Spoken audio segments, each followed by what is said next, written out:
moment, we were only 15 countries who signed the constitution of FIDE, and the FIDE has grown up until 195 countries. It's really a global dimension now for the FIDE, and I want to congratulate FIDE for this success. It's very important to be part of the ceremony. It's a historic occasion. It only comes along every century. So we were happy that we were able to take part. In part, we were able to take part because chess has been so much more successful recently, so that 5 years ago we couldn't have come, but now we can. For 100 years, Marc Nicolet signed this document, and it's a very important moment for Switzerland also to be part of it, and for me, myself also, of course. And I think FIDE has done a great job 100 years ago now, and has a future where it can also transmit chess in the society, in social work, in other domains, not only in competition. So I think it's a great time to go on, to go for the future.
Make your move. The 45th FIDE Chess Olympiad, Budapest 2024, where the story becomes history.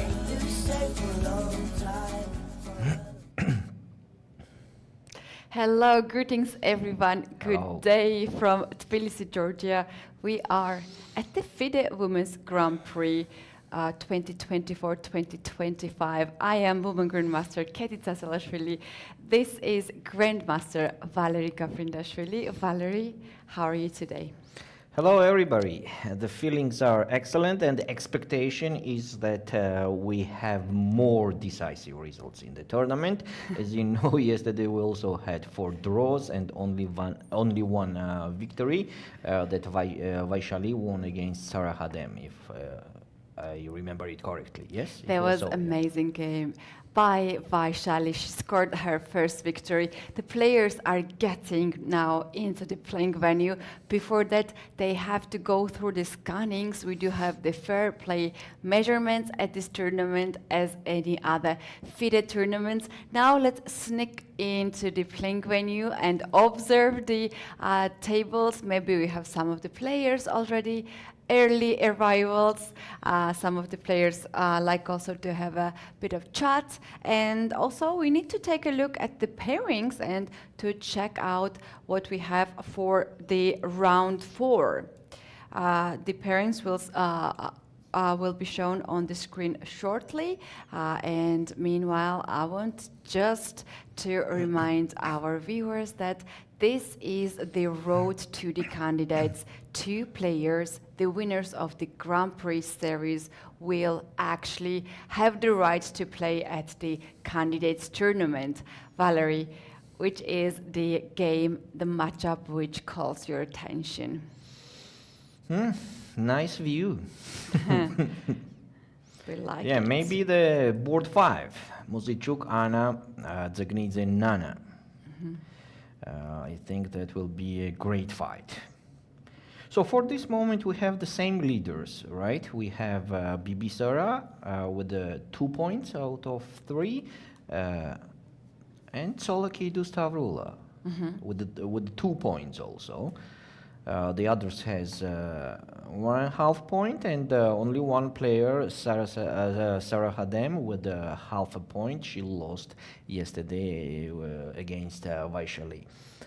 Yep, and today she is going to strike back with black pieces against Alexandra Kosteniuk. Alexandra Kosteniuk herself has 1.5 point, made 3 draws in a row, and we mentioned yesterday the player who wins the game here will advance further, and it will be quite feasible. So those 1.5 pointers, we have all draws, but not Vaishali. There is only Vaishali who lost 1 game and won 1 game. The other 1.5 pointer are with 3 draws. That's right. Actually, that's exactly how the points are decided. So far, we have 2 players in the playing venue. At this point, we can see Anna Muzychuk, Miss Strategy. Some of you knows that by that name. Anna has early arrival every day, as I see. Yeah, she likes right? to get early at the table. I also like to be earlier. I don't like to be late for the game. We have also Lela focused for the start of the game. Bibisara just walked by the cameras. The players have quite strict rules at this event. We do have a dress code. The players cannot wear hoodies or flip-flops or caps. Usually it is That's actually business nice. casual. It's just a nice view to watch the players dressed like that. Absolutely. And for the photographers, for the sponsors, it is absolutely beautiful to see the dress code, the event with the dress code. Another restriction at this event, Valerie, is that if you are late even for 1 minute or a few seconds, you will pay for that. 300 euros will be deducted from the price of the players. And just being here, just to be a participant of the Grand Prix, you have already guaranteed a prize, which is really, really good, as we are talking a lot about the women chess that needs a bit of support. This is a good thing, like the player who gets the last place, the 10th place, will get 3,000 euro. Not bad. Enough to pay every day for be late on the game. Yeah, you can basically just be late and pay. But actually, there is no reason to be late, because the playing venue is just excellent, located in the same hotel where the players live. I mean, it's just 2 steps to the playing venue. It's very comfortable. It is very comfortable. You guys you can only see the carpet, which very often is the point of talks in our YouTube chat. It is really beautiful colors, and you guys can see how big is the space.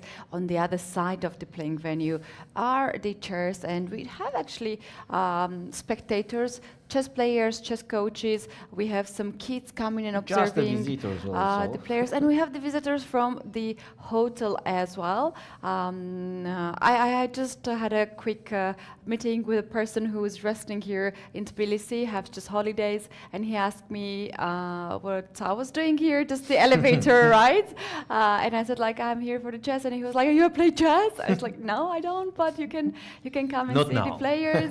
And he was actually visiting us yesterday as well. You guys, if you are close by, if you travel or planning to travel to Tbilisi for next 1 week, go ahead, visit us. It is free of charge to visit.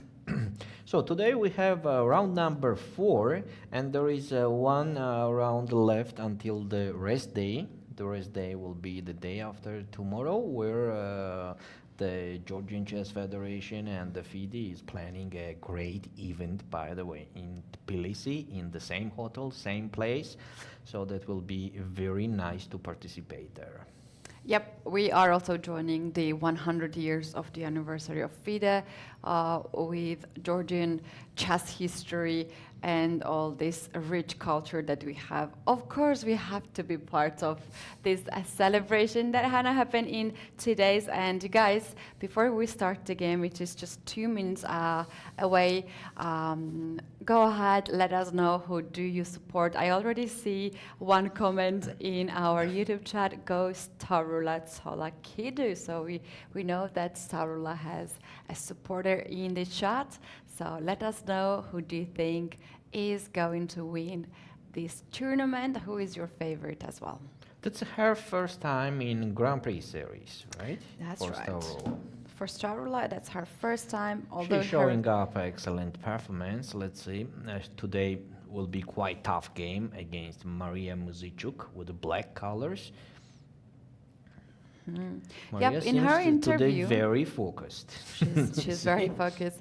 About Stavroula in her interview, which we had at this event, she mentioned that it has been only 1 year that she's back to professional chess, Wow. because we know she was in US, in St. Louis for her studies for 4 years, and now she's coming back. We're happy to see her. She has been the great talent, couple of times world youth chess champion under 14, 16, 18, and then she decided to study and choose her profession. But you know, once a chess player, always a chess player, you always come back to the chess. So good to see. And she's doing it Stavroula. quite well. She's doing good. Okay, Here we are. handshake happened, and we have the start of the games. On the screen, we're just missing one matchup. This is Nana Dzagnidze and Mariya Muzychuk. We have actually 5 games in progress, but we have this beautiful view of almost us. all cameras and us. I have been cut it of the stream.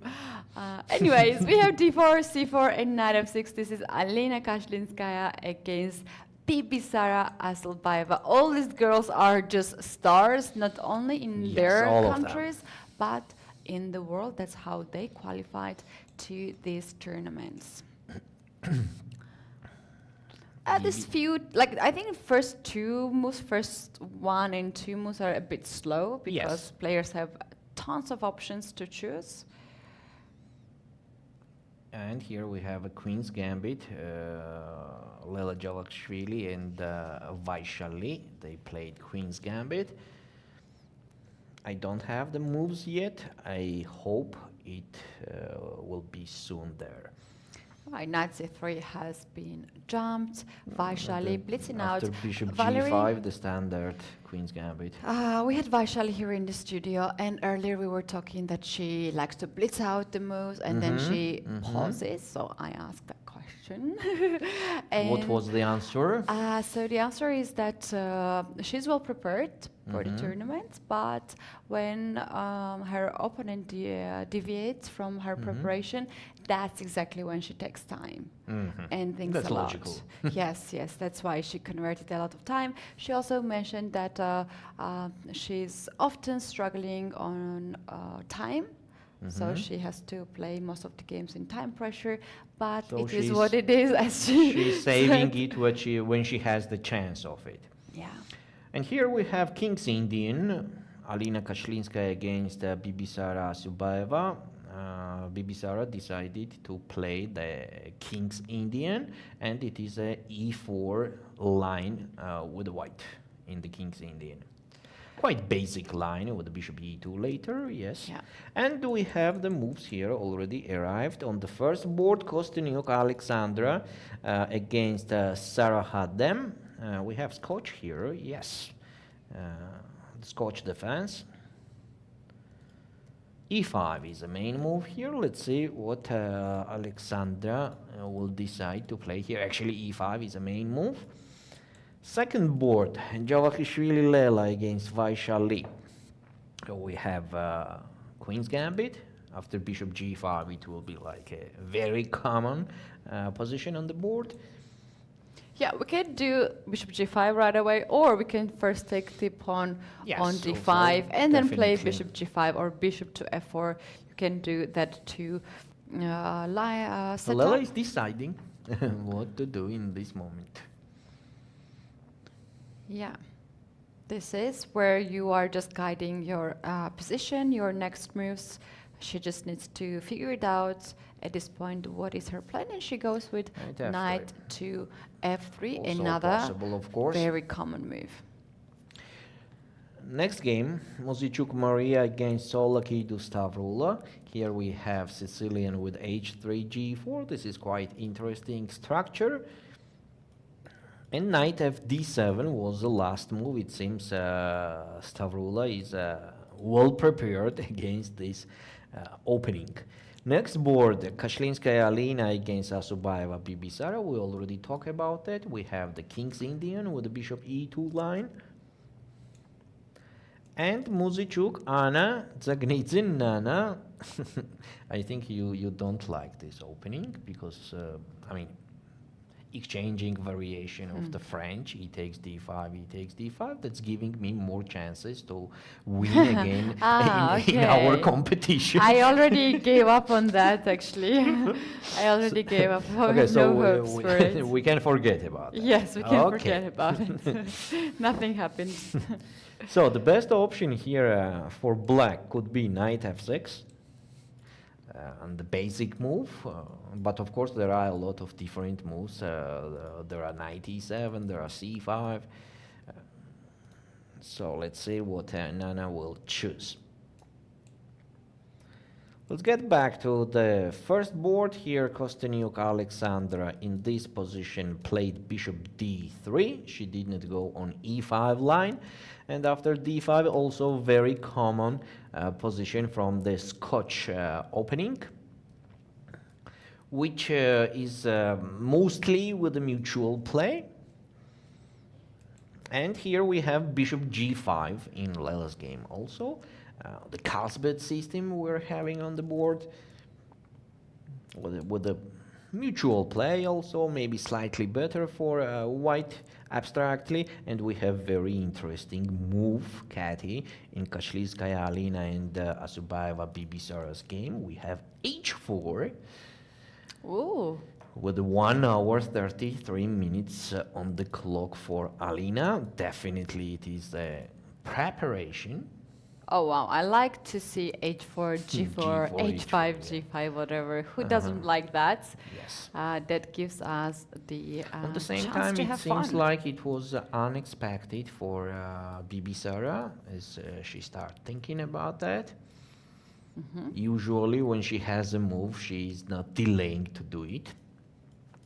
Right, h4 is the move that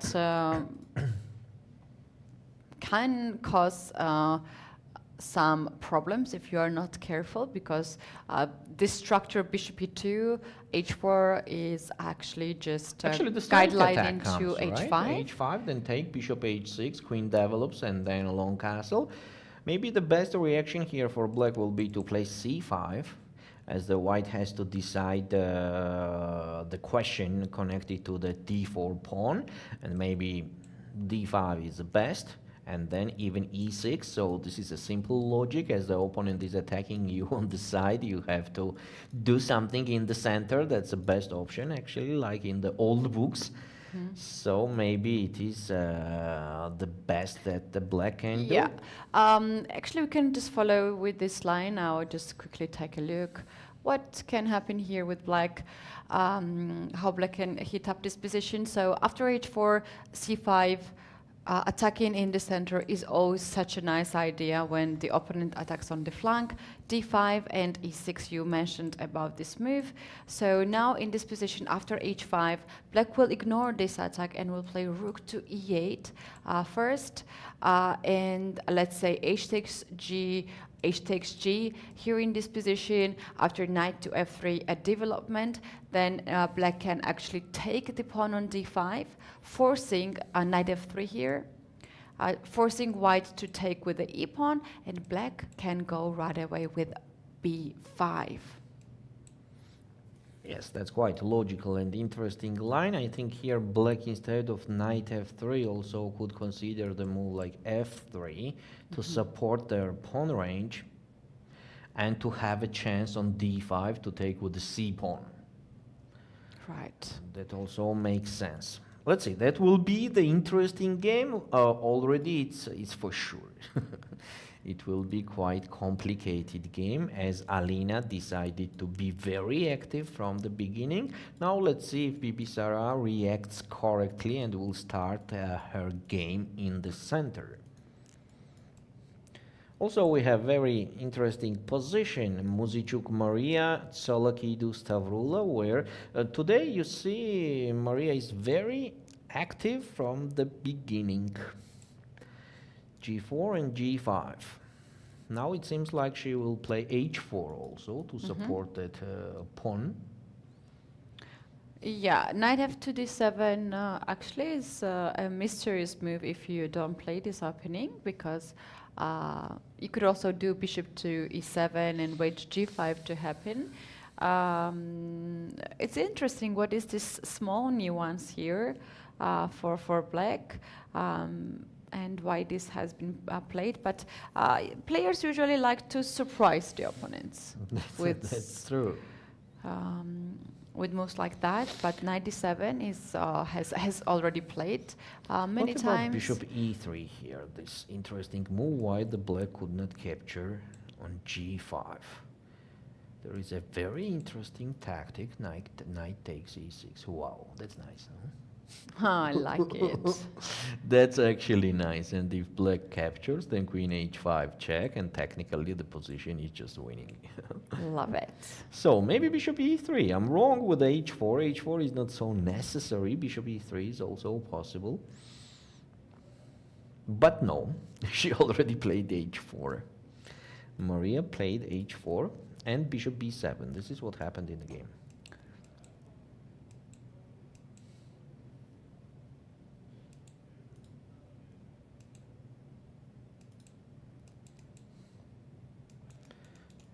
Okay, here we are. I had some technical issues. So bishop b7, this is a position. Bibisara is still thinking after h4. And the board 5, Muzychuk, Anna, Dzagnidze, Nana, as we already said, knight e7 also was possible to play. After knight f3, both of the sides could castle. And I think c6 is a most solid move here for black to support the d5 pawn, and in case play with the bishop on d6. Kosteniuk, Alexandra against Sarasadat. And we have c4, very interesting move. Wow. Striking in the center right away. Let's say pawn takes pawn. d4, I think kind of no okay for black. I mean, after d takes c4, I just You're don't want to creating have the that pawn weakness on the c7, yeah. weaknesses on the queen side. So after d4, it's interesting What's the plan for white? Maybe just developing bishop g5 and knight d2, but I don't think that the black has any troubles here. The position looks quite healthy. Healthy position. And here, Javakhishvili, Lela, Vaishali, the Queen's Gambit transposes to the Ragozin system. Vaishali decided here after bishop g5 to play bishop b4 and on e3 c5. They transpose to Ragozin. Mutual play. And Bibisara reacts correctly. She played c5.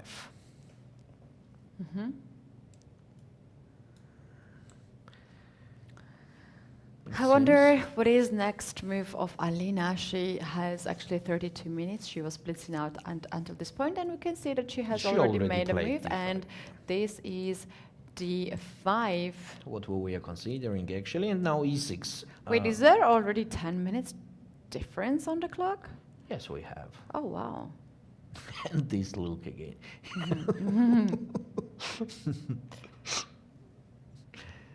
That's nice. Yeah, it is very, very beautiful to see people diving deep in the thoughts, having these face impressions, and we have this such a nice footage of the close-up of the players. We can observe them so close. Yeah, this is my favorite part of the videos, when we have the close-up of the players. Especially Bibisara is the one who likes to, you know, somehow give us something that we all like. That's true. So for now, we don't have any new moves on any of the boards.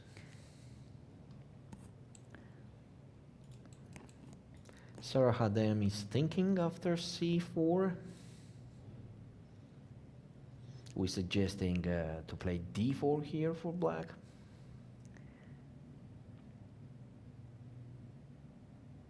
Here we also have more than 10 minutes difference on time. It also takes some time.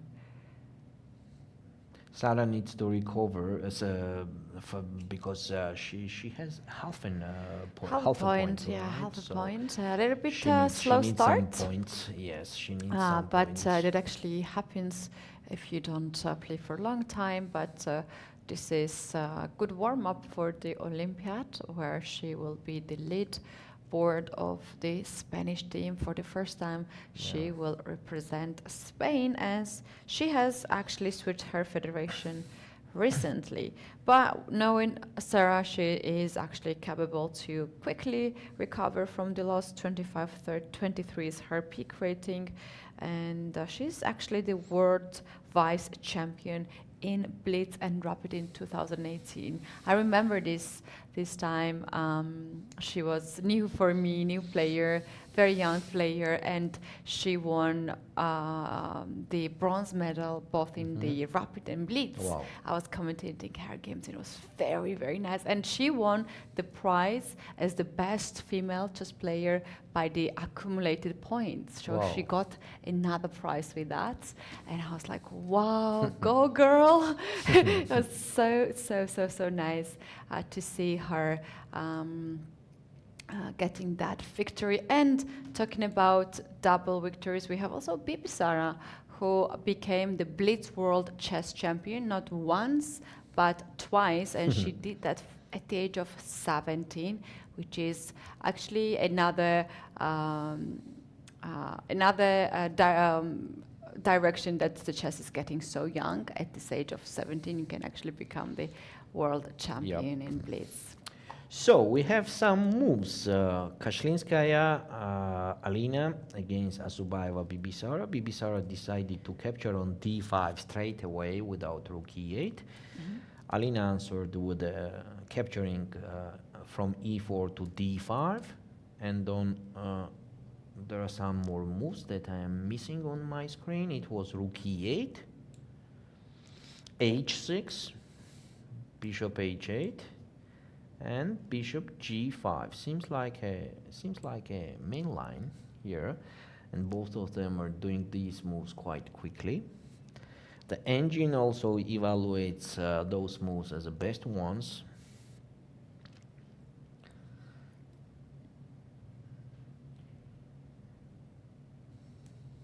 Following the engine, we have slightly better position for white, but of course it's a mutual play.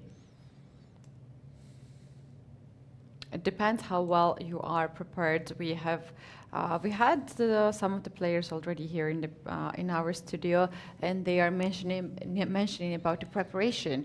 For instance, Sarah, she was so well prepared in her first game, and she don't. We are talking about her, and she hear that. That look was not for Alina, that was for you. What are you talking about? So, Sarah had made another decision that we are considering. She did a castle here, and Alexandra captured on d5. This is a position. Obviously, it does not have to be any big troubles for black, but still, okay, honestly, I don't like that pawn structure on the queen side, that a7 and c7 pawns, which could be the trouble for whole game. Not a big one, a tiny one, but maybe for whole game. Yeah. I wouldn't mind to have the tiny advantage in the whole my game. Yes, why not? At some point, you're like another thing, Valerie, is that when you have the advantage, even like little advantage, your opponent knows that the opponent has to guard it and has this passive mindset that you are the one who's defending, and that's why even there is a blunder. Sometimes we cannot just switch our minds and believe that we are winning, and we have seen a lot of games like that. Just because a player is constantly losing in one game, actually, can that's find the winning plan. That's a difference between engine and human. That engine can do the unique moves all the time till the end of the game, and it will never be tired. And for human, of course, it is difficult to hold up the position all the time to try to equalize. And we also know that when somebody has a problems, exactly for that moment they are doing the mistakes, right? Right. There is a bit of distraction here for me on the screen when I'm looking at the players. I don't know if you have noticed this, but I have. Alexandra Kosteniuk's earrings look like a chessboard in gold. And I can't take my eyes off of that. Look at this. That's actually so nice piece of jewelry. As also Sarah herself wears this. Wow, I did not mention that. Yeah, it's so nice. I don't know, maybe it's just I wasn't looking at my love towards jewelry. It's something women things. Yeah. maybe. But yeah. And actually, Alexandra is quite famous with the love of the chess prints. Also, she likes to wear chess print Also, dresses. very nice person, I think so. Yeah. Okay, Right. well, let's go ahead. Lela Javakhishvili against Vaishali. Queen a4. Also, the common move in the Rogozin system. And I think that Lela got what she wanted, as we know that Vaishali is very well prepared on each openings on each opponent. And now she is not kind of blitzing from the beginning. It means that She Lela might not be comfortable, right? Yes, and Lela chose the right way to go. Well, I also played this opening myself, and then something.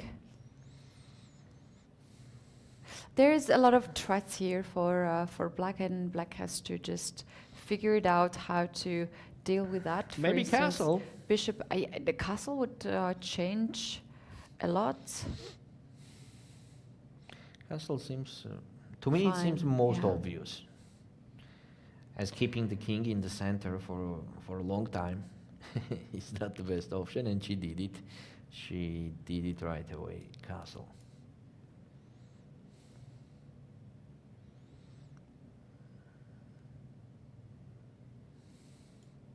And Lela answered with d takes c5. No bishop I takes used to play c3, this so- opening when I was like 15, 16 years old, and I have a lot of flashbacks in my head right now. But as I remember, that was just 2-3 years ago, right? When you were 15, 16 years old. Yes, exactly. That was just At least I remember so. yes. I think That's bishop true. takes c3 makes sense here already. To break up the pawn structure on the queen side and then take on c5. And Queen d4 was something. Queen d4, 96. Maybe that's even the theory line. Take on f6. Take on d4. Take on d8. Maybe it's too much, but Knight still. c2, fork. Knight on knight c2, there is king d2, and white is actually winning here after bishop e7. Because the knight on a1 is trapped. It's You're trapped. going to get Bishop this a3, knight, and then you have just capture it. 2 pieces for 1 rook. So in this moment, seems like they have to play knight takes f3, g takes f3, and rook d8, the statical position. Okay, black has the isolated pawn. On the same time, white also has a weakness on c3, but could say also that maybe the white's light square bishop could do more job than the black's light square bishop. That could be the plus for white, but very close to equal, let's say. Yeah, both sides have some weaknesses. Black has this weakness on d5, white has the weakness on c3, and not too many pieces to go ahead and create Sorry, yeah, another we were weaknesses to talking about in this position. pardon Yeah. me. So while white will start to double the piece rooks on d file and attack on d5, then black gonna have the counterplay on c file with bishop to f5, rook to c8, and looks quite. Let's see. For now, decent we have this position for position. both. For now, we have this on the board. Next board, Muzychuk Mariya, Tsolakidou Stavroula. So castle already happened on the board. So maybe push even f4 makes sense here. That on knight c6, white can capture on c6. Bishop takes c6 and bishop e3. Later to end up the development. Of course, it is very difficult to attack on the king side for now because there is no objects, no weaknesses to attack. But later, Mariya will try to create them. The position is with a mutual play.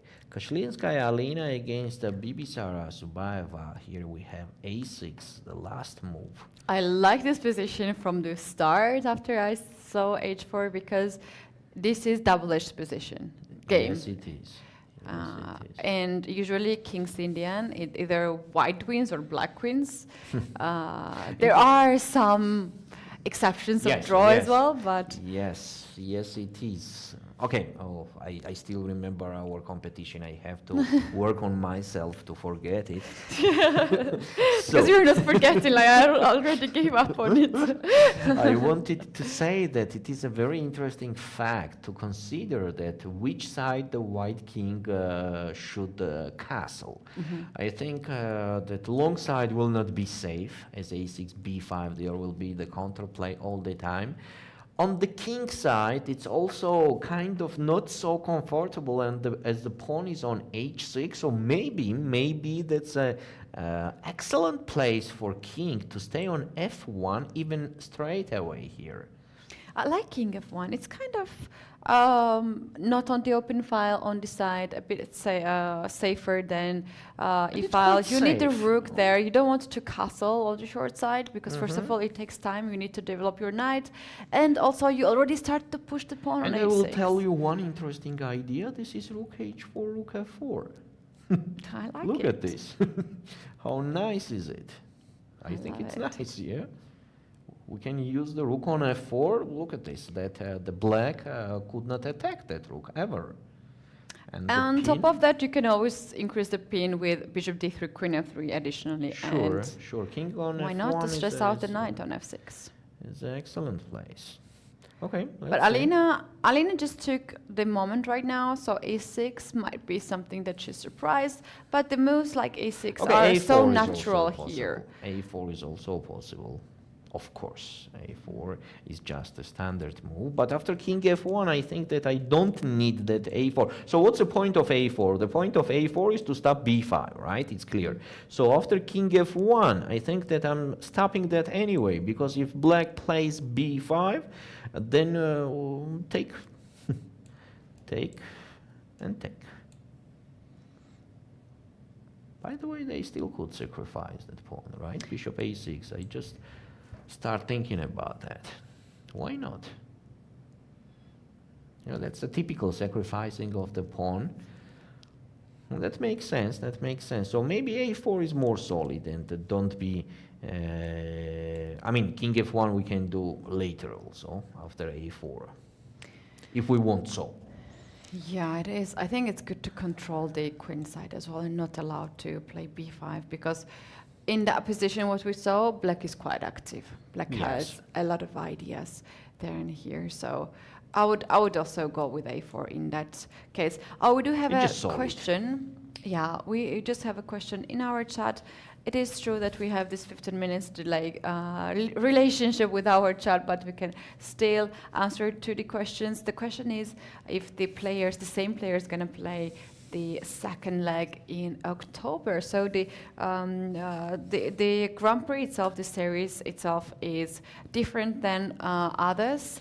In the previous years, we're going to have Grand Prix running for almost 2 years, 2024, 2025, and we're going to have 6 legs with 20 participants.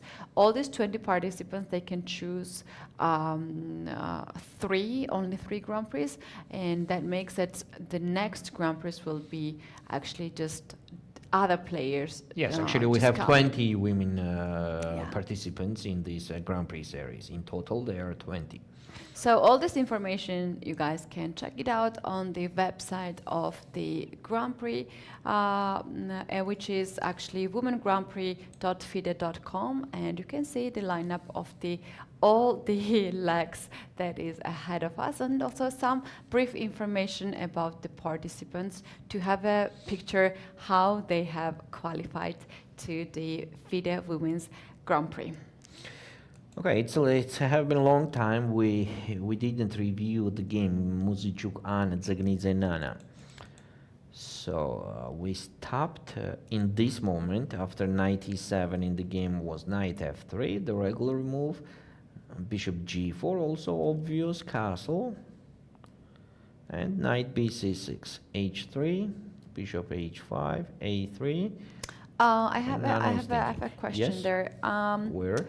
How about taking the knight on f3 and take the pawn on d4? How white will deal with that? Maybe we can show that to the viewers. Take, and queen g4, double attack on g7 pawn and d4 knight. In case the knight goes on e6, there is queen takes b4. The bishop is hanging. So black has to capture on c3 first. Yeah. Take, then play knight e6, and after f4 it is more than the compensation. Wow. I like that. f4 with idea f5, we have perf bishop, we have open files and diagonals. And g7 pawn is hanging also after f5. I like that. Yes. f4 is the key quite point risky for here. black. Yeah. It's quite risky for black. Yes, it is. So bishop h5 was in the game, a3, and now Nana is thinking, she is considering between bishop takes c3 and bishop d6. Maybe taking on c3, it's already okay, as the light square bishop is developed quite well, and black does not have to be afraid of the advantage of the pair of the bishops, because black could trade that light square bishop anytime by playing bishop g6. So no rush. Of course, bishop g6 immediately possible, or just queen d7, developing the queen, and thinking about the long castle. Why not? Long castle. Makes sense. Okay. Yeah, because there is an object to attack. There is h3 on the board that gives us the extra chance to attack it with the g pawn, like playing h6 or f6, g5, and then g4. So quite interesting idea. And Nana played the move, and this is bishop g6. We just saw that on camera. Bishop d6. Bishop d6, yeah, I retreat the bishop back on d6. She What about- likes pair of bishop. What She about wants to rook have it. e1? Because on castle, I There know is- where you're going. doop. And if black takes on h7, then knight g5 check, king g6, and g4 game over. You're gifted. Ooh. Have you ever had a chance to have this classical bishop sacrifice? Or Yes, I had it. Really? Yes, I had it, yes.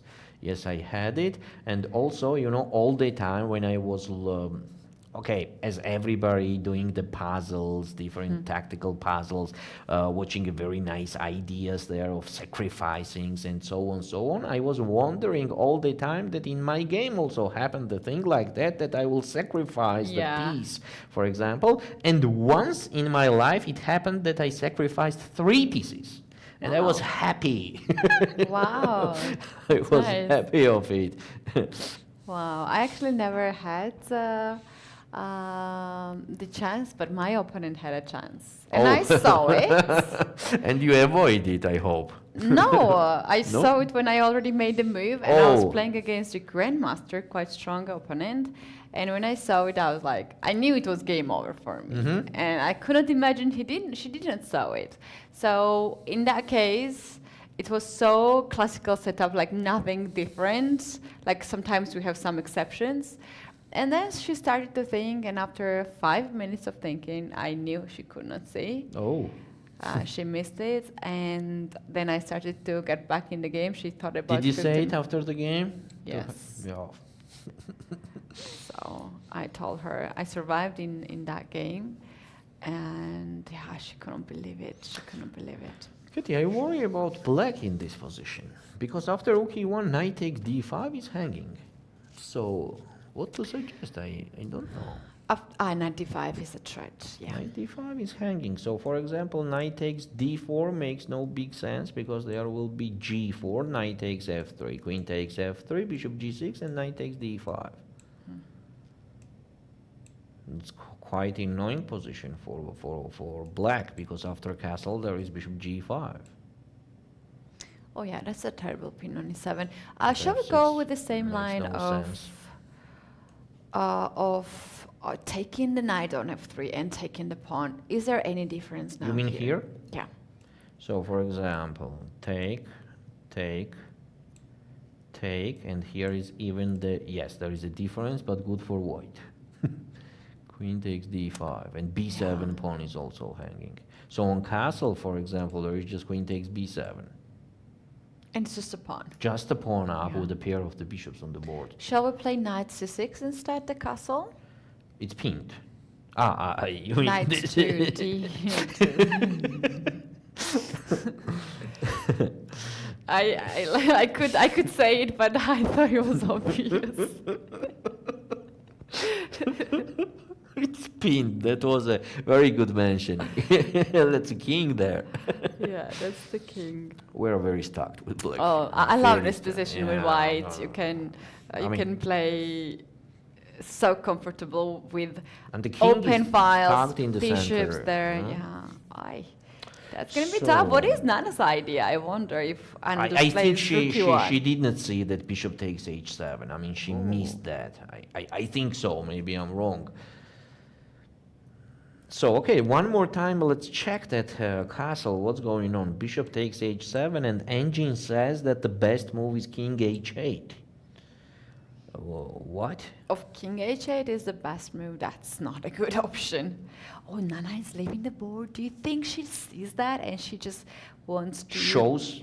get off the board, not to show too much of the, not to give too much of the signals, you know? No, here you just pawn down. Okay, maybe some Oi. compensation, but that's a move. Bishop takes g4 is a move, by the way, here. Take, king takes h7, and queen d3 or knight g5. Maybe this line makes sense. Yeah. And this is not so bad for black. But still they are a little bit stuck. Knight g5, knight g6, and f4 or queen h3. I still worry about the safety of the black king. Let's say let's say also king h8 is not a easy move at all. Just imagine that you are doing king h8 here.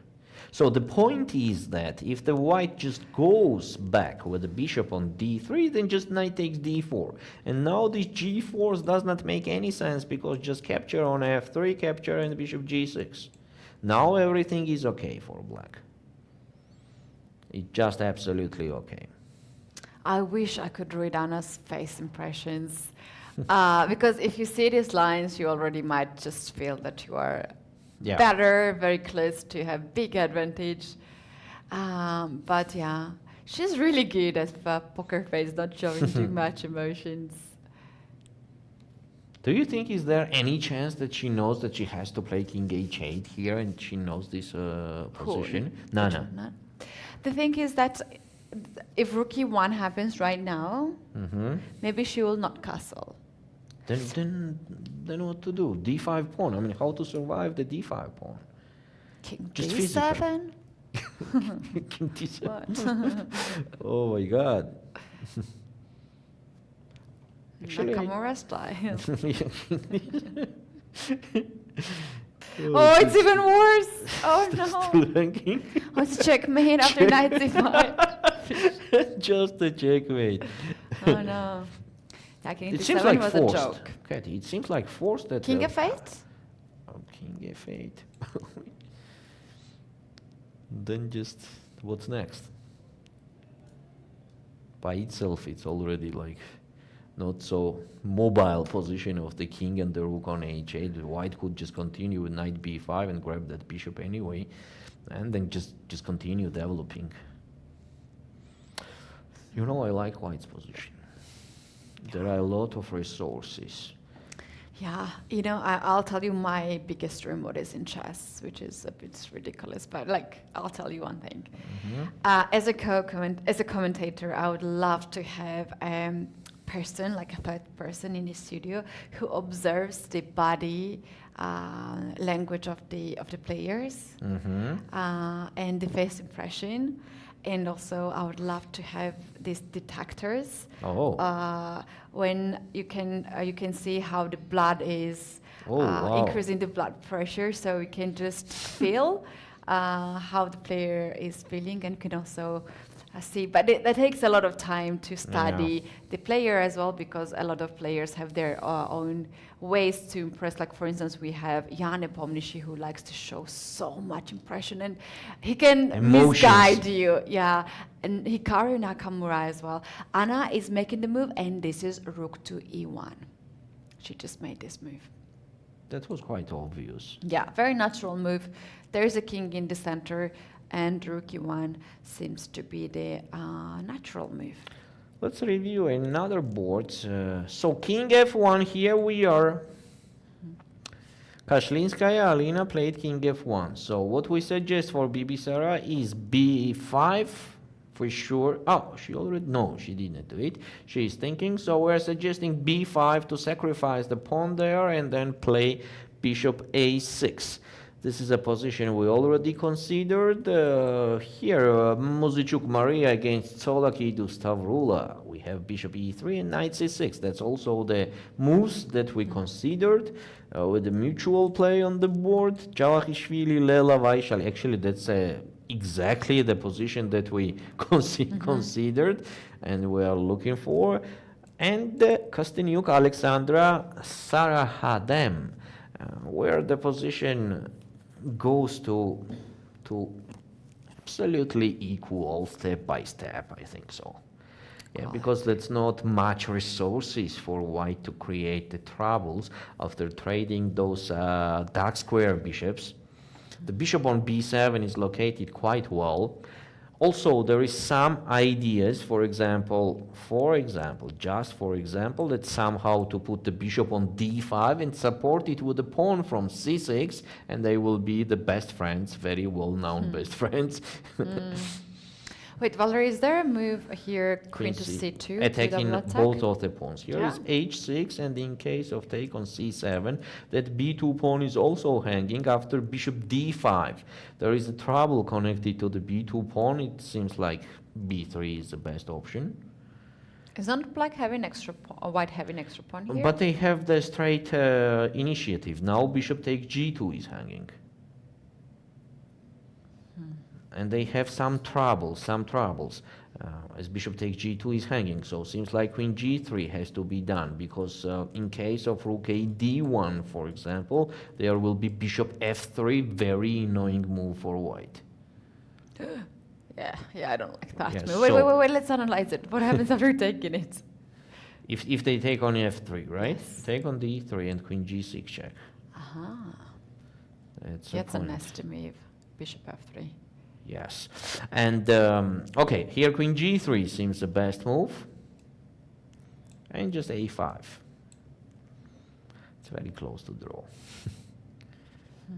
Two good pieces for black. I mean, all pieces are good. And after a4, even the a8 rook will be good. And it is very difficult to solve the problem of the pawns on the queen side for white. So, well done, Sarah. Well done. I mean, as she goes on that, it means that she calculates that. And she sees that initiative that she's getting after the sacrificing the pawn. Right, and even if the game goes right and she makes the draw, she needs to just collect the pawns after. Yes, for sure. Draw will be a very, as a result, it will with be the black a very pieces good, as well, against because she needs Kosteniuk, to get the Alexandra. white pieces to get some initiative. So we have some new moves here. Queen b4. So we are considering queen d4. It happened. Queen b4, which is also okay.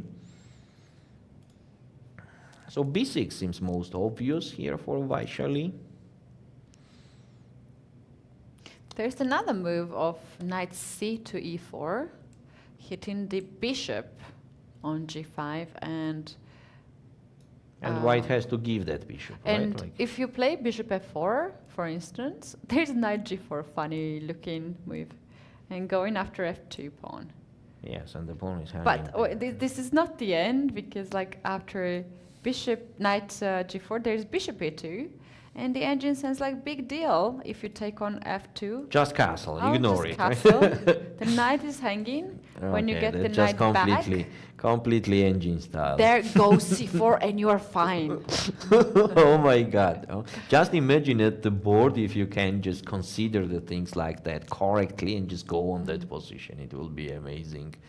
But it's absolutely engine style. No? Yeah, you need to know this line. You need to have seen at least once in your life that this kind of thing exists. Very and then you difficult can to make the correct evaluation of this position at the board. Okay, let's see. Now let's see what Vaishali will decide to do in this position. Next, what do we have next here? Muzychuk, Mariya Tsolakidou, Stavroula without changing any. No moves there.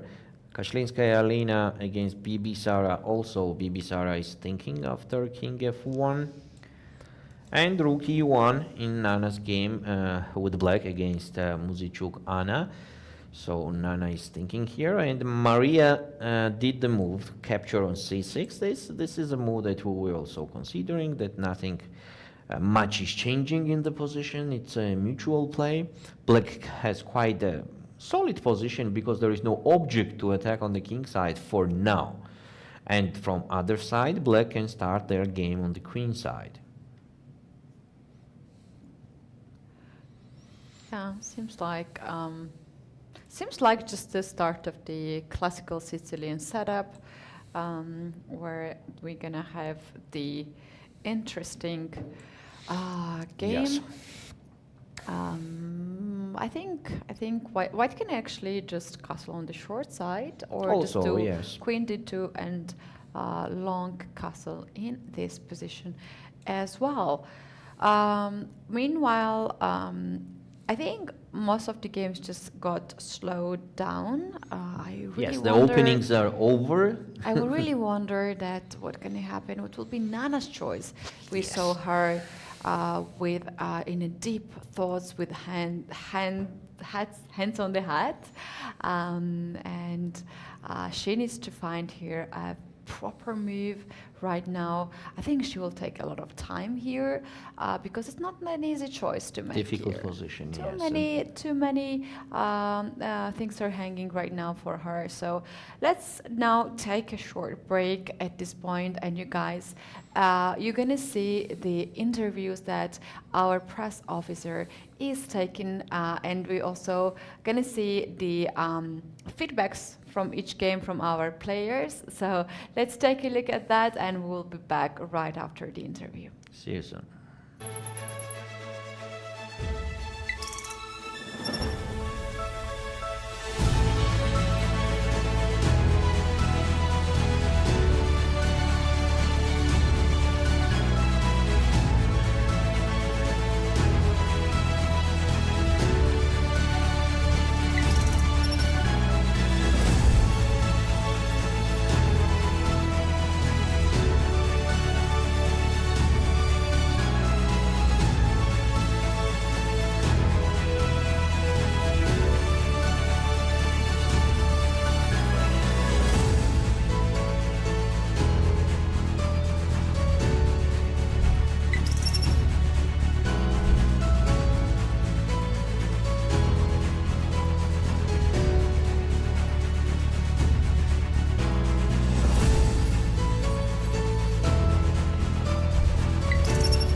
The game-free duel between Mariya Muzychuk and Alexandra Kosteniuk ended in a draw. Joining us today to talk about the game and about the event is Alexandra Kosteniuk.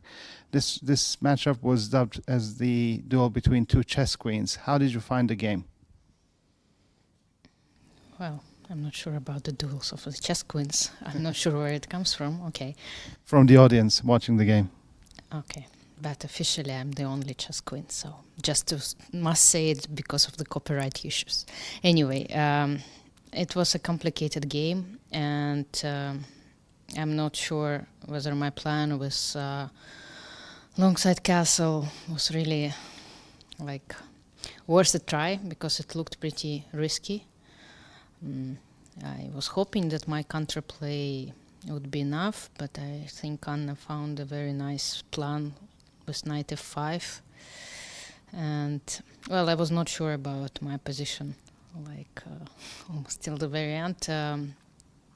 Of course, I was happy that she kept exchanging pieces, because, well, she could have kept the queens on the board, for example, and then I would need, I think, to find a way to like free my queen from a7, like after queen e3. At least one of my problems, like the biggest one, I think, in the position was solved. And even though, I mean, I'm not really satisfied with how I handled the rook endgame, it was this endgame, because I think I could have played more precisely. But okay, since white didn't mind exchanging pieces, and of course I didn't mind it as well. Yeah, especially with your queen on a7, and obviously she had a centralized queen, so it was very good for you. A third of the tournament is over for you. You had 3 games out of 9. How do you assess your performance so far in your play? Well, it's too early to give evaluations. You really need to wait till the very end, because, well, those Grand Prix tournaments, they've always been quite a challenge for me. I mean, I've had, well, some good results, very good results, but some very bad results, and until it's over, it's just too early, I think, to give evaluations. Just getting into the tournament, like trying to fight demons in my head as usual, and trying to, well, play it move by move.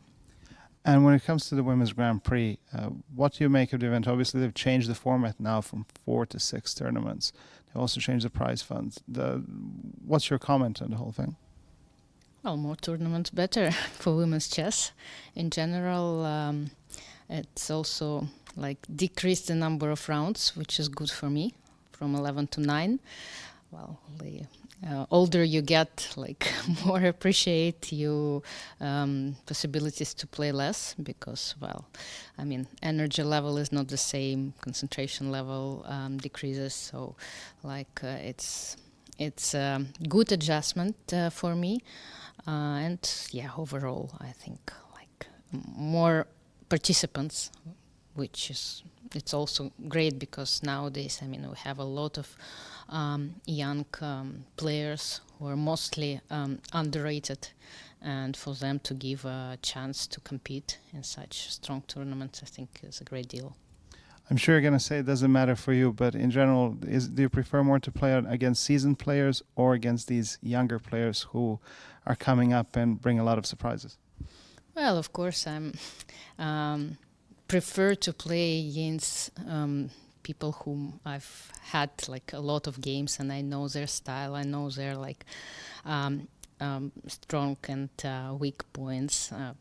While younger players usually mean fewer games with them, and thus they're just less known to me. So I always prefer to play against someone whom I've already played.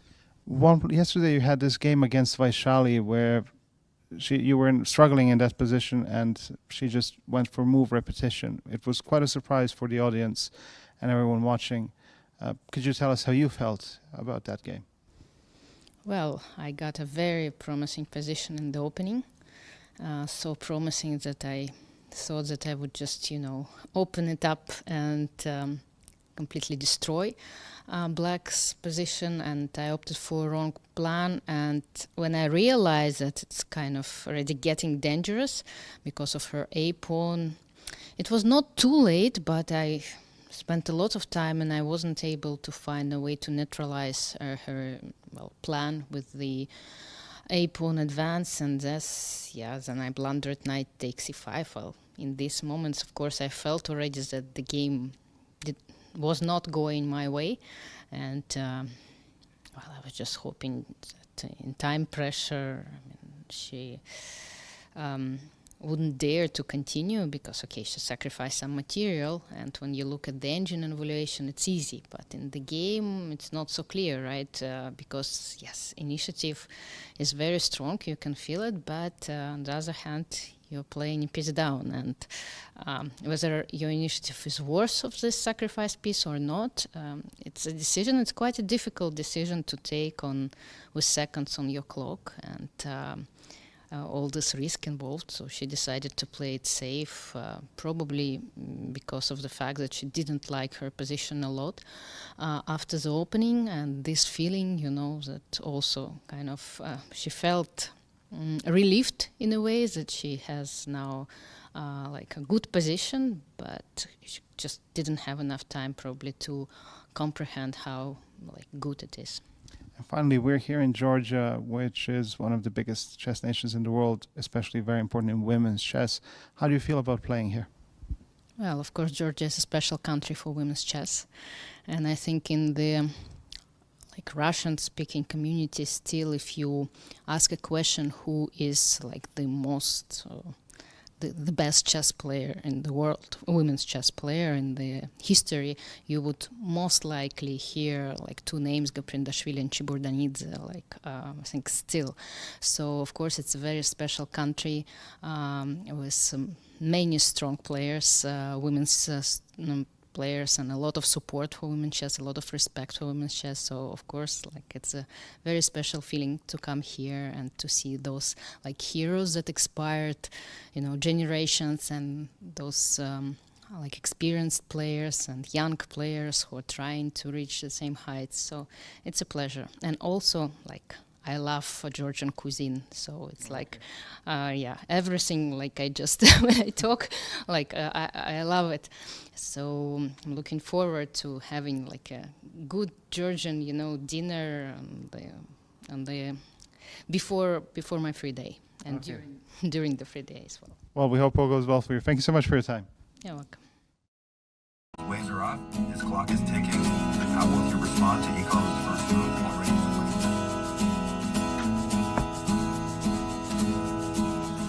Who's gonna swing across the channel? I'm a strong swimmer. Who's gonna swim across the channel? Why did you wonder? You say a lighthouse. Am I right, boy? Am I right? Why did you wonder?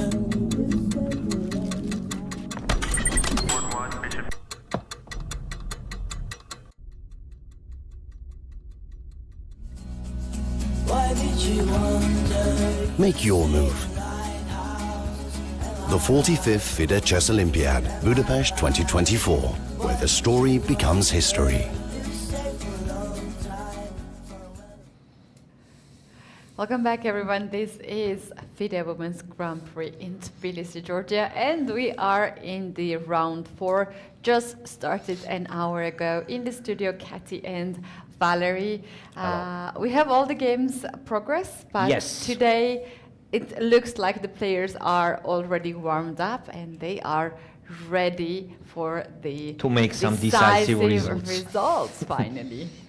But you already give up, so you know. Okay, on the first board, Kosteniuk Alexandra thinks after bishop f6 that Sarah Hadem did, which is mostly the correct decision for black in this position to play bishop f6 and to sacrifice the pawn like we already considered, like this.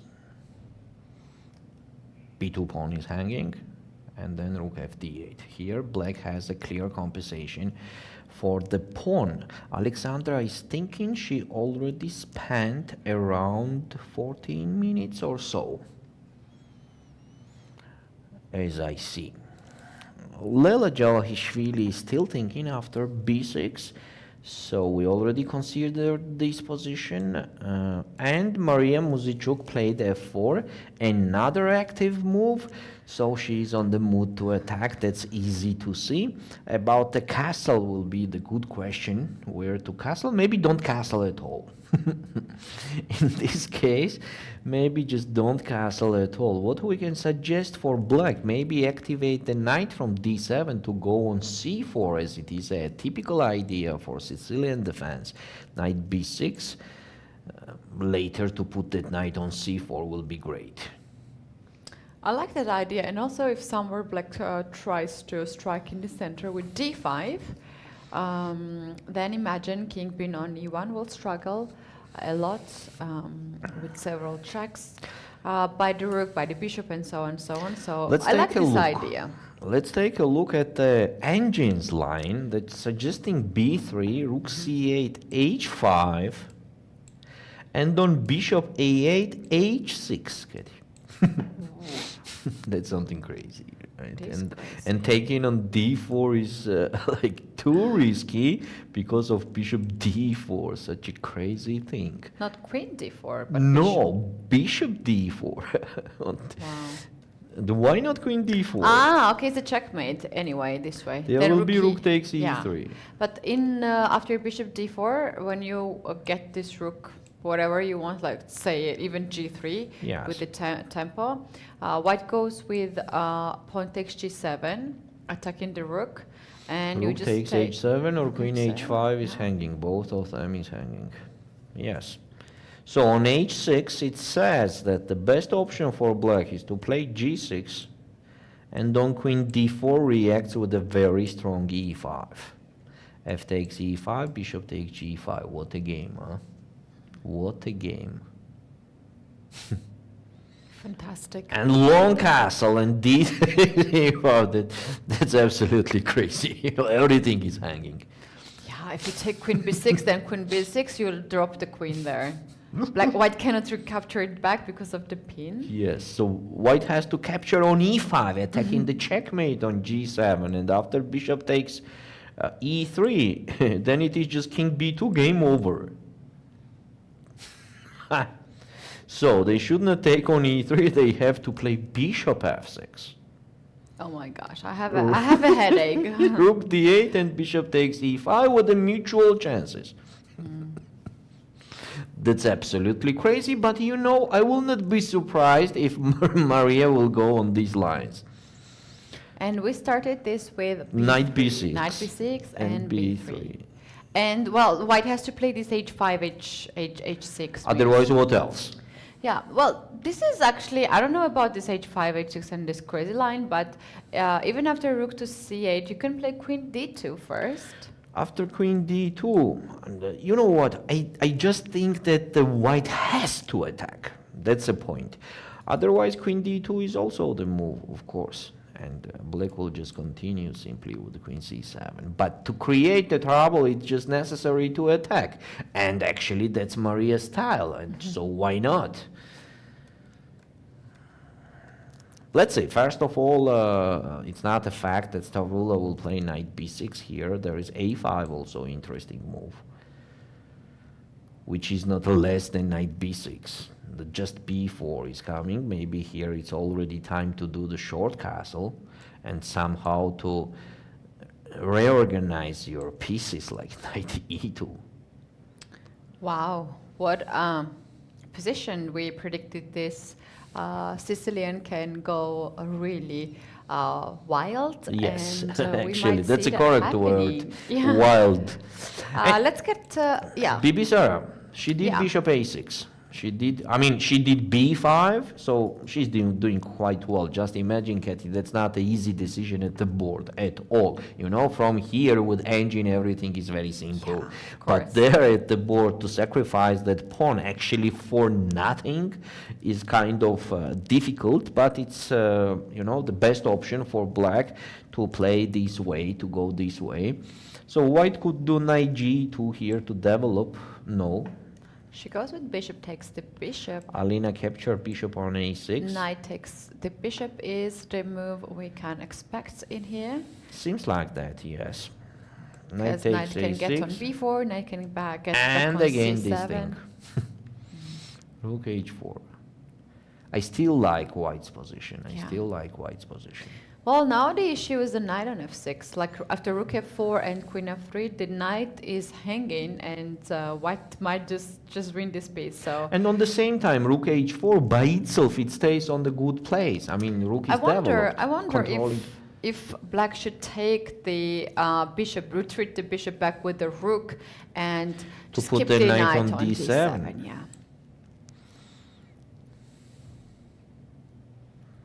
Yes, but later, I mean, connected to the engines line, it is very difficult to create any problems to white connected to that. Black sacrifice the pawn. They are pawn down. So knight a6 has some ideas with knight b4 or knight c7 to create some. Here white can just play queen d2 and then rook h4, for example. Okay, yeah, black. I was thinking about knight d7, c4, knight c5 ideas, but this rook h4 actually just rook h4 is just graving it and kills all the ideas. Yeah, seems like knight a6. Still, knight a6 will be the best, and rook on h4 they can ignore that and just get away from that pin, like queen b6.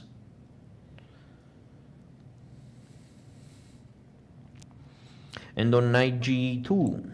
Taking on b2 is not the best option in the while. Let's take a look, because there will be rook b1 trapping the queen with rook a4. Here we are. Trapped. So queen takes b2 is not possible. Black has to stay like queen b7.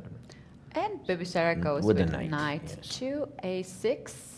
Do you think Alina will blitz out this move, rook to h4? Because this is a move, either you know the idea, you have analyzed it at home, or it is quite difficult to figure it out because it's not happening every day that you get actually connected to that Alina played h5, h6 quite quickly. She has to know these ideas, right? After h4, h5, h6, rook h4 has to be mentioned there in those lines.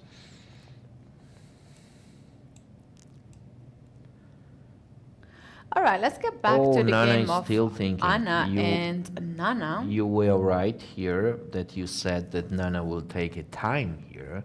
and this is how it's happening. So look at the time difference. So last 15 minutes, it just let's get on the camera because it's very interesting to maybe to Nana see already them. made the move and we're not. No. She's thinking, oh, that's a lot of time. Yeah, it shows up that there is a trouble. So we already talked about this position. Nothing else we can add, as black is in trouble. That's a fact. And the only option, the best option, is to do castle, and on bishop takes h7, play king h8.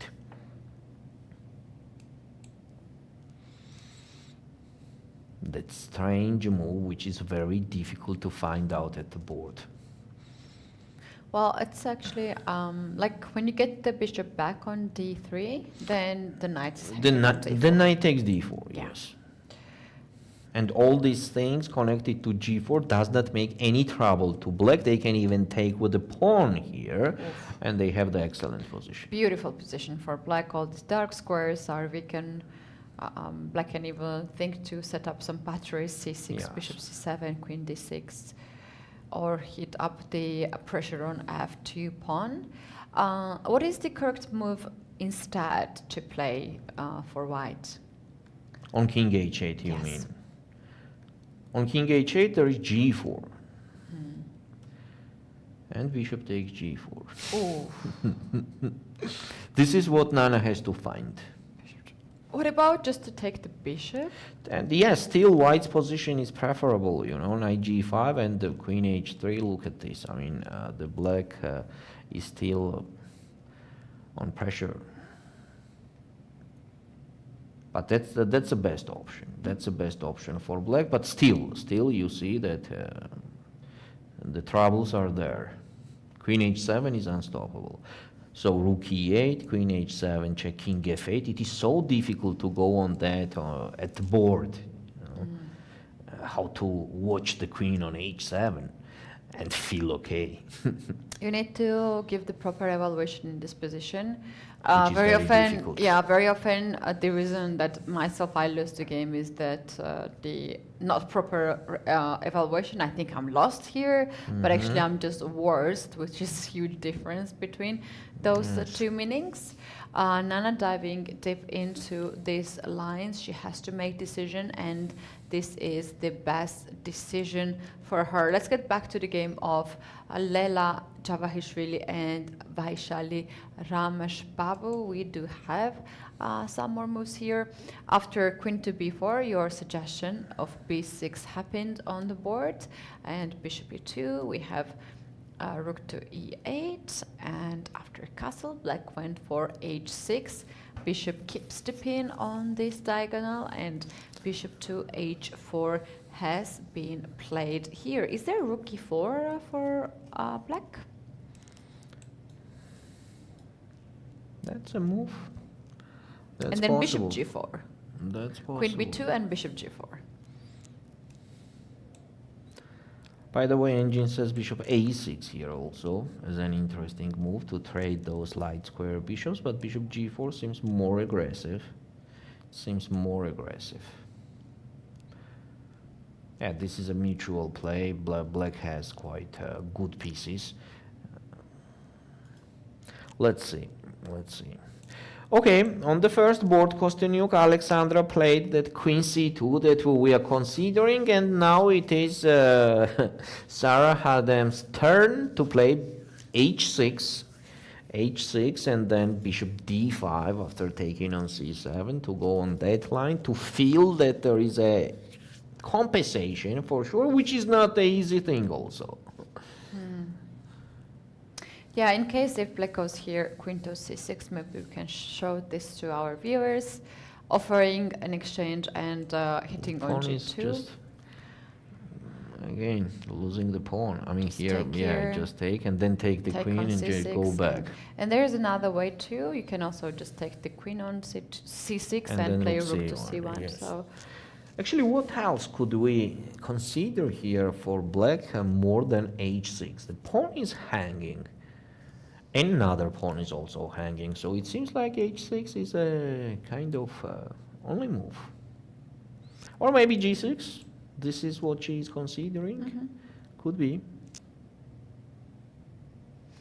Yeah, as there is the light square bishop that opponent has, maybe she's also considering this to have the space for the king on It g6. mostly goes to the same thing, because here it's almost the same. It will be g6 or h6, doesn't make any big difference. Somehow it's difficult to believe that there is a straight compensation, no? It seems like they are just pawn down. Yeah.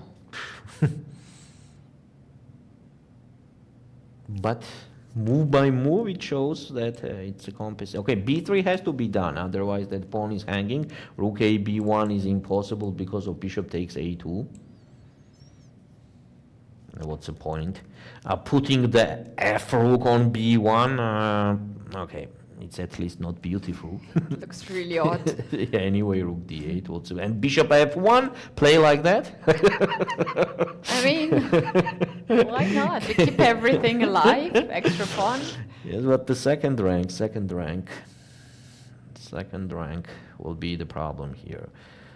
The funny thing is that, okay, you keep everything alive, you guard everything, but what's next? How Yeah, you're what's going next? to Exactly, what's win the next? game. Also here, bishop e4 also could be the move. The distracted move, that rook e1, queen b2. And e4 bishop is not hanging.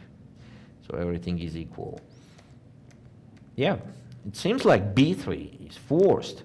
And after b3, rook f d8 or rook f c8, both of them looks okay. Or rook f c8, you know, I like this, and queen d4 to centralize the pieces. Very nice. Alexandra But still. Kosteniuk on the screen. Okay, she's not risking anything, Yeah. that's a fact. She's not risking anything.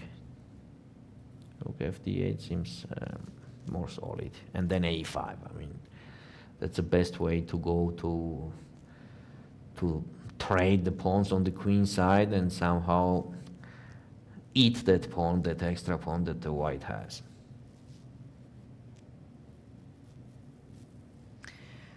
So 15 minutes here for Sarah. Alexandra has time advantage on the clock at this point, and almost no worries in this position because she has good pawn structure. No risk. Vaishali is still thinking after bishop h4. I believe she's considering rook e4 on the same time. g5 also is an interesting move. That's a mutual play. Muzychuk, Mariya, Tsolakidou, Stavroula. Stavroula did not play knight b6. She played queen b8. A little bit strange for me. Her idea is to play queen to b7 to And increase the pressure on e4 pawn, but and she then could to be play late. knight She c5. could be late because of h5.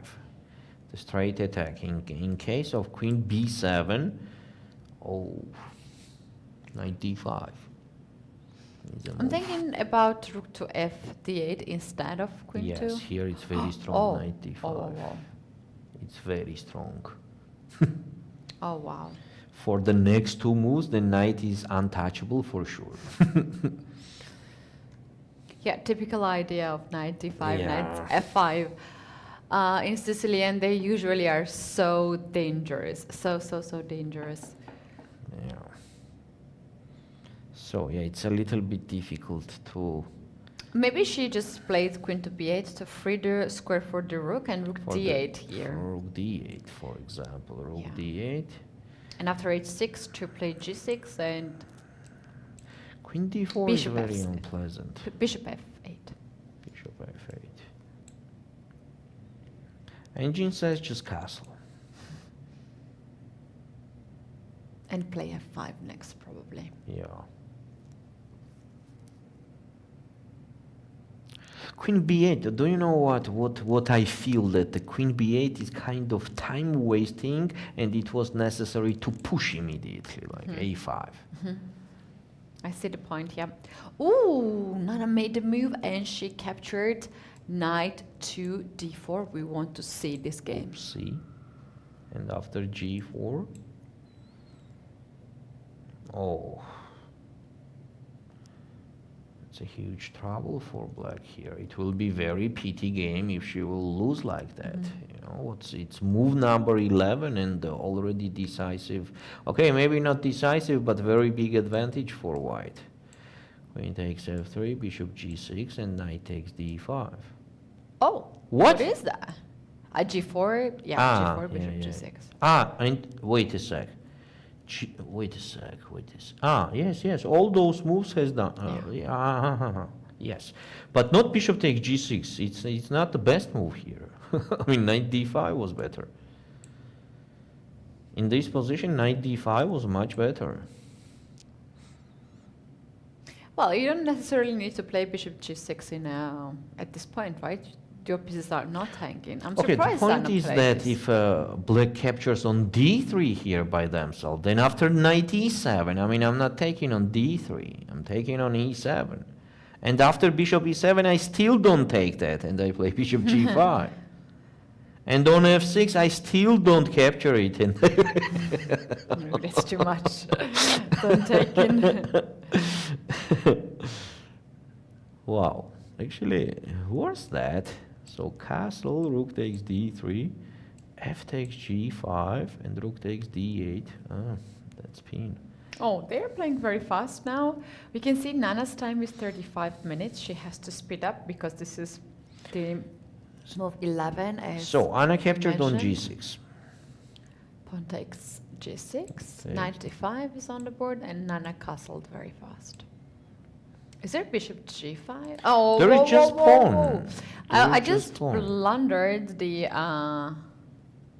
It's just a queen or free piece? pawn.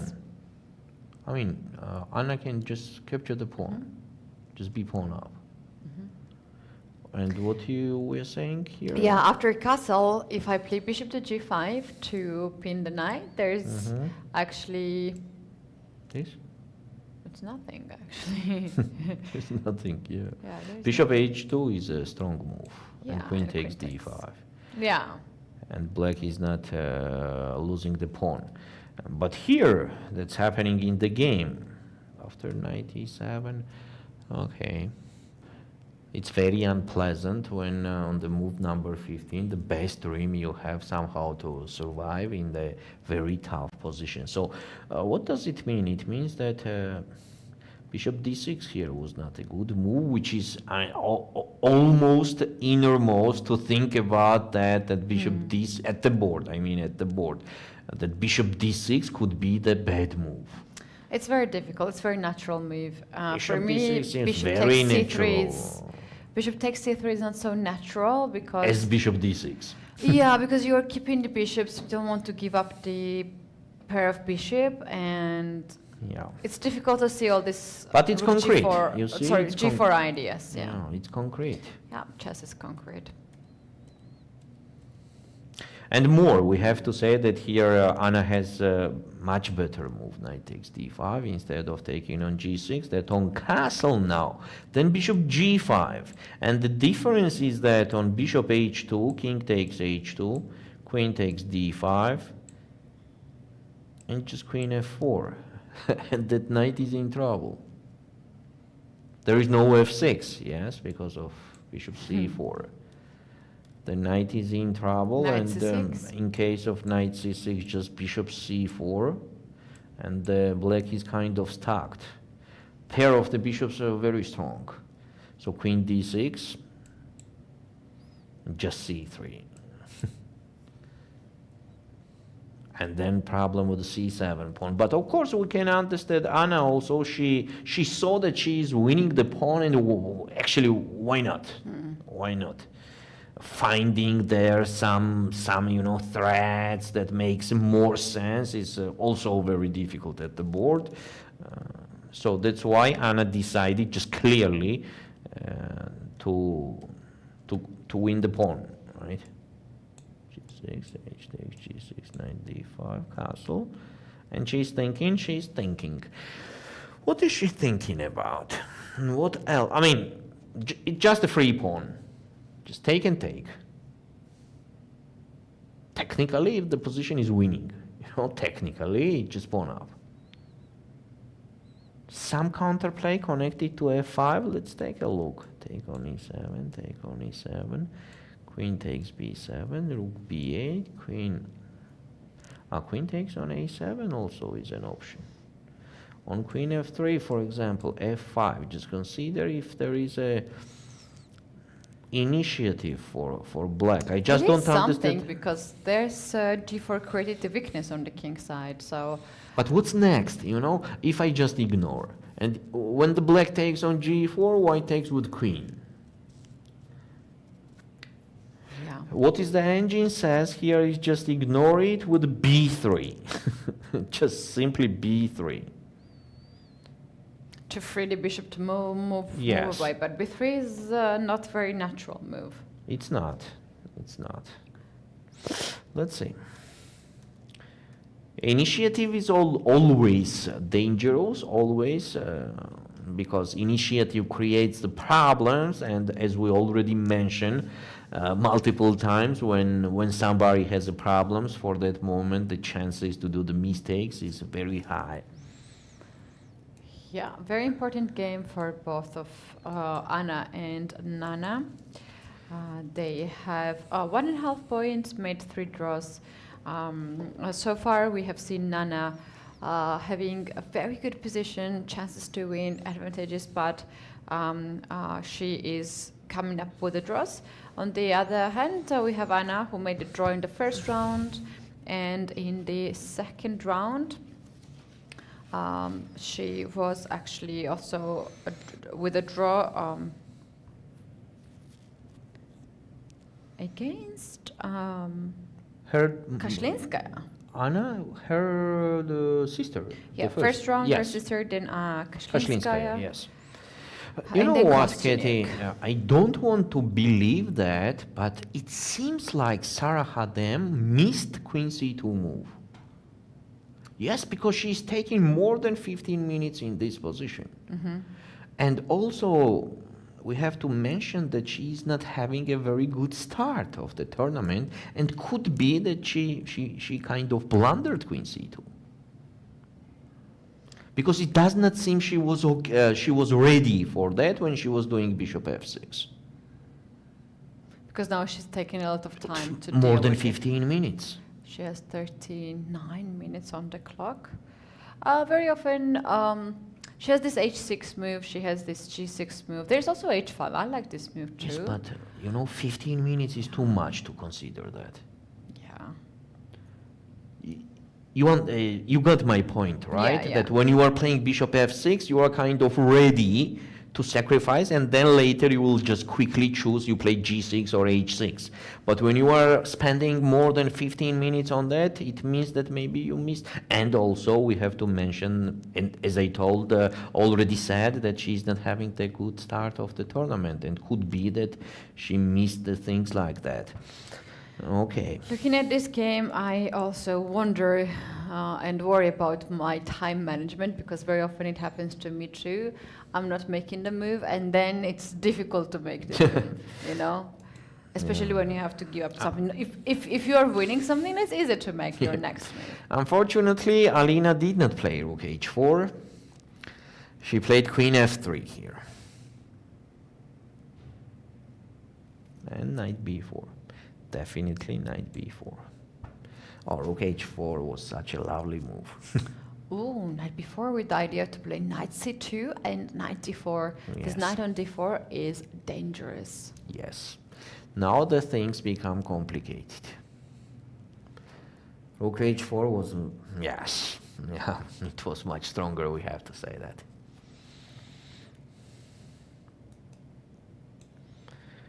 And here we have Muzychuk, Mariya Tsolakidou, Stavroula. Also, for me, it is very unexpected that Mariya did just a short castle. I was expecting that H5, attack, yes. And She after also play B4, F5, I guess.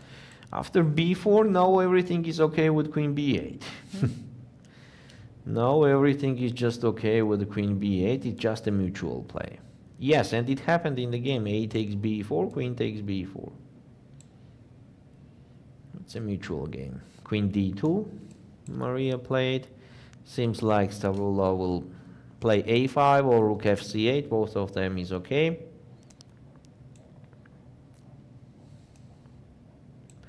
Lela has some moves here.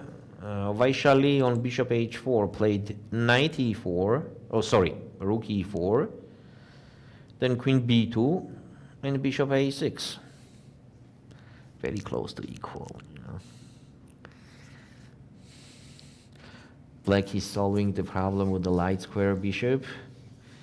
On the same time, white's position is also solid. It's just a mutual play, but it's mostly equal.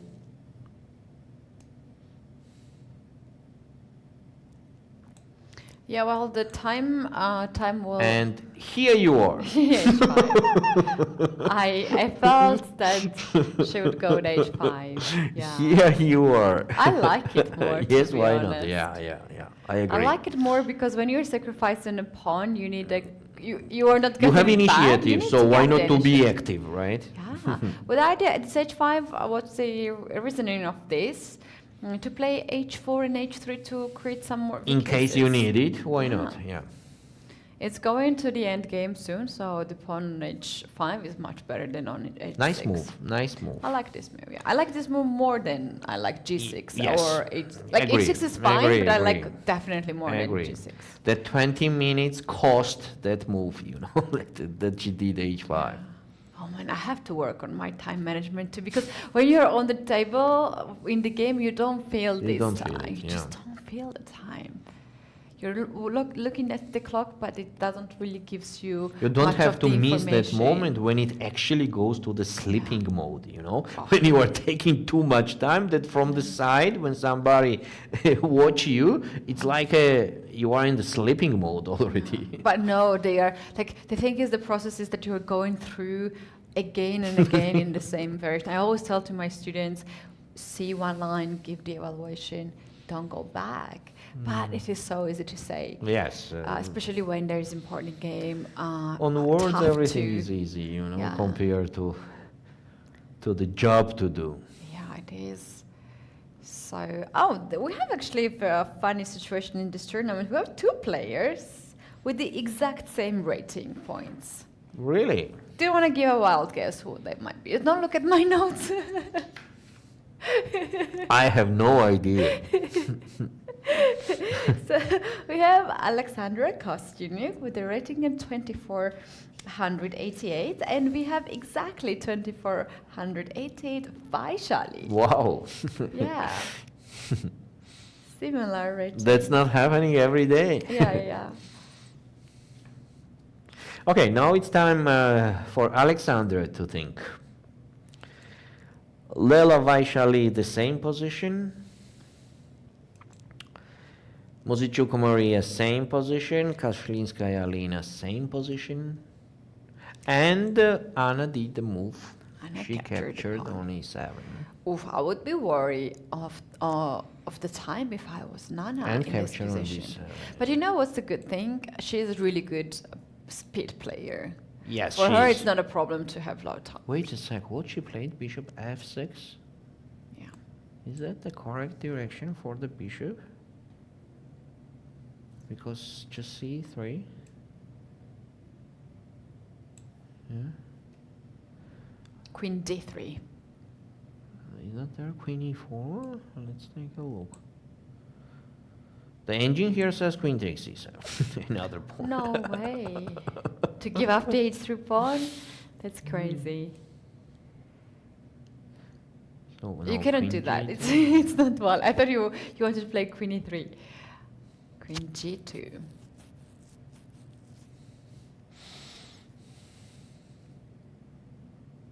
And rook to b8 in this position. Point being that you cannot develop your bishop and rook. There are some weaknesses on the king side. Some queens. No, here it's a. I mean, here is a compensation. It is a compensation. Yeah. Here is a compensation. So, okay, then Anna has to take on c7, and queen h3. There is just queen g3 stopping everything there. Forcing That's the unfortunate. trade of the queens. If the queen goes somewhere on h7, then just g5, and bishop on d8 has to go. Oh yeah. And it seems like 2 extra pawns, yeah? The queen side.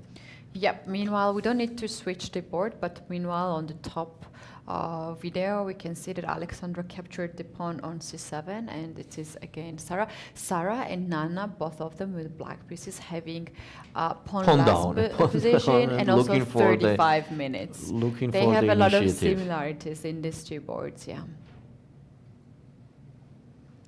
Nana is not happy of her position. I mean, not the position maybe is minus plus, okay, but that PT miscalculation. Okay, I could not say even the miscalculation, that bishop d6 was so obvious and natural move. Yeah. I have a feeling that I have seen this kind of situation earlier already in some of the game, because it's possible that something like that happened. Just Yes, of course. Yes, calculating a lot of line. It happened to me too. I knew it was bad move, but it was so natural that I just automatically played the move like that.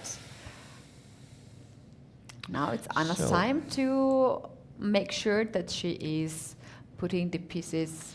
Yes, this correctly. is a position. This is a position. More than c3, what could we suggest? Maybe queen f3 immediately.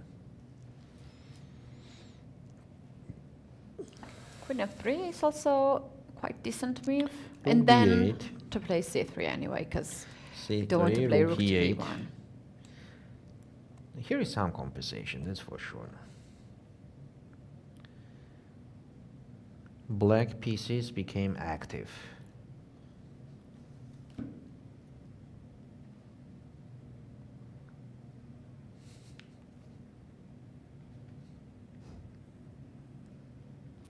I like how she's keeping the pawn in the She's hand. calculating the lines now. Yes, she is. mostly, you know, She's the great calculating. player, by the way. I have to say that Nana is a great player. Has been the lead of the national team for years and years and years, Yes, for many yes, tournaments. yes. Yeah, when I started to play chess, when I played under 10 World Championship, Nana was playing under 16, and she was the tallest kid in our federation, loudest kid, and winning everything. I also, have such a good memories with Nana. Have a nice memories of 2017. I was the chief of delegation of the Georgian players on the Women European Championship on 2017 in Latvia, Riga, where Nana became the European champion. And you know, every day chatting with her, sharing the emotions, so on. So she just loves chess. I mean, she talks with pieces, you know. I mean, and she can do that. She can do that, and on the same time, just imagine 3 kids. 3 kids. And she's She's crazy like a hero. actually for pretty kids. I love how much passion she has when she's talking about kids. And whenever you are asking the question, like, how are the kids? And like her face totally changed, right? Yeah. She's melting down. And this is just so beautiful Okay, to see. let's take a look if we have any news on any board. So after Queen C7, Sarah Hadem is thinking. On the second board, Lela Javakhishvili after Bishop A6 is thinking. Tsolakidou Stavroula after Queen D2 thinking. And here we have the move that Kashlinskaya Alina did. This is Bishop F4 after Rook E5. Yes, Rook E5, Bishop F4 is mostly the same kind of position we have. Compare to Rook H4, no. I mean, after Queen F3, like it's the same position. Nothing special is happening for now. And Muzychuk Anna played C3 right away here, and maybe on Rook B8 she already calculated that. I mean, on Queen D3 she calculated she could capture on C7. Okay, I have a new bad idea. Let's get back to the game of Kashlinskaya and Assaubayeva. I'll bet here black will play rook to e8, and while white will go with bishop to g5, and they might repeat the moves. You think so? Yes. I mean, you are on my side already. Switching the teams. Could be, could be. Yes, it's absolutely obvious, by the way, because but let's say so, black has the compensation already for pawn. The compensation is already there. Well, the thing is that here you don't play rook to f5, right? Because after g4, the rook is dropped. Yes, after maybe rook f5, it's worth it to just have sacrifice to in get exchange, but like why? If not, then you have to get this rook back on e8, not on e7, obviously. And if white wants to repeat, can go bishop to g5. Then Bibisara could change her mind. And don't, but rook e5 is so, maybe queen e7 makes sense. Well, also in the sense of risking, black is not risking too much here. Like she doesn't have a bad position. This is and I saw quite here standard one crazy position. thing that Yeah, after go queen ahead. e7, a3, the obvious thing, and knight e4. If I take then Knight d2. oh, the fork. queen. Wait, oh. With knight And e4, queen later e4. the a pawn is also pinned, and you could not take on b4. And you're taking queen with a check, Yes. and then you take the bishop as well. Oh, Yes. that's beautiful. But the engine says that it's not a trouble for white, as they are taking just simply on e4 everything. And playing just rook d1. But still, even Game this is is on. compensation. Knight c2, knight d4, game is on. Like You know what? On knight c, it's very strong rook h4 appears Again. Again. Again and again. You could not take on b2 because of the rook d2. I mean, later after trading it. Okay. Bibisara is about to make the move. Let's now check out Sarah, because she made her move. Bibisara did the rook e8 move in And this Sarah did position. bishop d5 as expected. Yeah. So here is the position. It took a lot of time. Sarah took a lot of time from the clock, 33 minutes, but she's on the right track. Yes, she's making all the correct moves. That's most And, important thing. yeah, she The knows it's a worst, the worst compensation. is when you are spending a lot of time and still later you have to spend again and again. It means you are not on the correct way. Yeah. Now I think that next moves will be quite easy for black to do.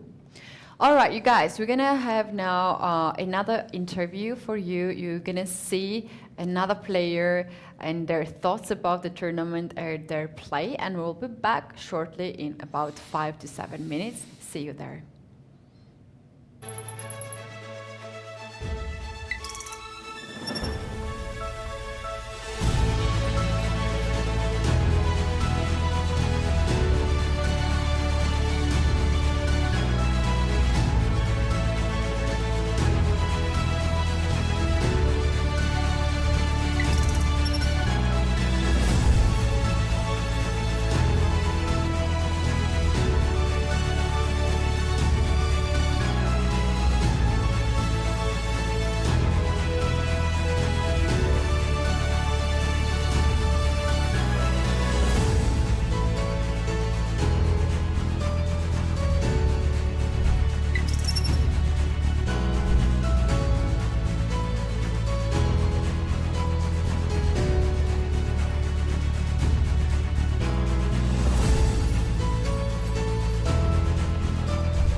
The third day of the Women's Grand Prix here in Tbilisi, Georgia, is drawing to a close, and now in the interview part we have our first Georgian guest here, Lela Javakhishvili.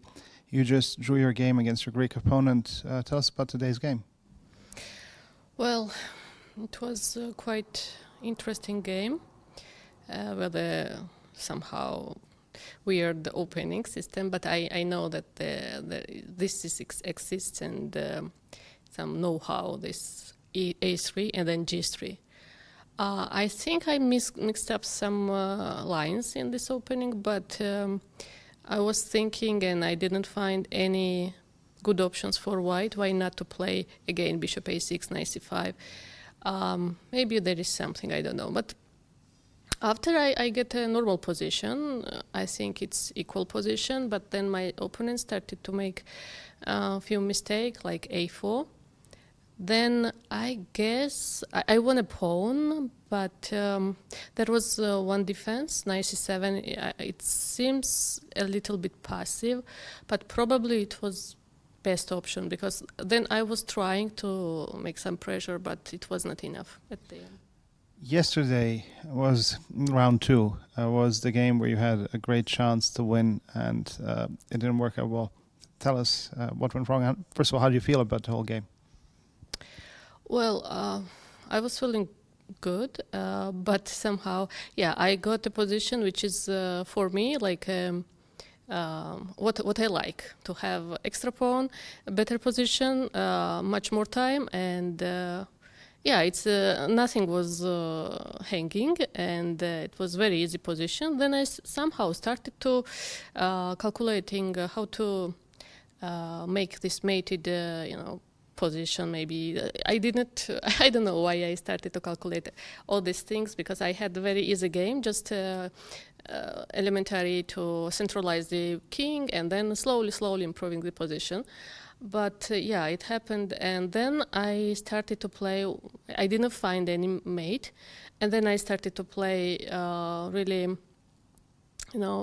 impulsive moves, like I don't know. It was one moment when I could make some progress after mistakes, h5 and rook h4, but it was like computer lines, and it was not easy for me to find this line. So okay, it happens. But if I understood you well, you in a winning position, you effectively started to overcalculate, and then you said you played impulsively. Is that something that you train yourself not to do, or how to handle? Because I know it's a difficult thing to defend a losing position, but it's also difficult to win a winning position, some players say. So do you train yourself how to avoid these situations where you end up overcalculating instead of just proceeding with the most clear solution? Well, how much I'm trained, it's something, of course, I can progress, but well, I can't make any progress anymore, I guess so, because, okay, it happens, and I know that I just have to think that it's, okay, I could lost first game and then won second game. I was thinking like this, okay, it's just a game. All games was fighting draws, so yeah, it was pity, but on the other hand, it's just a game, it happens, it's chess, and yeah, it's a sport after all. And of course, I will make, some conclusions after this tournament. And but now no need to worry too much or what happened. Okay, this tournament is played in your home country. Do you feel this more as an advantage to you or more as a pressure on you? And definitely it's advantage now for me, because I don't need to fly. We have, from Georgia, we have only night flights, and always it's difficult to take two flights to reach to the tournament place. And yeah, for me, it's a huge advantage to play. I live just next door, I can say, in 5 minutes walking from here. So for me, it's very, very easy to... But you're staying here in the hotel, right? And so would it be better for you to stay at your home, or is the hotel a better area where you kind of can focus more on your chess? Well, I think it's better to stay in the hotel anyway. I'm more focused. Although I'm in my house, in my home, I have 15-year-old son. He's already big and don't make any trouble for me, and husband. But still, I prefer to stay in hotel. And speaking about chess in Georgia, as a player who grew up here and in the Georgian chess school, how would you describe the status of chess in Georgia now? Citizens? Or? The status of chess in Georgia now. Is there a lot of support? Do you feel there's... Yeah, I mean, actually starting from last year or even from this year. We have great conditions thanks to the Georgian Chess Federation and Ministry of Sport, and especially to Akaki, who just last year became president, if I'm not mistaken, and anything we ask, he's making. I mean, I don't know, we don't even asking some coaches, and he's calling, and do you want some coach, and do you want some training, and it was never before. But from this year, we have all team members and national team members, we have great conditions.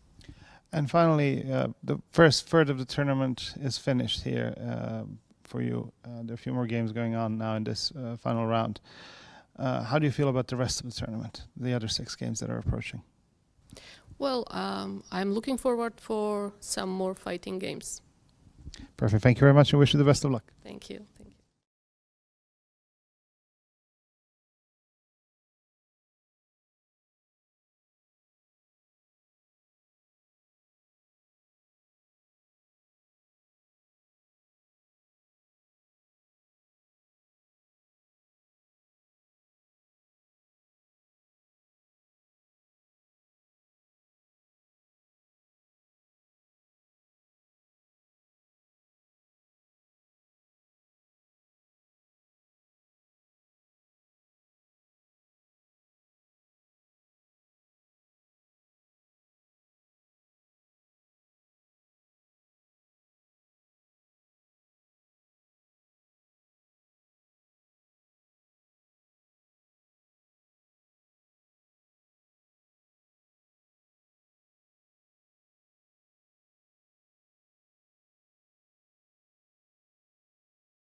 Welcome back, everyone. This is FIDE Grand Prix here in Tbilisi in the studio where Keti and Valerie. We are back at the right time because the games are going to get in perfect shape, Valerie. We have all the games in progress. We also have two leaders, Bibisara Assaubayeva and Stavroula Tsolakidou. They are leading the competition, but the rest of the players, they are so close to catch up the leaders and become themselves the leaders. We also have Sarasadat, which we had on the screen just a few seconds ago. Do you know why they are sitting like that? Because they have this position on the board. They repeated the moves. And the arbiter is checking. Couple times. At least I guessed one situation in this tournament, and this is the repetition. So that means that Alina Kashlinskaya and Bibisara Assaubayeva will end in a draw. We will wait the chief arbiter to yes, that's finish. it. And, the game is over. Okay, that was actually quite interesting. Nice start, nice idea offered by Alina Kashlinskaya with h4. We had a bit of joy with that, and then Bibisara, well done. She actually managed to deal with that challenge quite nicely, and she keeps the leader's position in the tournament. Okay, maybe let's start with the first board. First board, let's go. Sarasadat against Alexandra Kosteniuk. So, Alexandra Kosteniuk is trying to keep to the h5 pawn the threats. So she played queen d7 in this moment that we are considering this position after bishop d5, saying that black has compensation. Alexandra played queen d7, quite tricky move, and maybe here Sarasadat missed a little bit that maybe the better move was to play rook fd8 and on queen f5 to don't be afraid of trading the queens, as after g6 the white slide square bishop does not have any good square to go. So for example, if it goes on c2, then it can be just bishop e6. So the point is that the a2 pawn is hanging somewhere, it's hanging, and rook d2 is also hanging. So yeah, this actually keeps the white rook on a1 for longer time. Yes. And Valerie, this black's rook can get on the second rank and activate. Yes, it is. So Sarasadat decided here to do bishop e6, also makes sense, but after queen b5, now h5 pawn is hanging. And the best move, it seems, is h4. h4, and on b3, even to play h3. That's the idea. Actually, if you play h5, let's do h4, h3. This is our suggestion, of course. Yeah. Compensation, of course, I definitely. love this idea to go in with the pawn further. It always creates so much damage on the king side. From other side, if white does not play b3 here, then rook b8 is hanging and the b2 pawn is hanging. Well, it seems like b3 is kind of forced. Next board, Lela Javakhishvili against Vaishali R. This is a position, and the last moment we considered this position was that bishop a6. Here Lela captured on a6, capture, and rook fd1. Also rook c8. Very equal. The position seems to me very equal. So for example, white could capture on f6, take on f6, rook takes d5, queen takes e3, take everything, and rook d7 in the end. Maybe first check and then rook d7? Also, to attack the both check, pawns. engage 7 and rook d7. Yeah. Here the point is after rook c7, maybe king on h7 stays better than on g8, but it is very tiny detail. The position is very equal. And if white does not capture on f6, then what is better move to suggest here? As here white has a chance just to take the d5 pawn, and that's why we're taking on f6 right away. So if not to take, then what to consider? Rook d2 maybe? But after knight c5, and the point is that the black can play g5 anytime they want, just in case they need to, don't have that pin anymore on the board. So again, the position is equal. Next board, Muzychuk Mariya against Tsolakidou Stavroula. A very huge advantage on time. A very huge advantage.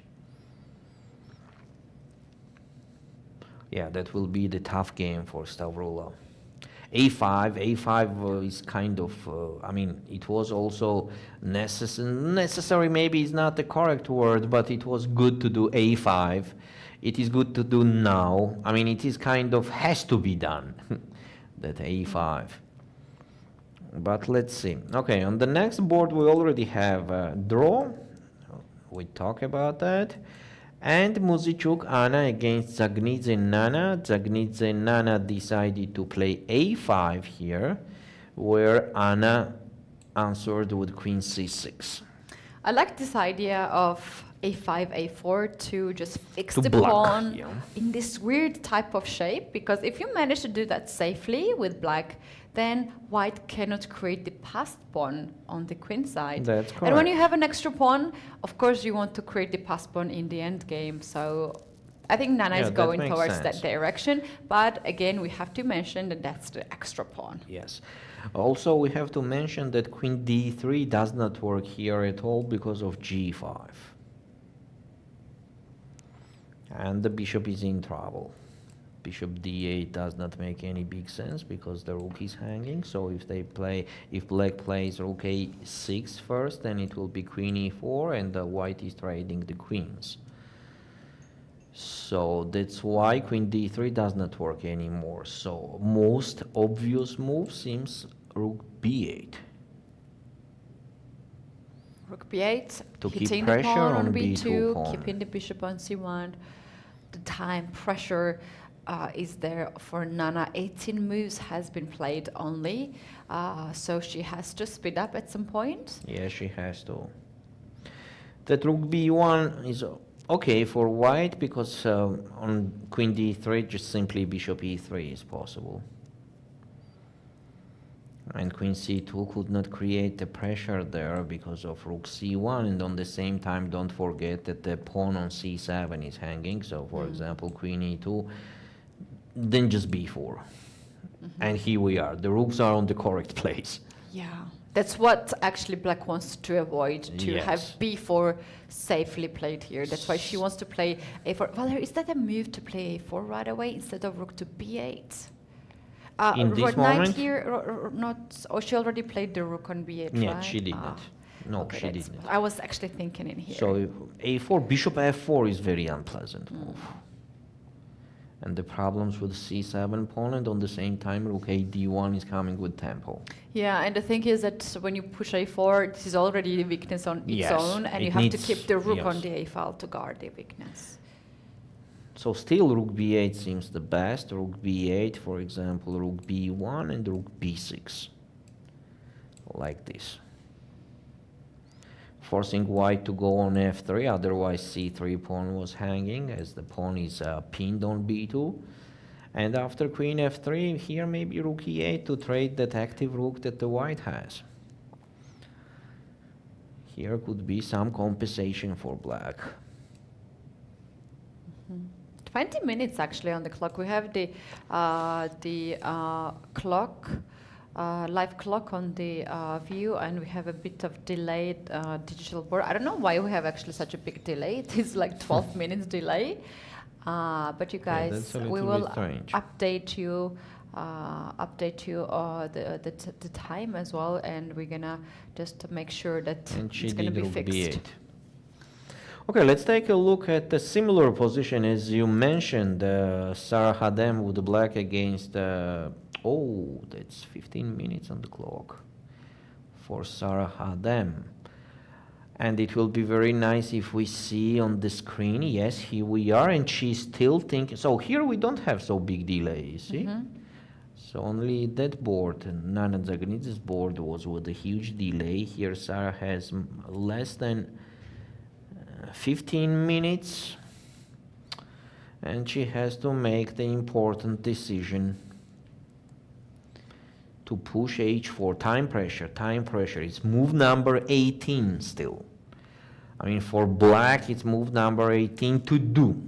So 23 more moves to play until the first control, and only 14 minutes on the clock.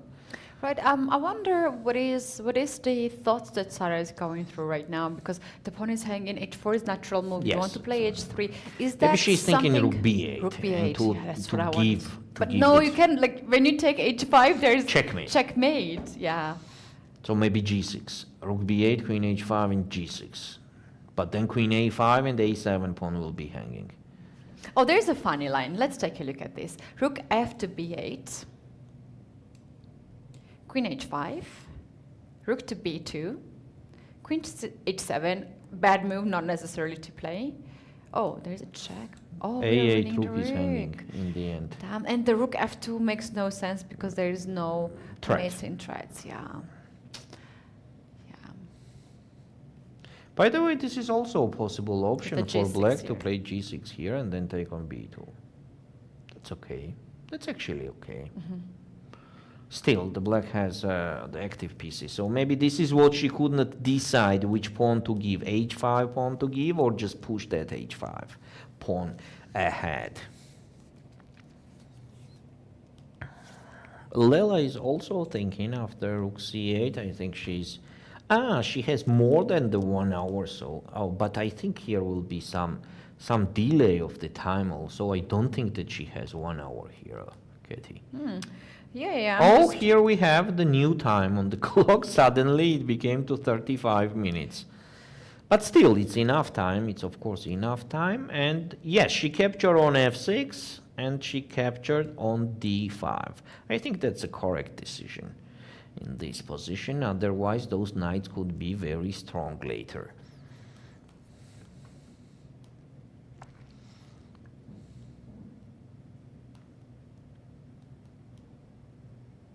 The position is very close to equal. We already considered this line. Would queen take c3, take everything on c3, rook d7 and rook c7. Okay, Tsolakidou Stavroula still delays to play a5, still delays that, and played bishop c7. Here h5 already makes sense for white. Let's see if Mariya will push h5.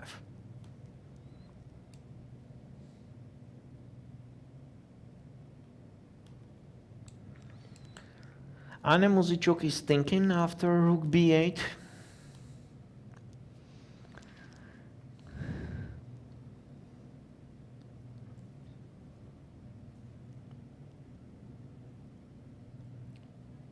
Yep, Anna has actually plenty of time here at this point. Half an hour more, extra pawn. Her issue to deal is just to find a way to develop the queen side. Also risk-free position for Anna, yes, as it is. Kashlinskaya has. And at this type of tournaments, all you want to have is risk-free positions and then one lucky game. And that's it. And here we have h4. Sara Hadem decided to push that pawn. Yeah, she's making all the correct decisions, but the time is Taking really too much time, yes. conserving. Yeah, 12 minutes for rest of the 22 moves. Oh. Too much. Aye. It means the whole game she has to play in time pressure. Time pressure, yeah.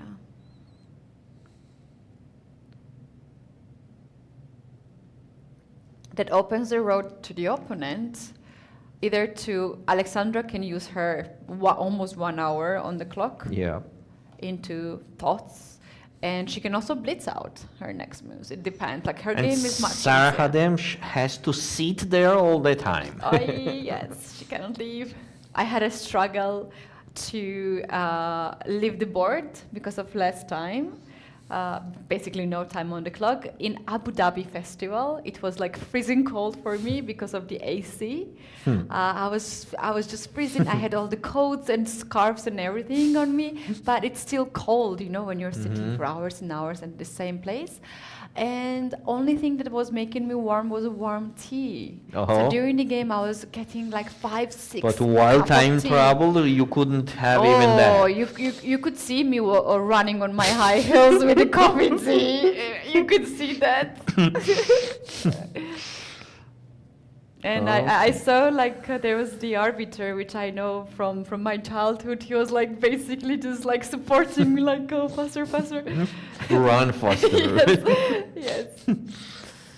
Okay. Yeah, some people might think that this is like your guys like, well, come on, but it can affect you. You might be distracted by the fact that you can't just leave the board. You have to be constantly there, not take a restroom or not take the tea or just water. That's why you don't have to think much.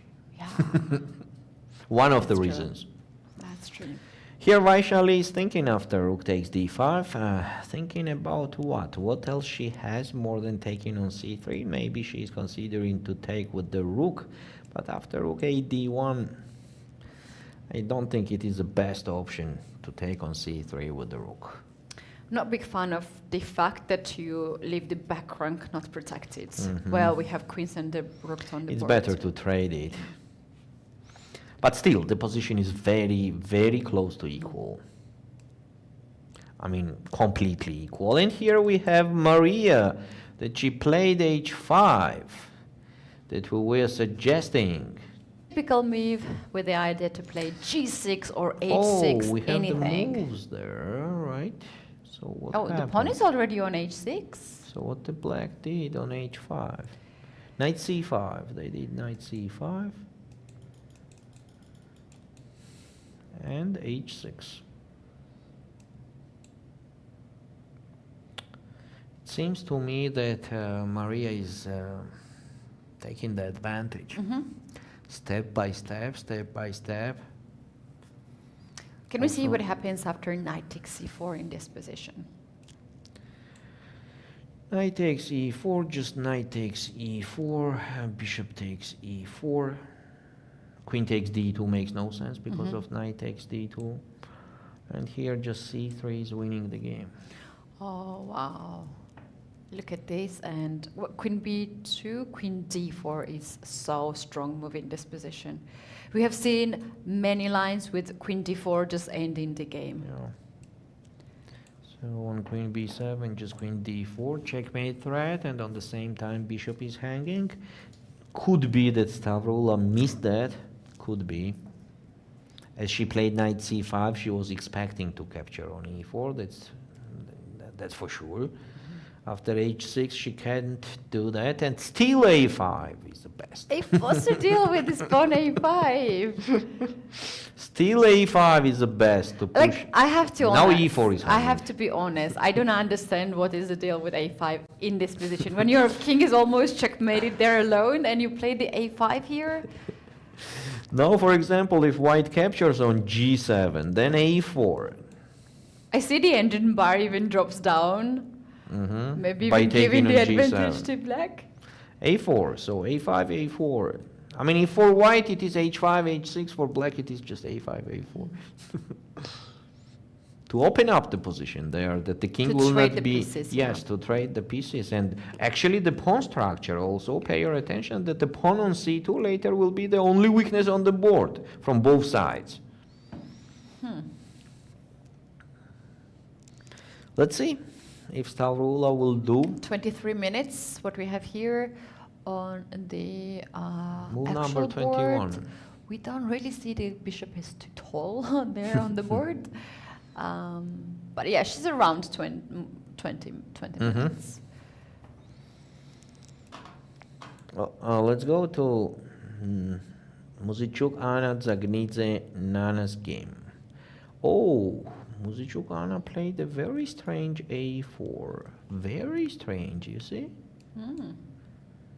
Very strange. So what's next, or what's the point of that move? Rook A3, Queen And? C4, Queen Rook B3. It's gonna take too much time.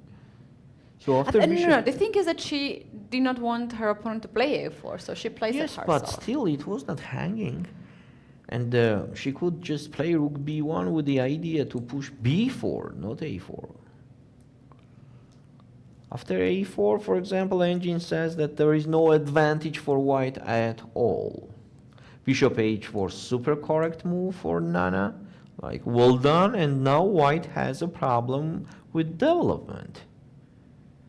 Because if they play Rook B1, then I don't understand what's the point of A4. Then just Rook B6, Queen G2, and there is amazing Rook E8. I don't know how much amazing is it, but we are trading the only active piece that the white has. Wait, can we play Bishop E3? Bishop E3, Rook B E6. I love the coordination of black pieces. Look at this, Yes. just all of this for just one pawn. I think that's more than enough. Yes. Queen D3, next move. Yes. Or Rook- Queen D7 to hit the pawn on A4. For example, Rook D1, then just Queen B8, then we are again threatening to take on B2. Then Bishop G5 is a threat, always. I mean, we don't have to forget that the main point, Bishop G5. After taking on E3, we are weakening the white's king quite much.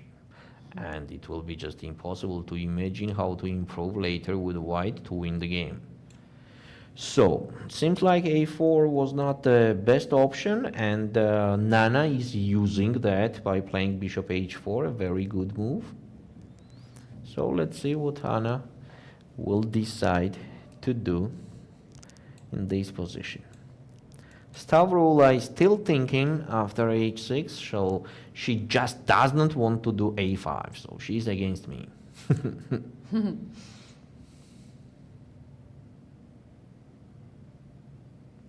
But she has to. Hard to think move like that when Vaishali the opponent's pawn is already on H6, you know. They're like checkmate threats and you just do your own business. Vaishali capture on C3 with the queen. So here is a line that we consider, by the way, multiple times. The position is very equal. You see, Keti, it continues, the draws. So surprised. So one draw we already have. Now we have another very equal position. And on the first board also, let's see, on the first board after H4, it was Rook A D1, Rook A D8. Oh, wait a sec. It was B3 on H4, Rook A D8, and Rook A D1. H3 seems very nice here. And she did it. Wow, well done. Sarah Khadem, well done. H3.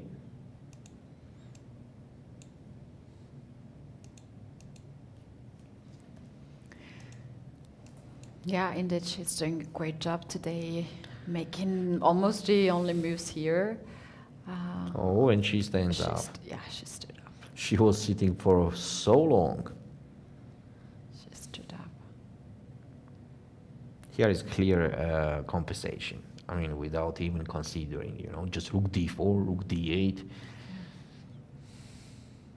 Where to win the game with the white? It is very difficult to find out where is the chance to create the troubles. Oh, we can see the lens. Yeah, we saw the photo of Kosteniuk as well. Look at her, very focused. Alexandra Kosteniuk, she actually dropped her rating recently, but she is, I think, in this competition the most titled player. At the age of 40, she has achieved a lot, starting with becoming the world champion. That's the dream of every chess player. You are starting from there. Then you want to become also grandmaster. So she's a grandmaster, one of the few women who achieved the title. She's a European champion. She's 2 times Fischer Random world chess champion, the winner of the World Cup.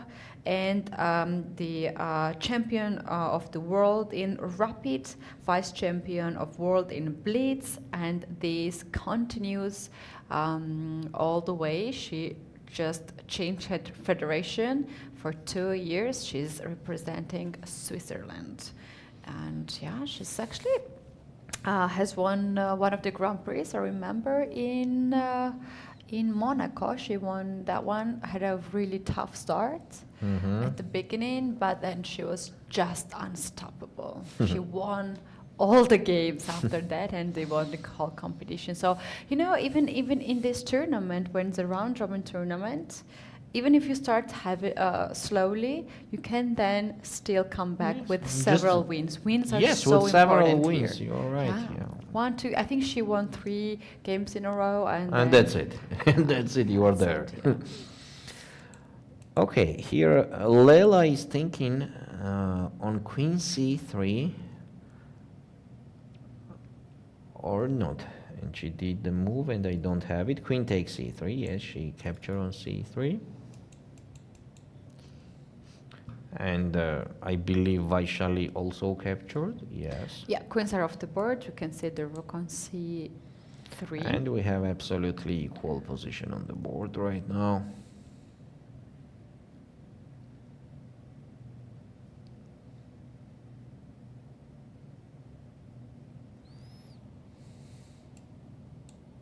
Oh, and Stavroula again is not playing A5. And she played G6.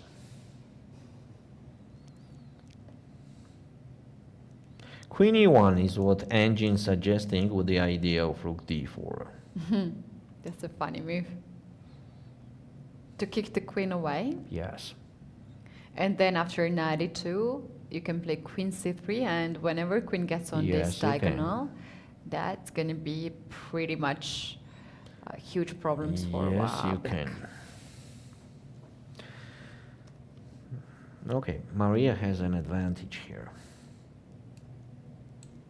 After bishop h4, Muzychuk Anna is thinking, seems like she missed that move. That bishop h4 is a little bit unusual move, you know.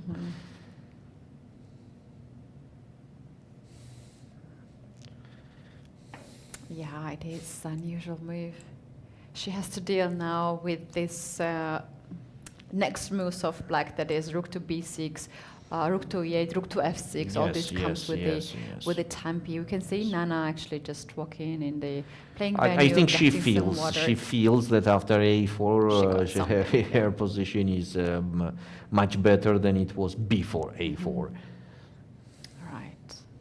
She started quite heavily at the move 10, 11. Yes. She had to spend so much time because of the struggles, but yeah, after that she played very fast and found all these correct moves. Even now she has to play 21 moves to do in 18 minutes, but she already looks confident. Yeah. And the position allows that. Yeah. The engine says at this point just 0-0, right? Yes, it's just equal. Alexandra Kosteniuk is still thinking after h3.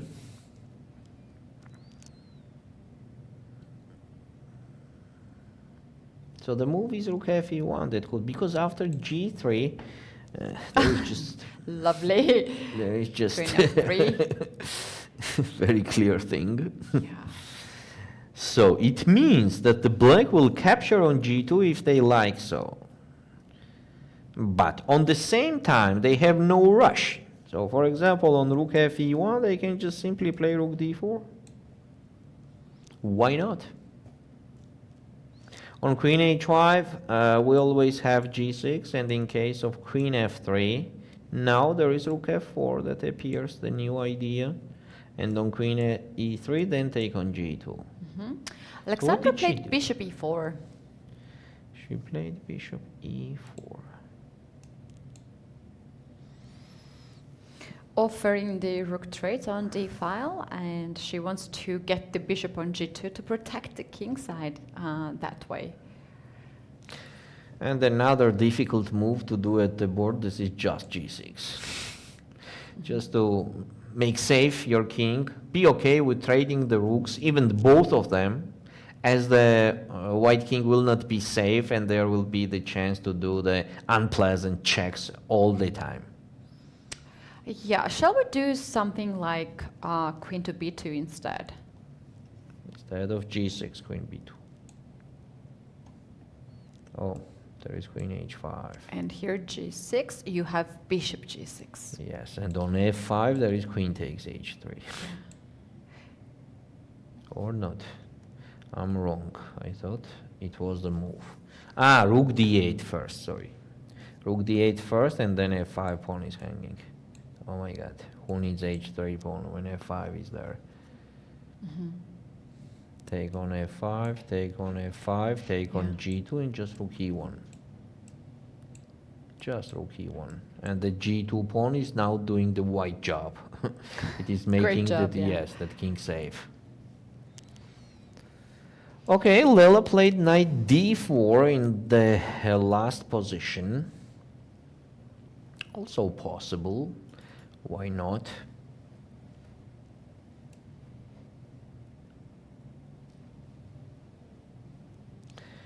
What's the idea of this move?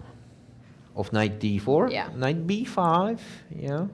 She wants to get the pawn there, but knight c5 is just a good answer on that, as on knight b5 there will be just rook c2 and then rook a4. Okay, maybe she also wanted to cut the fourth rank, so cannot reach that. On a4, right? Yeah. So knight c5, Lela could just do rook d1. That makes sense. Still, the position is so equal that, you know, of course we can try to find the chances from both sides, but obviously it will be equal always, everywhere. Okay, and somehow we have a time where everybody is thinking. Everybody is thinking. But Sarah Khadem does not have much time to think. Here we are. She has what we have on the screen. This is 7 minutes, but it could be less. Yeah, we can actually stick around of this game and see how Sarah will make Board decision. number 1. Board number 1, they are playing, and it's actually a little bit unfair because like there is some time of the long pause, and we're basically just going around and around, not having moves, and then we have a lot of moves. Yes, all together. And then all these 5 boards, there are so many interesting things happening. We basically cannot have all of them on the screen, and we're missing very often the best moments. Yes, sometimes it's happening like that. That's For example, really sad. now everybody is thinking, oh, we have some moves here. Rook d4. Rook to d4. Also makes sense. I like this move to open up the road for another rook. Rook Yes. f to d8. She's fighting for the d file, attacking the bishop as well. I think Alexandra will capture that and then play queen d3. Yeah, that makes sense. Shall we take that queen and play rook to d8 with idea rook Take, d2? take, rook d8, rook d1. Oh. Somehow we're just pawn up now. Or pawn down with black. So on queen d3 it seems like we have to start jumping and biting.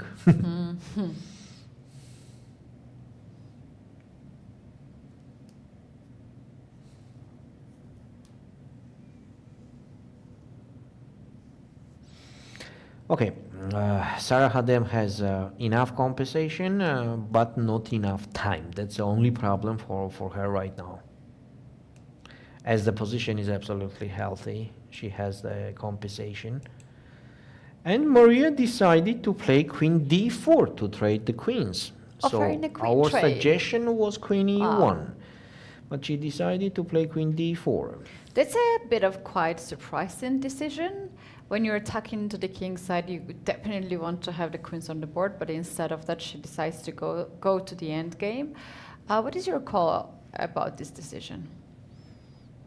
Seems like okay, because Because of concrete problems, what I see right now that pawns are quite weak, d6 and a6 pawns. So for example, if the black capture on d4 or captures on d4, what to do next? Some e5 is hanging. Yeah, but in Sicilian, if I'm not checkmated, I'm surviving somehow. I'm surviving. Yes, could be. Okay. I wish the queen's on the board. That's for sure.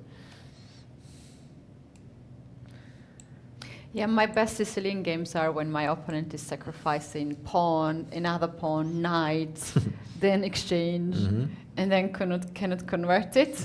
And then I have so many extra pieces that I am converting. That's my best Sicilian games. Otherwise, it is so dangerous opening if you're not good That's for sure. and updated with the lines. So, Muzychuk Anna played rook b1, a little bit late with that, but still she did rook b1. So we're suggesting rook b6, definitely rook b6 to enter in the game with that rook.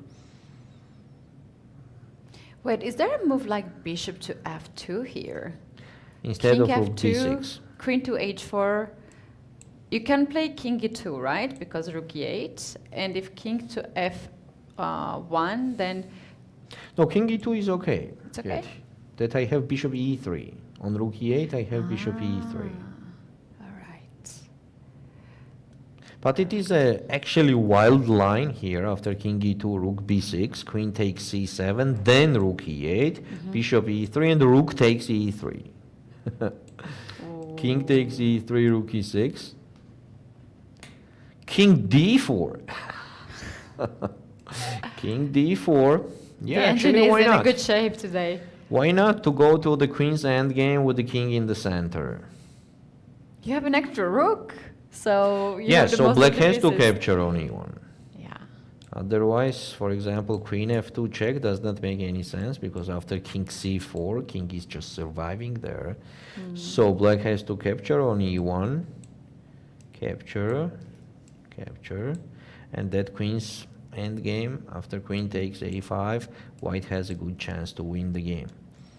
And then when we go back after the check on h4, if king goes on f1, in this position you take the pawn on h3, and you have to be careful here not to blunder. After queen g2, there is queen d3 check, Yes, and because yes, of the that's rook on nice, b1, nice.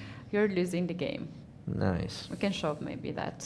Yes, so on queen g2, there is queen d3 check. Yeah. Oops.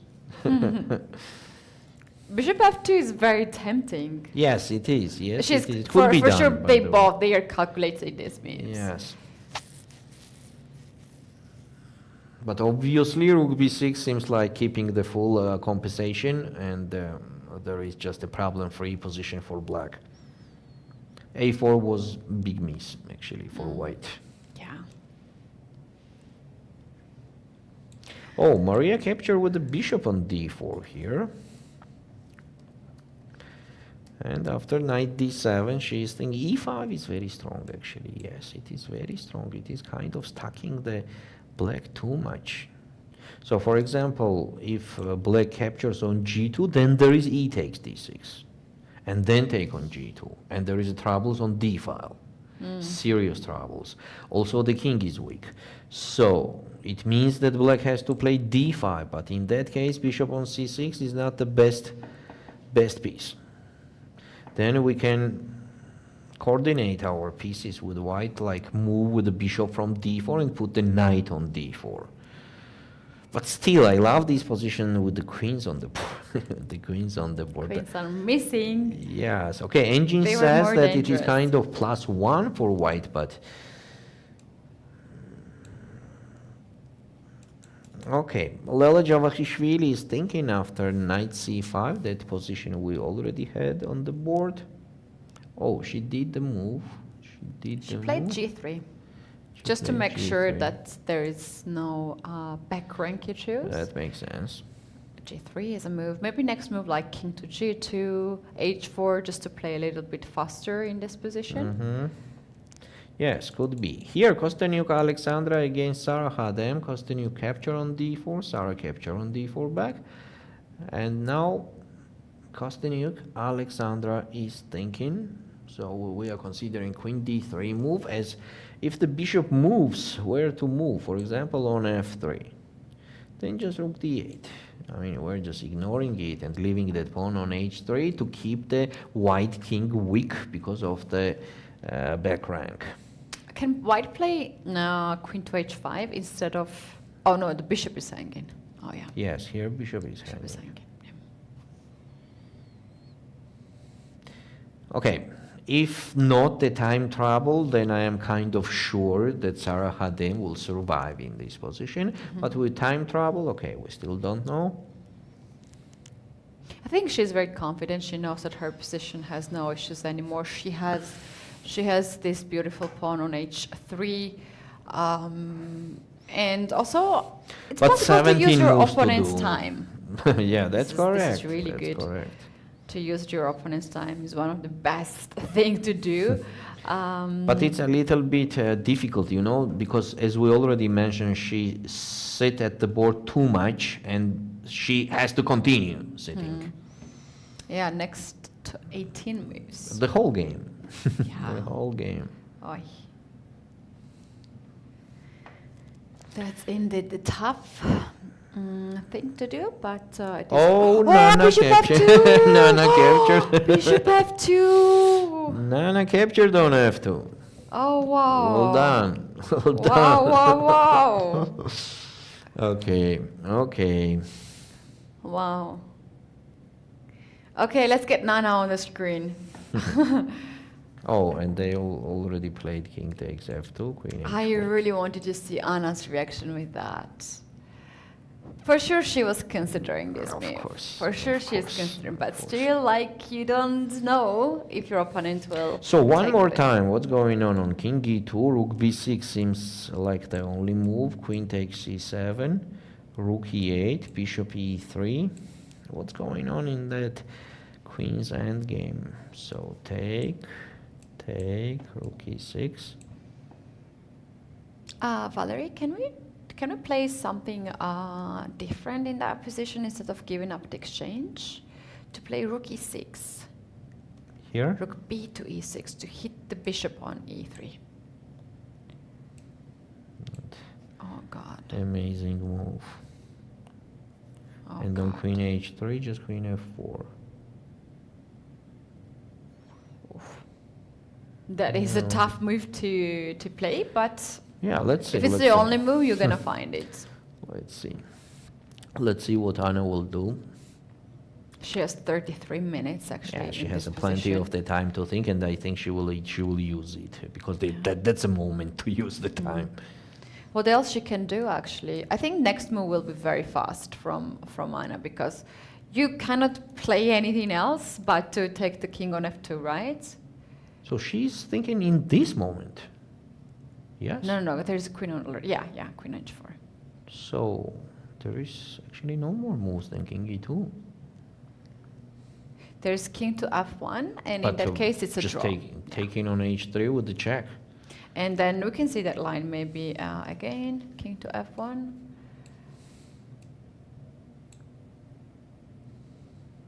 No, it's even better for black, you know. Because on king f2, queen h4 check, and on king f1, now I'll play rook b6. And we go to the same queen's endgame, but with the extra pawn already for black.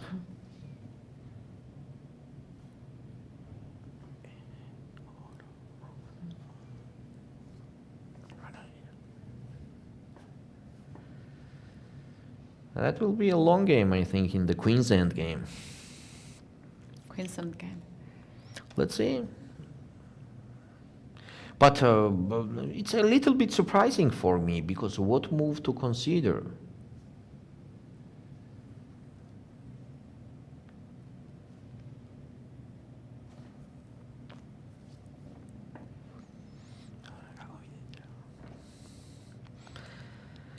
On the same time, Anna has, as you said, plenty of the time, so she will use that time. Yeah, it's not easy to make her next decision. Because if you see that king e2 is not going well, then maybe she will go with king f1 to make sure that it's a draw. Yes, but do you know what? There is not a draw there. That after queen h4 here and king f1, black still could play rook b6. Oh. I mean, it's not necessary to repeat that for black. And here it seems like black is... It's not dramatic for her. She just needs to find the correct king moves, king d3 or king d4 somewhere to activate the king. But she's lucky that she has the time. I mean, okay, not lucky, she deserves that. And she has the time to use it right now. All right, guys, we have one final interview for you right now. You're gonna watch that, and we'll be back shortly with a really exciting round 4 at the FIDE Grand Prix in Tbilisi. Don't go anywhere, we will be back shortly. One of the great hopes of Indian chess, Vaishali R is playing here in Tbilisi in the first leg of the Women's Grand Prix. And here at the end of the third day, the third round, you won your first game in the tournament. Congratulations. Let me begin by asking you, how are you feeling? Yeah, thank you. It feels good. I think it went smoothly. Just out of the opening, I was better, and yeah, it was a good game, I think. When you look at your past 3 games here, it was a bit of a roller coaster. The first day you blundered in a solid position and you lost. Yesterday you were in a dominant position against none other than Kosteniuk, and then you drew. And now this. How would you kind of assess your performance in the past 3 days? Yeah, it has always been this topsy-turvy in my recent tournaments. Yeah, I'm happy that I won today. It was a smooth game. Last 2 days were not really good. First day I just blundered. When I was about to take on e5, I just realized that d5 was an option, and there was no way getting back to the game after that. And yesterday, I misplayed quite in the opening. She could have played c4, and white was much better, I think. Later, I was winning. I saw this g4. I mean, I got this knight e5 trick, and I should have continued. I mean, I had so many options. I can just even play king g8, and it's so much winning. Just that I didn't realize that it was so much better. Basically, white spaces are struck, like they're not getting into the game. I also have 2 pawns, and I can even play slowly, like king g8, rook c4, getting the other rook, or a3, and I was very surprised to see computer giving like +3, but once I got into the details, it was clear that black is clearly winning. I should have continued, but it was not clear to me when I was less on time. So, Going through all of these ups and downs, which often happen in tournaments, how do you calm yourself down? When a game is finished, do you say, okay, that's it, you leave it be and just try to relax? Do you think about the game and what to do? How do you manage your... This has always been a problem for me. Like when I lose a game, my tournament just ends. But in the recent times, I think I'm managing it much better than before. Some games it's difficult to get out of your head. It keeps running into your head until night, and it's sometimes you're just unable to sleep. But sometimes you just have to somehow get out of it, and look for start preparing for the next game, and also trying to be objective is important, especially like just in the beginning of the tournament. Trying to play some good games rather than focusing on result. And what about your brother? Obviously, he's a big influence on you and you on him. Has he been watching these games? Have you been talking to him? Yeah, definitely we are. He's playing in St. Louis. He's even got over yesterday, and we both are following each other's games, and we try to discuss about it briefly. And who is more critical to the other about the games? It depends. Sometimes one is upset. We don't even discuss about the game, but just to have a friendly chat. So yeah. Do you always have a chat with your brother after your game, or when he plays after his game? We try to discuss like whenever, the last 2 days I've been discussing like just after the game, because it's morning for them in US. So, the timing is perfect for me. So, yeah. I understand this is your first time here in Georgia. Georgia is obviously a country which has a huge chess legacy in chess in general, but especially in women's chess. How does that make you feel to be here? Yeah, it feels very good. yeah, Georgian players are very strong and they're fighters. And my first time to Georgia, I'm really enjoying here. Also, the organization is great. Having good time. Yeah. Have you managed to go around, see the city a little bit, or are you more confined to the room and preparing for your games? Not so much. I just went for a short walk like the last 2 days, so nothing much. And obviously, India is in the focus of chess. Chess is really in the focus in India, and it's really big. How are you finding the chess developments in India and the popularity chess is getting and chess players are getting? Does that work for you? Do you enjoy it, or do you find it even a little bit overwhelming sometimes? Yeah, in the last few years, it's been great for chess in India. It's growing rapidly. Also, like so many strong players. Becoming stronger. Gukesh winning candidates. Like everything was Prag winning silver in last year in World Cup. Like everything is changing. The support we are getting is sometimes it's really overwhelming, honestly. So also it's good. Like we are in the right time. So it sometimes feels good to go out of the country and just escape the madness of the popularity. Not really, but anyway, we players keep traveling for tournaments, so no, we're not like that much staying at home also. So yeah. Are you comfortable with that? Because I know you usually travel with your family. Your mom, if I'm not mistaken, is always with you. And are you comfortable with traveling more and traveling on your own? Yeah, I would prefer to have my mother and Prag with me, especially in the recent times. We got so used to being with them in the tournaments, especially when games don't go well. It's nice to have some strong support. Yeah, this time I had no choice to come alone. So also it's a new experience for me. I'm also learning. So yeah. And finally, about the Women's Grand Prix, the format has changed from 4 to 6 tournaments. You played in the previous Women's Grand Prix. What do you think about this new format and in general about the things happening in women's chess? This is my first Grand Prix series. Like last time I got an opportunity to play for 2 tournaments I've played. So this is my first time in the series, and yeah, thanks to FIDE for having this Grand Prix events for women chess, and they've also increased the tournaments. This gives more opportunity for many girls to play, and yeah, it's very nice. Yeah. Okay, well, thank you very much. We wish you the best of luck. Thank you.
Welcome back, everyone. This is FIDE Women Grand Prix in Tbilisi, and we are right in the middle of the round 4. A lot of excitement, a lot of tension right now on the boards. Valerie, what is the game we want to take a look at the Okay, beginning? let's start with Muzychuk, Anna, and Nana Dzagnidze, as it was quite complicated and decisive moment in the game when we left. So that was the position. Just a sec. A lot of pieces got traded here. So this was the position where Anna was thinking. She played king e2, the correct move, and unfortunately Nana made the mistake. She captured on h3. Instead of that, she has to do rook b6, where it was the forcing line after queen takes c7, rook e8, bishop e3, take on e3, take on e3, rook e6, king d4, rook e1, rook e1, queen takes e1, queen takes a5, queen f2 check, king c4, and queen takes b2, with some chances to survive here, with some chances, as it will not be so easy for white to promote that pawn. On the same time, just in case, black also has counterplay connected to f5. Yeah, and with white's king in the center, there is a big chance that black can hold here with the checks. But instead of this, Nana made a really surprising move. She captured the pawn on h3, no check. The pawn on g4 is hanging, but this gave Anna a lot of time to just put the pieces together. It seems like Nana missed something here in calculation, because after queen f3, the position goes just to the technically winning for white. They are just piece up. Nana continues with a couple checks, but then there is no more checks. And she were forced to take on b2, take, bishop f2. In the game was take on e1, and okay, some difficulties for white here, but technically the position is winning. Muzychuk Anna is a piece. Okay, she has a piece for 2 pawns, but those 2 pawns are not dangerous at all. Let's go to the first board, where we have Kosteniuk Alexandra against Sara Hadem. Sara Hadem is doing the correct moves for last 2 hours, but spending mostly her time. But now we see that Kosteniuk Alexandra also has around 15 minutes with the equal position on the board. Black does not have any troubles here at all. They are pawn down, but they have more than enough compensation, as a white king is quite weak. The pawn structure on the king side is also not the best. The last move was king g7. Just in case black needs to play rook h8, they are ready to do that. For example, on the move like queen d2, it's even possible to play bishop h3 check. As the white could not capture on h3 because of rook h8, on king g2 it will be rook h2. And on king g4 it will be f5, even winning for black. So on bishop h3 it seems like white has to play king g1. And in this case, okay, queen d4 is a threat that the white can play, so it's even possible to play king g8, I think so. That's a weird move, but it's working. But white could not improve. White could not improve because of the weakness of the king. That if the queen goes, there is queen g5 check everywhere. So otherwise, how to improve at all, you know? I mean, we need the plan. How about queen f2, queen g3? Queen f2, but what's next? Queen g3. How to improve then later? That just improving the rook for the black on queen g3, just jump with the queen on h5. Rook d5 does not make any sense here, because queen h6, I mean, with the same thing on the board. The king is still weak. I mean, what to do with the king? Now queen c1 is a threat. Queen e3 is a threat, yeah. Yes. It has to be queen g5. Okay, black. Oh, sorry. Mouse slip. The black queen will jump again and continue jumping all the time. So we had the move on the board. After king g7, what did Alexander do? Queen f2. Queen f2. With the same idea, queen d4. But here even bishop h3, king g1, and the rook c8 works.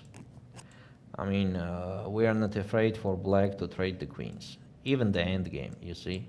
I mean, even this endgame should be okay for black. Yep, interesting. Less than 4 minutes on the clock for Sarah for a long time already. Let's like a quick tour. What a move, rook d8. Just engine reminds me that the back rank. Wait, in case of rook d8, there's queen to a1. Checkmate. And there's going to be checkmate for, how rook d8 is a fantastic move. Yeah. Wait, let's not go anywhere then in this case. Maybe we can see queen is on f2. How we got in this position? I mean, it was queen f2 here. I mean, King bishop is on h3 has to be done. First of all, bishop h3 check, the strong move. All right, let's take a look now what happens after king takes h3. Then rook h8 Yeah. check. Rook h8 check. Oh no. Sorry, goes rook to h8 check right away. Oh, not the check. It's just a rook h8. It's not a check. It's not a check. But still, white has, I think, no chance to improve. I mean, how to improve? The king is in trouble always, and the king needs the attention of the pieces there, the measure pieces, and then later where and how to improve. King g1, it would be just queen g5 check. On king h1, just queen e5 back. Black has excellent pieces. All the pieces are just perfectly placed. The only problem here for black is that there's a pawn missing. Yeah, if there is no pawn missing, then it will would be be even even better. an advantage. Let's take a quick round trip all the boards and take a look what is happening on this next board, Javakhishvili versus Vaishali. We have some improvements. But still, rook on a4 is attacking white too much. The position is the same, just an equal position. Lela is trying to create some chances on the king side, but obviously the position is equal. Next board we have Muzychuk Mariya against Tsolakidou Stavroula. And it went to the equal position. Okay. It means that Mariya missed somewhere, and okay, very well done to, I mean, Tsolakidou is showing up the excellent performance with such strong players, and that's her first Grand Prix series, right? And she's doing it very well. So c takes d5 was in the game, bishop takes, the position is very close to draw. Too many draws again. Too many draws again.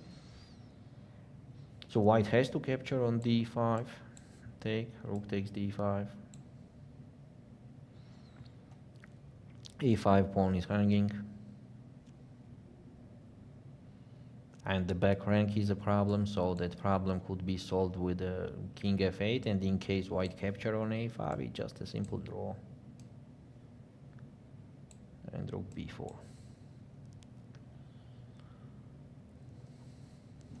And the pawn will be gone. Actually, white cannot really hold this. But where is rook? What happens after rook to a8 here? Then the g5 pawn is also gonna be lost. King e7 on rook h8.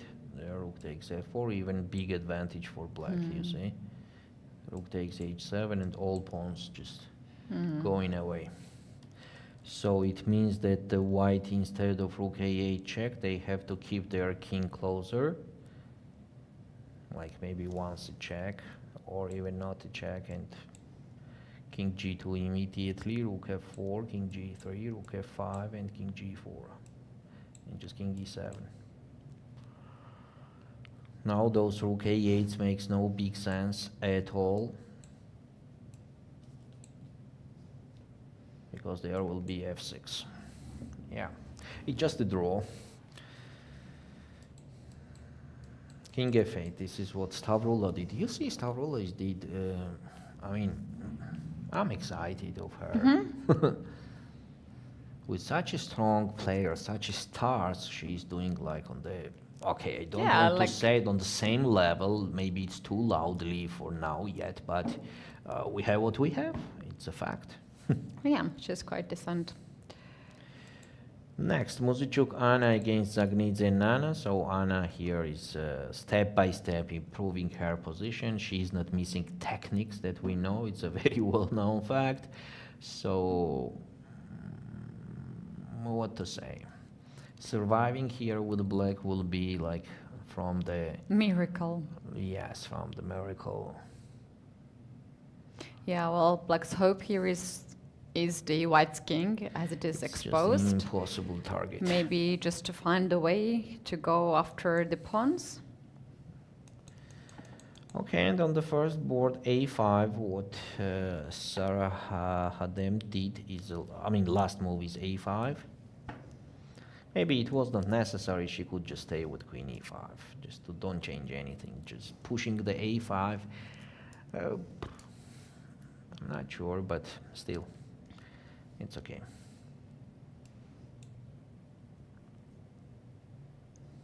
Queen d4 check. What's going on queen d4 check? Is the black forced to play queen f6? Because if the king goes, then rook g1, I don't like that. Why I can go to king g8 because there's queen to d8 and you're trading everything. Okay, not losing, but okay, trading the queens and the rooks. It's so queen f6 maybe. Yeah, somehow I think that a5 was unnecessary. Let's see what Alexandra will do. I think that's her only chance now to play queen d4. Okay, on the meantime, Lela Javakhishvili against Vaishali, the position goes much more to draw than it was, for example, with the knights on the board. It's even difficult to say it's equal. We can say it's draw. Yeah, not much ideas here for any of the sides. All these rooks are guarding the weaknesses. Stavroula and Mariya are playing very fast. Maybe they are about to finish the game. Do you think they can agree on a draw at this point rather than to... I think so. Just Mariya has to keep her king now closer to the pawns, otherwise it will be even worse position for her. She captured the pawn on a5. Yes, this is a position that we have after this, right? And rook b4 has to be done, rook b4. I'm missing the moves. I don't have it on my screen. On my screen I have this position, but we see on the video that they capture on a5.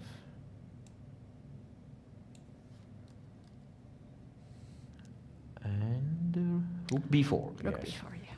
Rook b4. This is a position. So after king g2, it's just a draw.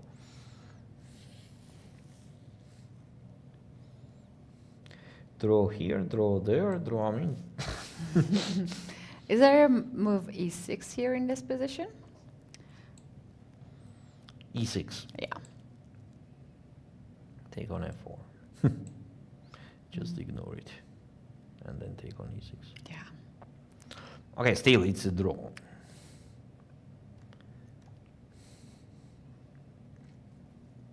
I think here Mariya should not consider to go after h7 pawn, because in that case Stavroula will be capable to capture all the 3 pawns, and then with the h pawn she can just handle easily. So wait a second, I just realized, what does it mean that today we also could have 4 draws? It's a little bit strange. Quite unusual. So out of, wait a sec, so first round was 5 draws? No, second round was 5 draws. I just Second round was, first round we had 3 draws and 2 decisive results. Second round we had 5 draws. Third round we had 4 draws and 1 decisive result. Today also 4 draws. And today we are very close to that direction. Wait a sec, something is happening. Kosteniuk is just completely winning here. Ooh, is that blunder? Yeah, after Queen A7. Oh, such a bad tournament for Sarah Khadem. Which she played f6, right? It's already happened. Queen A7, Bishop F7. Now Kosteniuk is thinking, but she has amazing Bishop G6. Oh. Yeah, just game over. Immediately game over. Oh, look at that move. If you take with the king or with the king, there's rook G1. Pin, you cannot take with the bishop. What's left? No. Just resign. Oh, such a pity blunder. Oh, come on. Wow. Yeah. Oh, such a bad start, and now this. I mean, she will be a little bit stressed after that. Yeah, but she was doing such a great job on the This is a time pressure. problem. Look at this. And at then 7 this seconds. move. Oh. She did the blunder on 7 seconds on the clock. I mean, that everybody can do that. Kosteniuk Alexandra is not that player to miss that chance. But maybe she can't see that, because if she sees, but she has a time. She has a time. She can just consider everything well. What about rook G1? This is the bad thing, that there are more moves. Bad thing for Sarah that there are more moves than just one. G1 is also winning, just a pawn. Yeah, Kosteniuk saw that. I mean, she sees everything. No, we can see that she sees. It's a different person now. Now it's like you are mine. I got you. Yeah. Okay, unfortunately for Sarah Khadem, she made a huge blunder with f6. Wow, f6. But bishop takes... such a struggle to play with the f-pawn. Bishop takes g6 is just brilliant. Yeah, it seems like only move rook f8, and in that case just bishop takes f7, rook takes f7, and queen b8, and rook g1 is unstoppable. Just look at this, it's just losing. Just rook g1 next move. Wow. Okay, we're gonna stick around this game. Oh my god. Because this is the moment, this is the most critical moment in the game. It's like a thunder in the open sky. Bishop takes g6.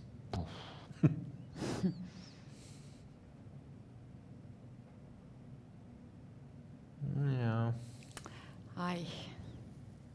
Yeah, Alexandra is considering. The thing is that if not bishop g6, there's also rook to g1. Yeah. When there are two moves. Well, f6 was a blunder, yes. f6 here. Queen f6 was a move which is still keeping a very good chances to survive in this game. You know, I don't like that a5 already, not the correct way. You know, I mean, not there. Just put the queen on e5. Yeah? Yeah, I agree with that. So one mistake. I mean, it's not a mistake. It's just a tiny error, and after queen d4, the huge mistake. Alexandra is considering how to win the game. I mean, which way to choose. Definitely she will play one of them, rook g1 or bishop takes g6. What about bishop d5 here? Let's take a look at bishop d5. Rook f8 and queen takes a5 even, or no, because on queen takes a5, black has just king h6. And there is very unpleasant pin forever. Oh my god. King h6 is a crazy move. Yeah, b4 is the only move to support the queen, and on rook d8 somewhere to have bishop b3, but rook c8, okay. And here black has a King h6 is a move like, when you play moves like that, you get the immediate check-in with the fair play. Yeah, all the players are getting checked after the games. We have the special room where the players are going right after the game, and our fair play arbiter is going through the process.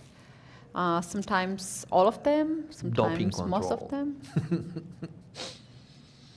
Yeah. Oh, Here we are. bishop g6 played by Alexandra Kosteniuk. Oh my god, what a bad feeling for Sarah 30 right seconds to digest everything. This just happened. And you know, it's just game over.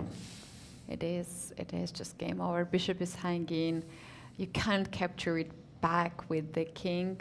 Rook f8 is possible, but You were rook saying, g1 you know, is still there. Few draws, a little bit of luck, and here you are.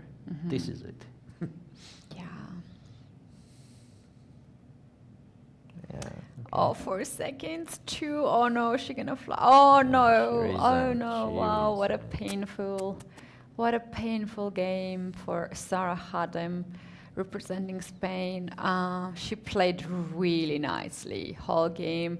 I think she just spent too much time somewhere. Too much. And then the moment she needed the most. On the moment of time- h5, she thought too much. Yeah, Sarah is very kind person, like very kind person. Even after such a painful loss, she was there smiling and asking question to the open to have some chat. That's not happening every Yeah. time. Usually players are just storming out. Yes.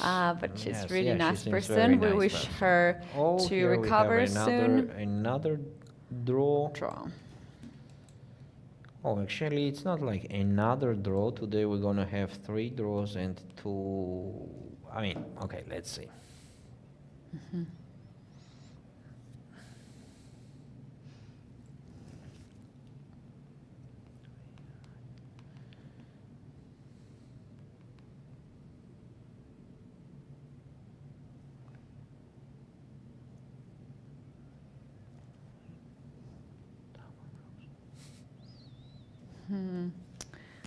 All right, 2 games So we have here down another at the game. same time. That means that we have 2 more games in progress. Vaishali Javakhishvili, Muzychuk, Anna, Nana Dzagnidze. We have those games in Here Nana will progress. fight till the end. Maybe it will not be successful end, but still she will try her best. And Javakhishvili Lela against Vaishali. It's just a completely equal position.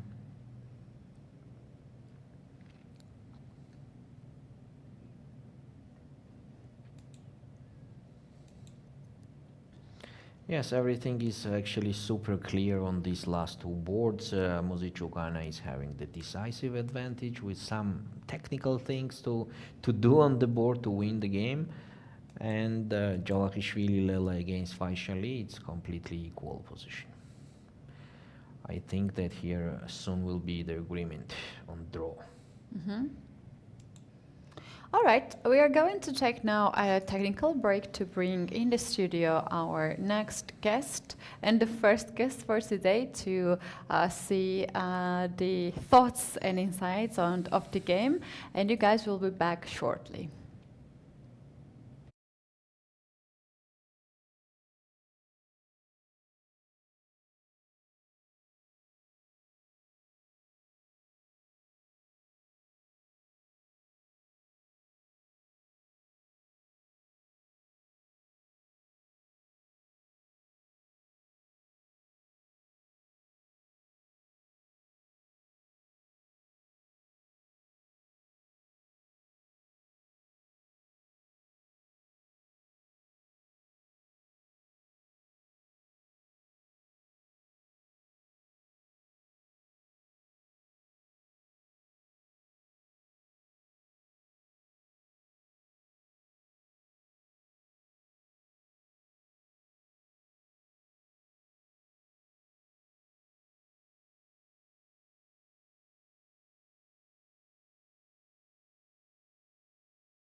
We are back in the studio with a special guest, Alexandra Kosteniuk, who just finished the game in a style. Alexandra, congratulations on a victory. Thank you. How do you feel?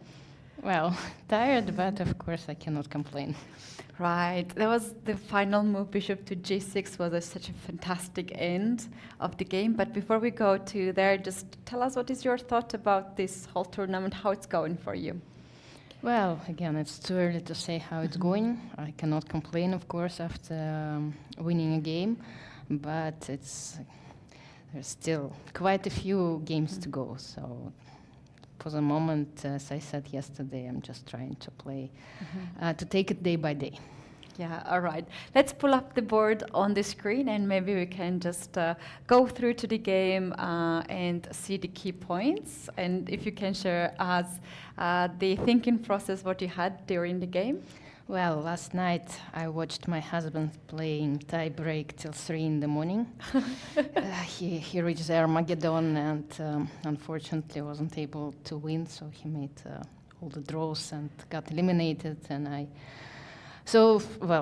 since I couldn't sleep well after that, I decided to play it very safe, like it's very safe line, pretty drawish, of course, like with accurate play, black should be able to equalize pretty easily, but okay, as often happens in those kind of 4 nights opening the Scotch. It's all about the pawn structure. Well, unfortunately, there are not many pieces on the board, and even if I win a pawn, it's not like 100% that I win the game.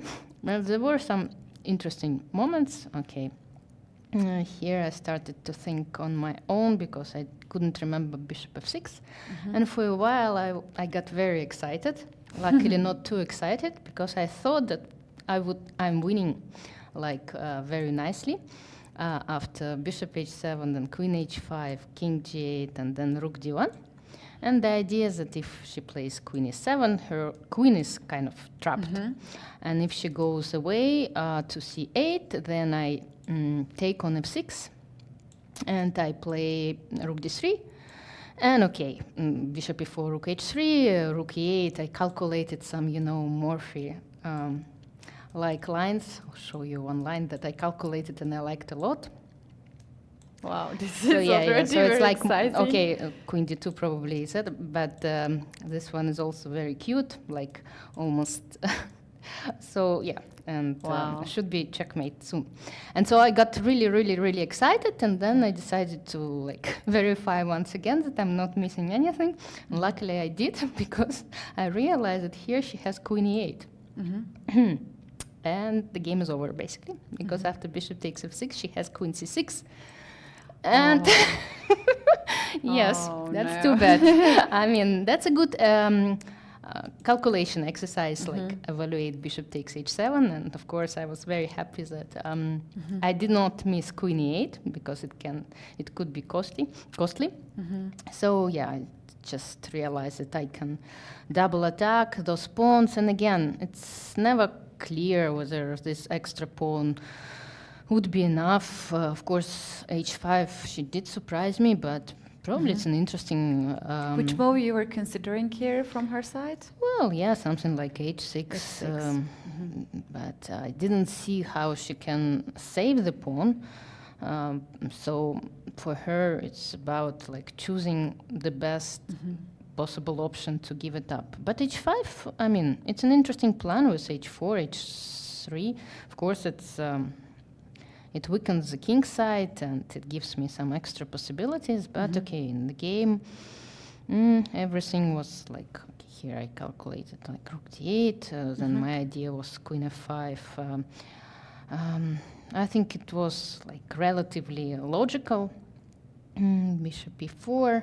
And then here, I spent a lot of time trying to figure out what to do. But then, okay, there is not much I can do. I think, of course, I want to exchange queens, and of course she doesn't exchange them. And here, I don't know, I started to play a little bit too too sophisticated. Probably I should have taken with the bishop, but then I didn't want to leave this e4 squares, so I decided to leave my bishop there. But after king g7, I started to get like worried. Also rook h8, and then on h2, different checks. Okay, I said to myself that it shouldn't be lost immediately. But actually, if she would play queen e5 here, I think most likely I would just repeat the moves. Okay, my idea is to play queen g3, and here I cannot play, well, I can, but after queen g3 there is queen e3. Yeah. So, yeah. So I didn't see actually anything, and most likely I would just agree on a draw. Instead, she played a5, and she gave me this possibility to give a check. Right. And it's still nothing serious, but she has a difficult choice, because I thought that queen f6 is the strongest move. Exchange, but it's like queen's exchange, and it means that the game will go on for a few more hours, and she will need to be precise defending this endgame, which looks pretty drawish, I must say, but still, like, playing up on down. Yeah, seconds on the clock as yes, well. Yeah. King h7, she covers the h file, and she started having probably some hopes about her counterplay on the h file, but here, yeah, rook g1, I was happy, so. And f6, of course, like, it looks very bad. I didn't see immediately bishop g6. At first, I thought about rook g1, which also looks it's pretty. also good, yeah. But then, well, I started calculating, this, queen d2, king h1, queen h6, and then, and queen f2. And I thought that it should be winning, but then I decided to look for more options, and when I saw bishop takes g6, I thought that it's easier, but she has to take and give some check. But then, yeah, something like this should happen, and I think I'm winning. Queen g1 or queen d4. Should be winning because her king is very weak. Yeah. So of course it's a time trouble blunder. She played, I think, very well until the moment she missed queen d4 instead of playing queen e5. And I think again, I would agree on a draw here.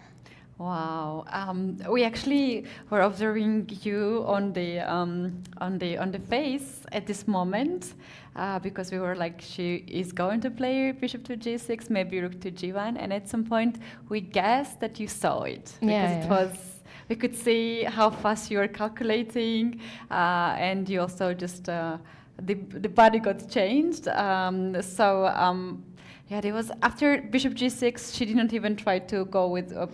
Well, probably she missed this move, and since she had just 30 seconds, to make a move, it's like, she just forfeited on time, but the position is What was lost. your thoughts while she was spending so much time on these moves, h5, and the other moves ever since you captured the pawn on c7?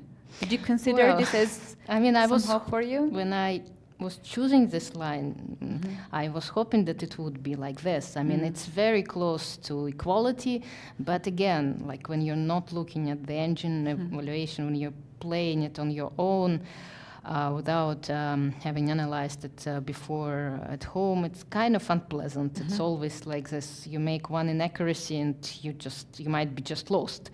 So that's what I was hoping this game would be, but again, I realized that it's very close to equality, so like with accurate play, it should be a draw, but again, I didn't mind. A draw is also not a very bad result. Yeah, indeed. Have you had any chance to glance the other games as well today, or you were just very focused on your own? Yeah, I had a lot of time, so I had a look, and usually when I play, actually, I regretted a few days ago, since my husband was playing at the same time as I said it would be nice, to have a screen with all the games that are live right now, because there are so many interesting tournaments, and we do have some time sometimes, and I like just to watch chess games. Actually, I do love it even more than playing sometimes, because playing can become very stressful, and like you feel that you miss some action, and yeah, it would be nice to have big screens with all the chess games going on All live. of them together. Yeah. And maybe you also, that's why you like to commentate on the games, because you like to follow. Yes, indeed. Follow the games. Any thoughts about the game of Nana and Anna? Because it has been such a crazy run for both of them with the sacrifices. I missed the sacrifices. That was the moment when I dove into my game. Actually, I looked at the opening. It was clear that Anna was like in her preparations, and she captured the pawn. And I said to myself, it looks a little bit similar to like my game, because clearly white also has a pawn, but black has some compensation. But then, like next time I looked, and there is some craziness and the king going on, like walking around the center. So no, but I missed this part. The most interesting part, was in my game. Okay, wow, that was actually really great. Alexandra, you said that you like to watch the chess games and the chess tournament. Is there any other sport that you are very much into, and you, if not chess games, that you like to watch that on TV and relax with that? This year, unfortunately, I almost missed all the Olympic Games because I played in Astana, and there was a time difference and no decent broadcast over there. And unfortunately, I missed this. I barely watched it. If I have a chance, if I have time, I do watch like the Olympics. Of course, I've been a very big fan since my university studies, where we studied the history of the Olympic movement and all that. And if not, tennis, would be my another option, because my daughter plays tennis. So when there is a big tournament going on, I try to watch the key matches. Yeah, that's amazing. And yourself, you also play tennis as well. I wouldn't call it play, but yes, I can hold a racket and hit a ball once in a while with a lot of luck.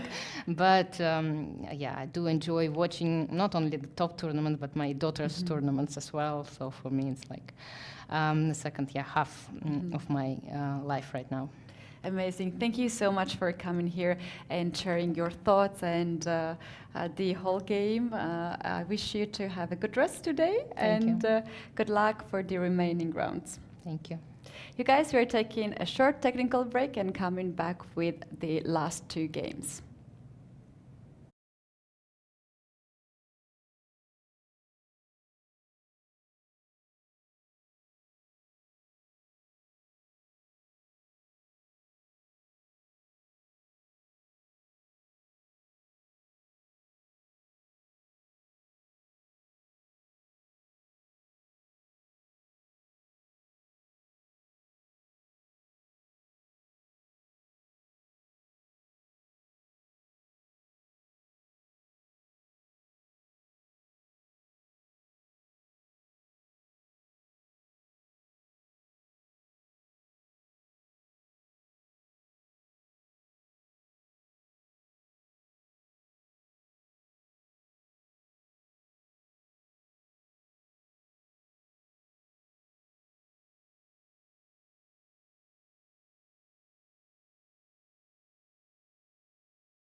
Coming back at the FIDE Grand Prix in Tbilisi, Keti and Valerie here in the studio. We have last two games in the progress. We have seen some amazing games so far. Valerie, two more games in progress? Two more games in progress. Here we have Javakhishvili Lela against Vaishali. The position as it was before. It's equal, completely equal, very close to draw, we can say that. And the same, the same, it means that the same position as it was before the last break. We have here Muzychuk Anna with the white against Dzagnidze Nana. Dzagnidze Nana made a huge miscalculation in the time trouble when she captured on... okay, first of all, it started from the opening when she played bishop d6. It was very difficult to find out that that move was very dangerous for black. And later she got some chances in the end when she captured on h3. What we have for now is absolutely winning position for white. The engine evaluates it's +5 for white, and it's easy to see that the white is piece up, and only the technical things is to take care about with white. They have the passed pawn also on a file, plus extra piece that guarantees the victory. I was actually just watching our interviews that we have here at this tournament, that there's always a question about Georgian chess and women chess and everything, and all the participants are mentioning that Georgian women are fighters and they are fighting a lot and they are very strong. And almost every day we have two participants, both of them Georgian, Nana and Lela, until the end. Yeah. So these girls who mentioned about it, they had a good reason to say so.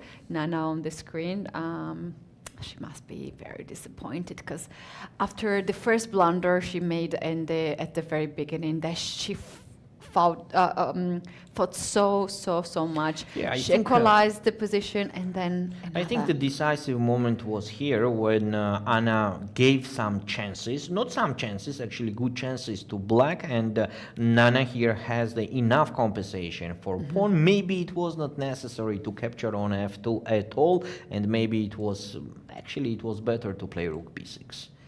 With the full compensation for the pawn. Full compensation. Maybe she just saw some ghost there in the line. That's why she sacrificed. Yeah, she sacrificed on f2 to win, but it did not work out. But yeah, later the last chance was here to play rook b6 and then go to the queen's endgame that we talk about a lot of times. So for now, what we have? We have queen a2, the last move that Nana did. Now white can play queen d8, for example. I wonder what is the evaluation of the engine. At this point, after queen a2, the engine says +5 for white. Yes, so that's d8, a lot. Queen d8 is kind of... okay, what to say? Just piece up with the passed pawn on the board. Let's take a look at Lela. She played rook b2. What we can consider for black, it's to take on g4, take, and then rook a4 check. The pawn on b6 is hanging, by the way, with the check, but the black can solve that problem easily with rook b4. The position is absolutely equal, as the white could not improve. So if taking on b4, then it's just a clear draw, as black is just standing like that. And if white goes on d2, then it could be rook b1.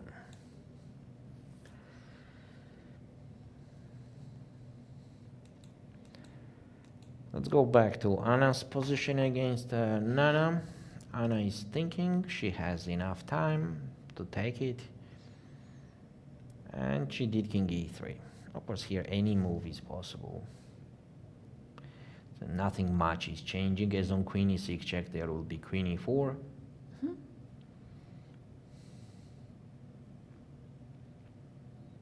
It's just an extra piece on the board. Just an extra What piece. about the plan of pushing the pawn all the way to a7 for white? Do you think that's a good plan, or this might just... Okay, first of all, I think they have to take care about their king and bishop to activate them. And then, I mean, that a6, a7 is not running away anytime, right? You can do it just anytime. On the same time, black does not have any counterplay. g5 is opening up the king, and there will be more checks with the white, and putting the pieces on the better places. There will be less checks for black, as blocking with the check will be possible. So we can say that it's just no hope here for black. Nana played queen a1. Voting to have a check on h1, just in any case. And on the same time, maybe some queen g1 checks is possible that she's thinking about. What about queen d8 here? The queen d8 is a move that kind of has to be done. And okay, it's the result. It's about the time only, I think so, because okay, if without a huge blunder, it's just impossible to create any position where we can think that the black can survive.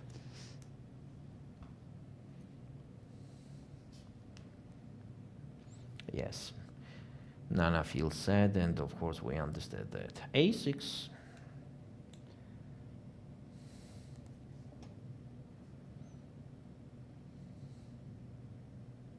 Unfortunately, there is no even proper checks to do. Yeah. There is a way to hide between the bishop and the pawn. This white king can find some nice place.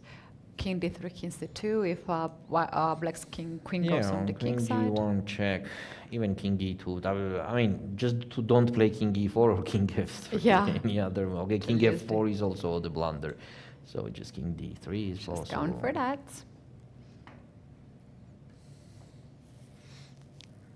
On queen f1, king c2 also possible.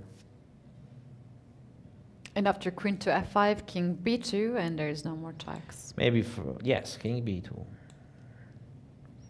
On queen d3. Oh, queen d3 is an idea, by the way. Here. And the a6 pawn is hanging. I could not play queen g2 with white.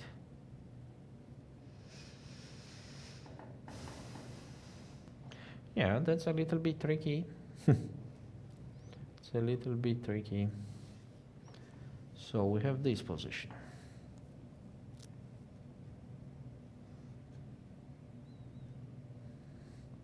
The king e3 was a little bit unlucky move. There was no needs. So one more time, king d3, queen f1.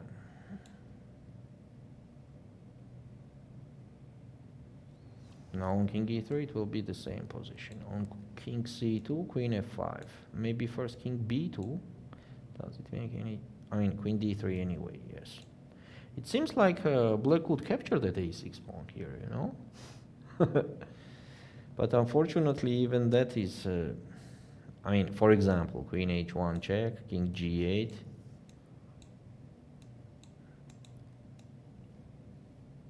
And just king c1. And in case black captures on a6, there is queen d5 check. And this is almost, I mean, also... It's also winning, yeah. The one pawn, any of the that one pawns is enough to win the game.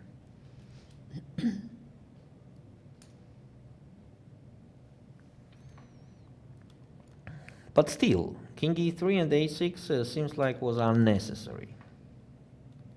So, in the moment when it was like that, just queen d8 here. To just put this queen in the center, the queen guards the bishop on d2, so then the king is free to move away.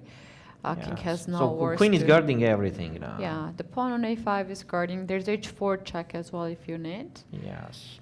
Yeah, seems like a good move.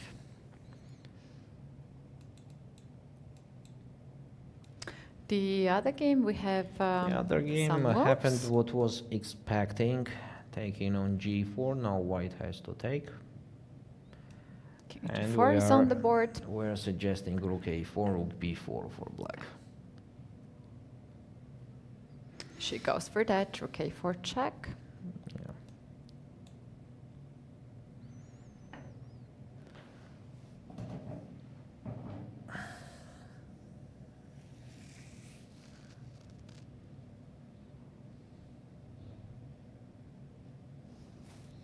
King probably will go back to g3 and after rook to b4. Maybe white will activate the rook d2 or something. Yes, but there is rook b1. There is also rook b1 for black.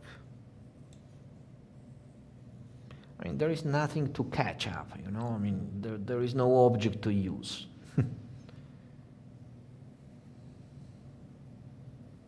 Yeah, no target, so Yeah, no target. on there are like equal number of the weaknesses in both sides.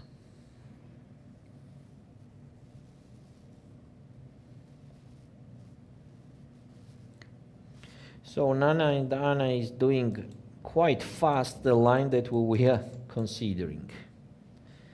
So king d3. Right, a that's sec, not not the so line. much. So queen f5 check is the last move that Nana played.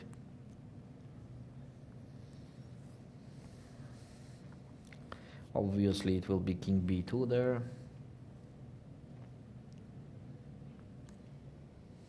King c2. Queen f5 is on the board. Yes, this is a position, current position.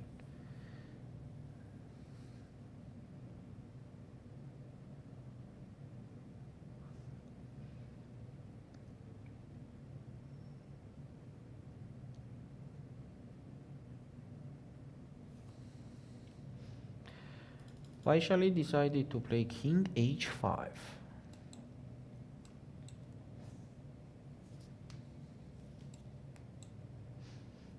That gives a big advantage to white, Keti. You will be surprised. Yeah. King h5 is very unlucky move. After f3, that another rook also opening up.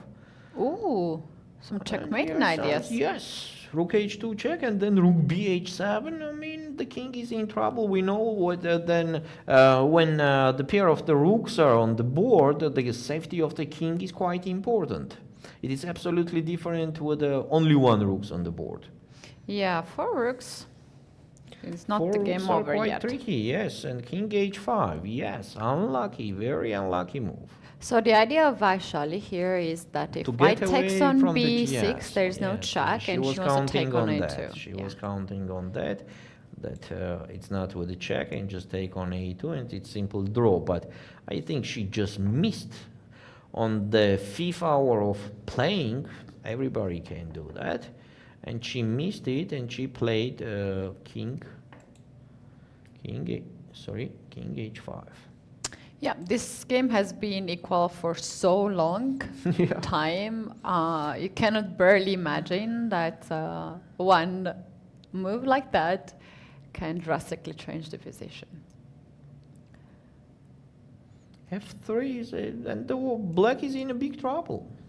So for example, what engine says the best option is rook b4 and rook h2. Engine is just giving the pawn. But this is absolutely another story. White is pawn up here.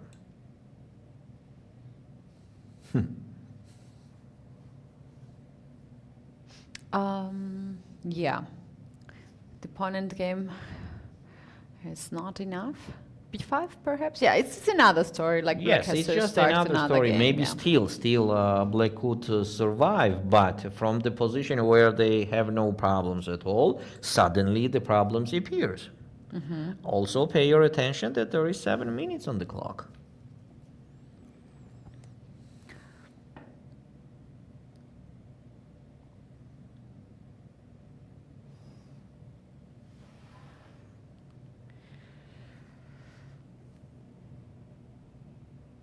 19 minutes for white. That's enough time to find a move like f3.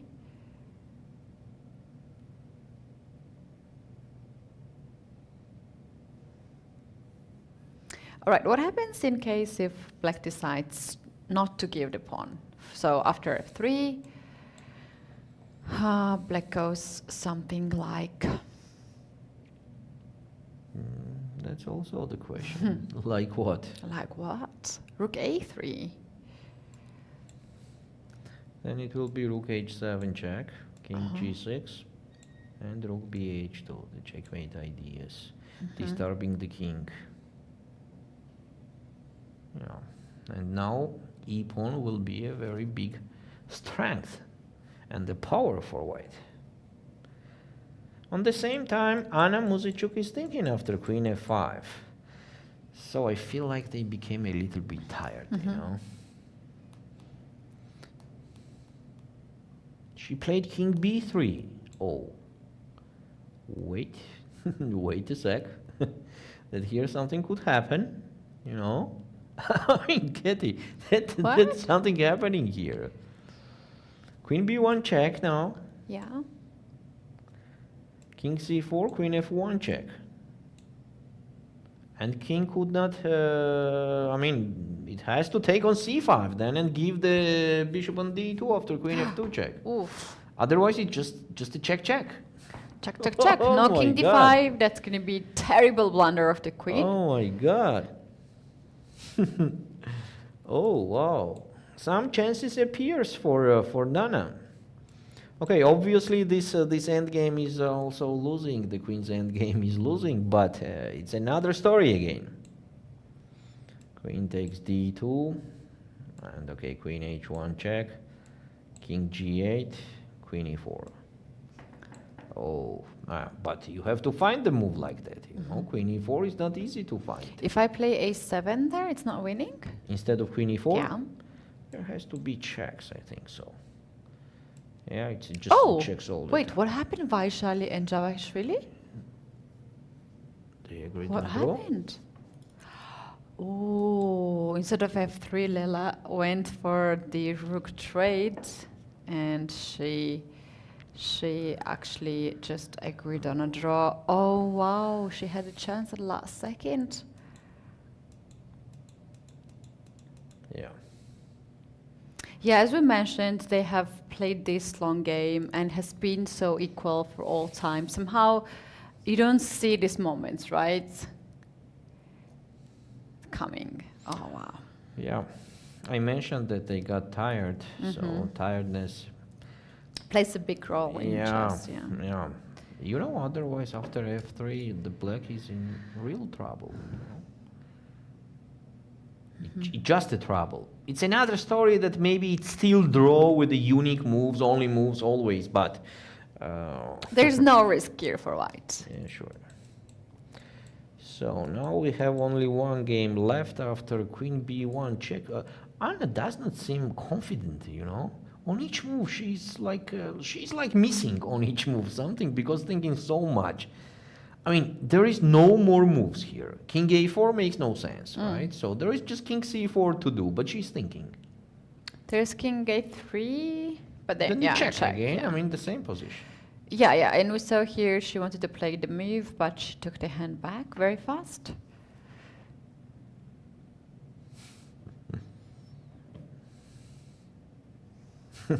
And Nana turn on again.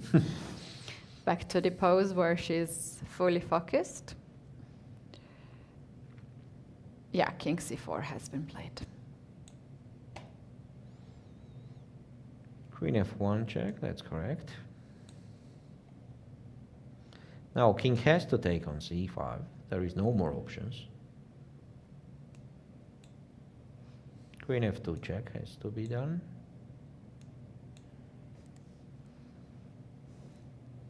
At the same time, king b5 is the most obvious move. Don't tell me that she blundered this. She's looking like she blundered this. No. Well, she had a point after king c4, queen d2. There is a check. Let's make it on the board, maybe. If you take on d2, there's a queen h1, king g8, and queen d5. Yeah, that's what she was calculating. But Nana said, no, no, no.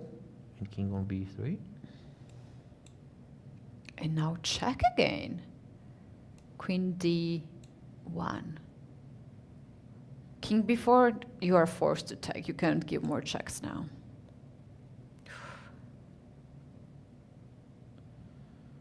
Wow. I think it's better to stay with the king on b5 than on b4. Oh. Wow. It's done only when it's done, Yes, you know, when your sure, opponent sure, resigns. So that's why Anna is so focused. She's trying to calculate every move and be very precise. Queens are the trickiest pieces. Yes, queen and the knight. Queen and the knight, yeah. And when they're together, that's why it's the best duo. Yeah.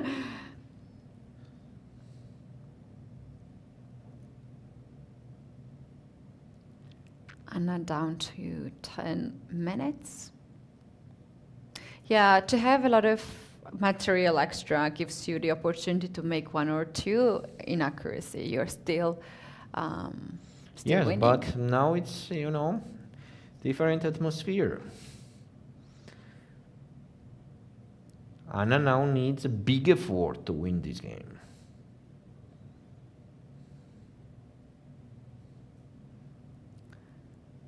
Not much of the options here. Anna has to play King either b4 or king c4? Back before and on queen king e2 check. a3 also a possibility if she wants, but that's not the certain move because like c3 pawn So will hang. I still think that it's better to put here king c5,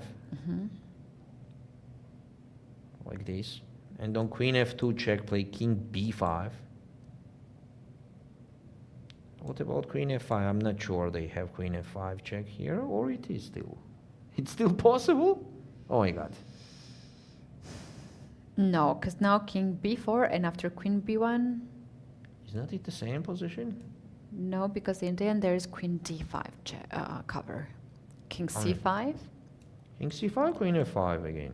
Ah, it's covering. Queen d5. Well, Oh, she's queen going g1. for that. She heard you. She's going for king c4. Nana gives the check. Oh, very interesting position It suddenly. is super you know? interesting. Super interesting. So we have king c4 on the board and queen e2 check. This is a position.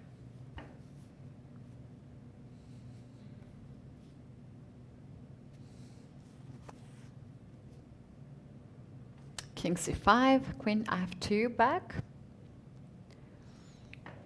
It's actually the option. Keti. How about king c5 is on the board, queen f5 and king d6. King d6 in here. Queen d5. And take on c3. Here there will be perpetual check for sure because the black's king is very well, how to say it. I mean, there is no chance to do any check. It's well to the- protected, then you can give the yes, and checks, yeah. there will be just the checks all the time. Even without this g pawns, if the king is well Yes, placed even on the it with the 5th a rank, pawn, 4th with the rank, a it's a pawn. draw. Yeah. So now Anna has to play king b5, but we have to consider still what's going on after queen f5. On king b4, there is queen b1 check. No, king c4 there. King c4. King c4 here, you mean? Then queen f1 check again. I mean, the same thing. It's not the same. King d4 now. King d4, I have bishop e3. queen f6. It's kind of, you couldn't support it. King d3. King d3, queen f1. Or, I mean, wait a second. Queen f1. King c2. Damn, it's so weird. Then queen f5, queen b4. f5 again. Oh, What is that? the box. It's some sort of box. You are Oh my god. trapping it.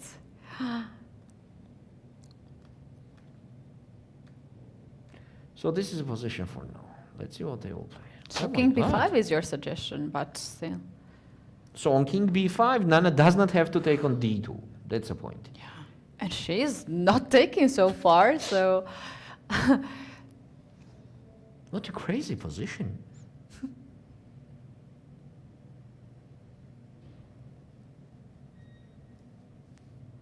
Wow, Anna, 8 minutes. Maybe it smells draw. This game with a piece down. And Nana will be the hero if she will survive in this game.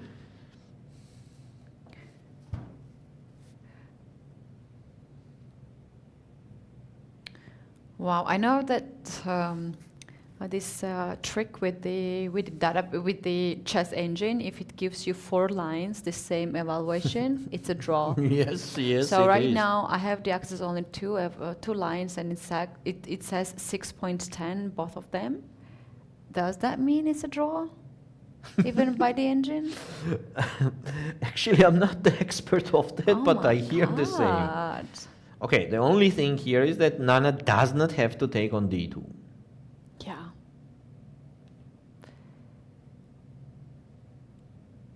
"25 minutes, she should spend time there. The process is that first she's considering to take on d2, and she should give the evaluation in that position that it's lost, and then she can find the other moves. Wow. This is a position, what could happen after taking on d2? This game is something like you have nine lives Yes. in one game, you know? This seems losing. She's about to play. Oh, whoa, whoa. Oh! She's taking it. She's taking it. Oh. She's taking it. Shall we see that with the engine? What happens if queen f5? The same is happening here. All the time checks, the evaluation is +6, but engine is not improving anything for white. Yeah, after queen f5, I have 6.68 in both lines. Yes, but just look at the moves. It's not like improving. Okay, here I don't know. I don't know what to say. Maybe it's losing, still losing. I don't know. Then we have to analyze it, I don't know, for the next 15 moves to find out it's Queen winning h5? or not. Check. Oops, sorry, so queen takes d2. Another thing is that maybe Nana also considers this as a chance, and she didn't look for other chances. Now queen e4 is very strong. It's very strong, yeah. The queen in the center is always... The point is that queen e4 is a very silent move, You and see in on case c4 is draw immediately. Really, queen b2. Just checks. Check, check, check, check, check, check. Always checks. So the point is that the queen e4 is such a strong move because it's a silent move, and in the case of black takes the pawn on c3, there's queen c4 trading the queens with the pawn on the 6th rank. It is game over. Anna is about to make the move with the queen, and she goes queen to f3. Now it is an extra chance for Nana to start checking.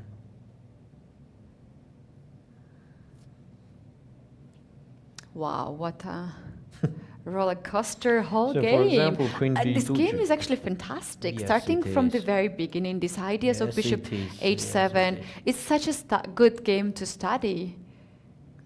Queen a3 is an unpleasant move here. And you know what? g5, g4 is also an idea.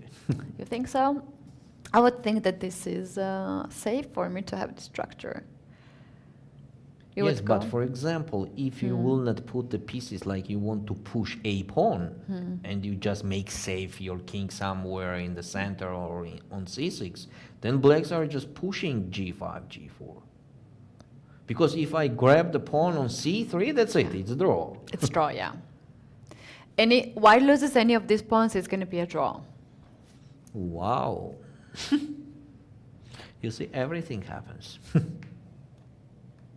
With the extra piece in the completely winning position, what we have right now. A total dramatic headache for turns. white.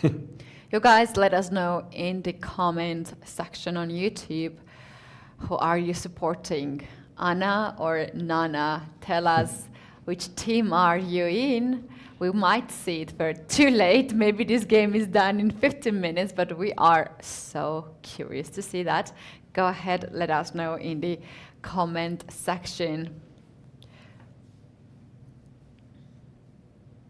Nana taking her time, 25 minutes. Still, there is a need of the accurate game play from Nana. Yes. Queen b2 actually seems quite obvious. She will do that, but as she has the time, she's just using it.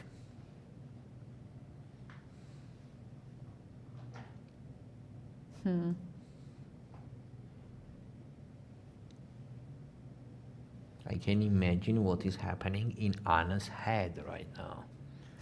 Completely ended position, and suddenly some checks appears from nowhere.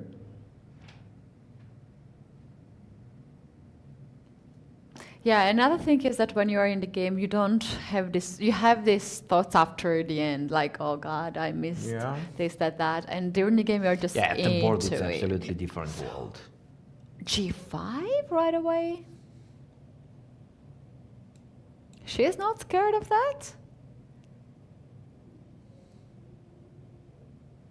I already don't know.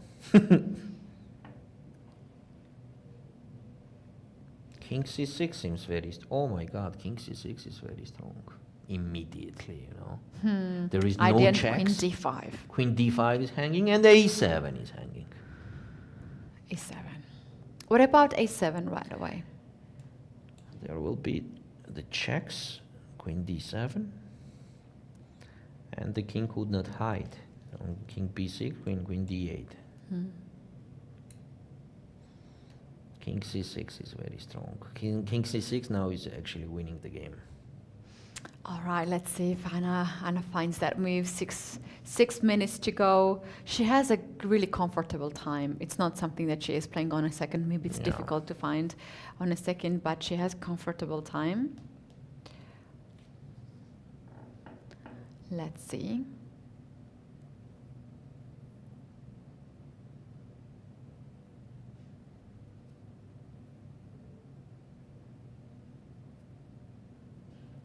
Anna's idea is to invite queen to leave the third rank, g4, queen g4 and queen c3. She knows that's draw.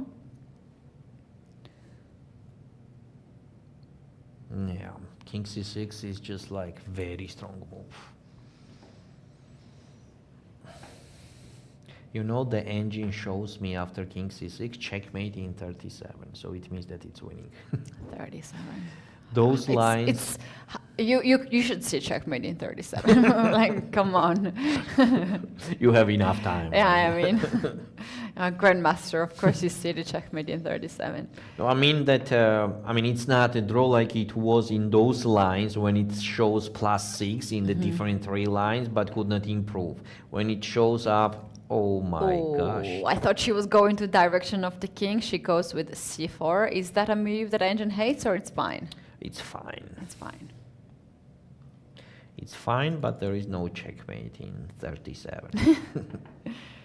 So many mistakes we have, huh? But actually, if I will be there, I think I will do it twice or 10 times more. I'll be already in my room after dinner, finishing my game in 2 hours before this. Yeah, of course. Also, you know, from the psychological point of view, it is very difficult to turn on absolutely different kind of position when you were absolutely winning. Why we don't have c4 on the screen? I played it. Queen to b2 check. Well, it's not going there.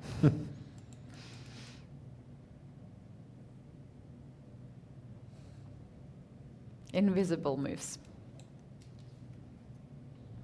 5 minutes for Anna, 22 minutes for Nana. Oh, I have some technical issues. That the moves don't appear on the board, on the screen. I like to ask our producer if he can fix it.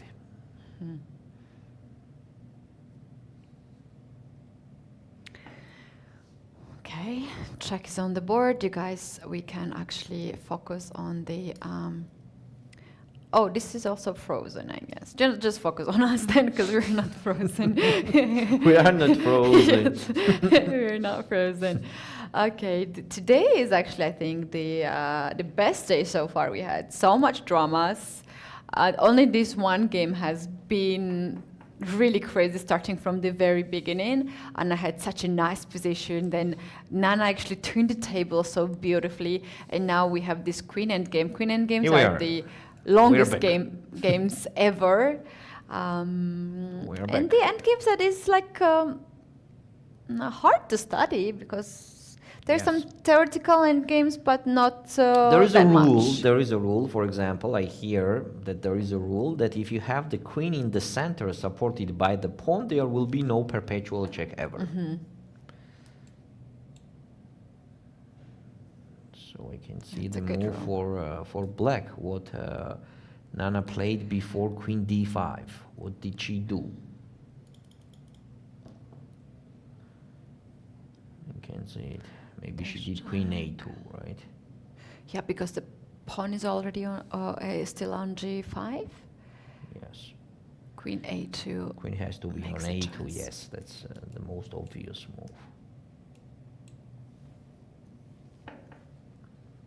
Now queen d3 check and then c5. That makes sense.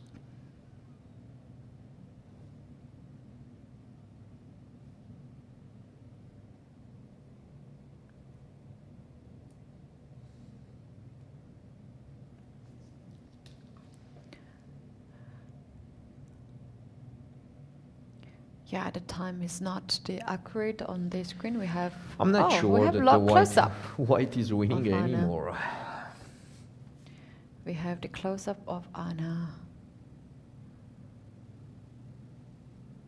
That's a King good c6 camera. was a unique chance to end up the game in the queen's endgame. But okay, both of them are missing something. It's a already 5 hours of playing Yeah. such a difficult game. Just imagine being under such a pressure for 5 hours. Yes. And we can see that's on Anna's difficult. face that she is not satisfied of what she has on the board right now. 4 minutes. King to b7. Queen b1 check. And the checks are starting.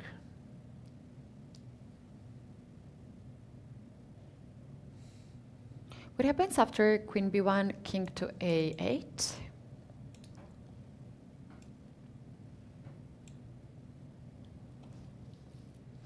Queen b4, it's such a strange move. Queen b4, how to believe in queen b4? The point is that the queen catch the king on the a file that the a pawn could not promote. The point is to push g4, so white could push c5, and on g4 c6. It has to be winning, right? Okay, so maybe instead of queen b1, does it make any sense to play queen b3 check? Then king a8 anyways. Oh, and there is king h6, such a tiny details. I mean, it's very difficult to... So queen b3 is pinning the pawn that the white could not play c5. And on queen c6, there is just king h5. What a crazy game. It is a crazy game. Queen end games are not my favorite, honestly.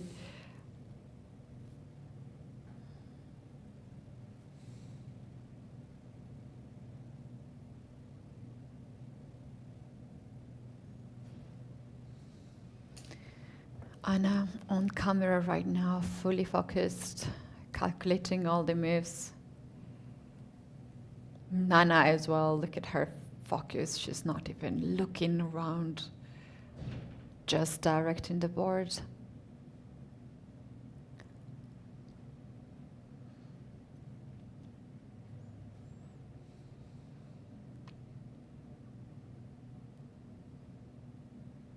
Moment of silence. Yes. Silence. we all are waiting for the move. Move.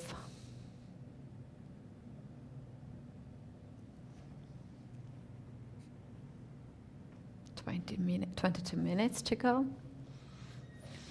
for Nana.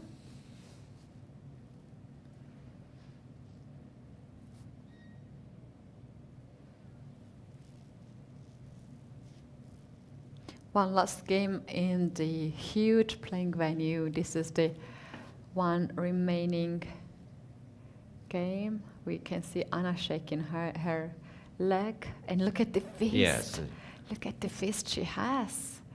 Wow, a lot of nerves.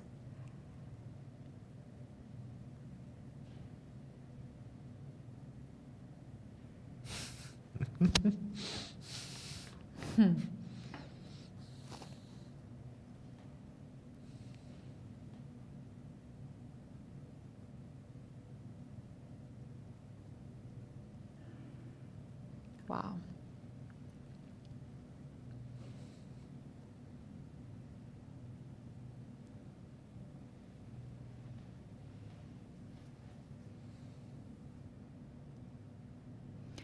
Down to 19 minutes for Nana. Tough game, very, very tough game. She has been through a lot in this game. Anna had no risk at all. No risk. Queen b3 check.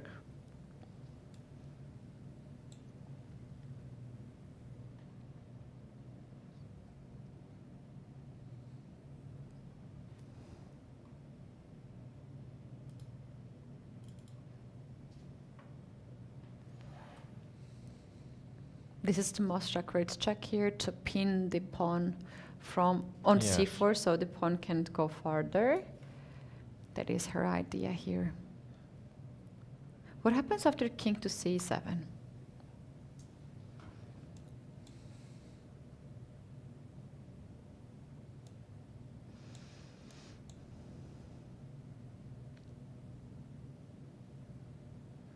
That's very difficult position. It is difficult. One check could change the point of the position. And you can realize it 15 moves later.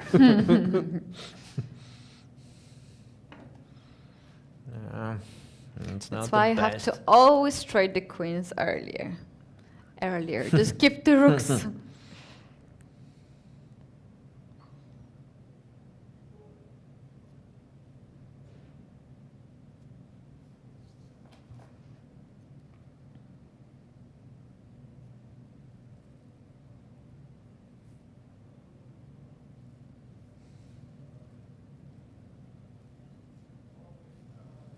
Wow. Do you know what is very stressful, on the same time, that it's just impossible to calculate till the end. And you just don't know which move is better. Yeah. It's just impossible. You don't see the final position. Yes, here. it's just impossible. It's only You are the just queen guessing. end game, yeah. Anna making her move, she played what? Queen b5, no. King c7 she played. She made king c7.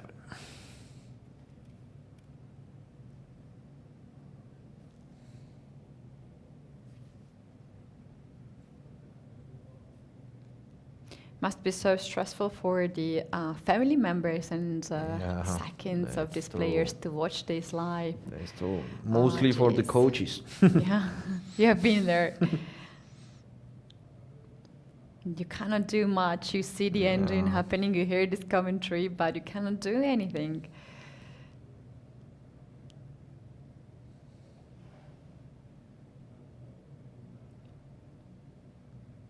And queen, she's not ready yet.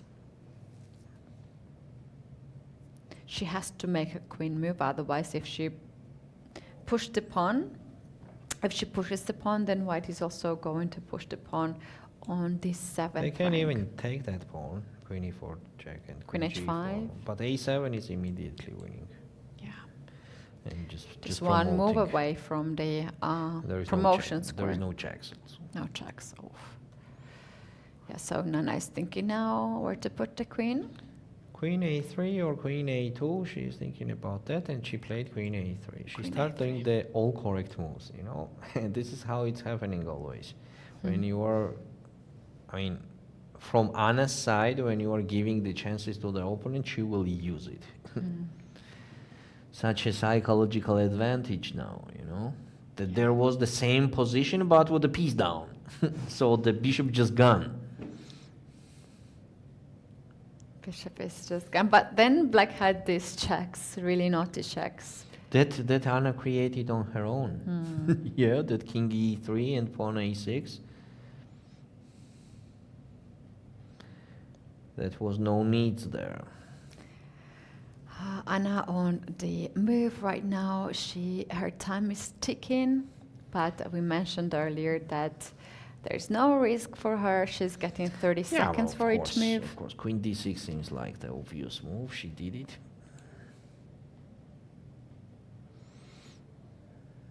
Now I think that Nana will take a time because it's completely unclear where to move with the queen. And is there any How about difference? queen a4? Queen a4.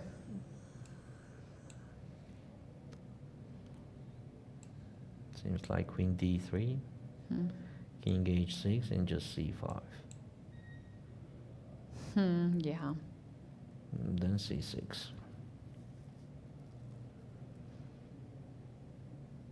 There's also queen a5 check in that position.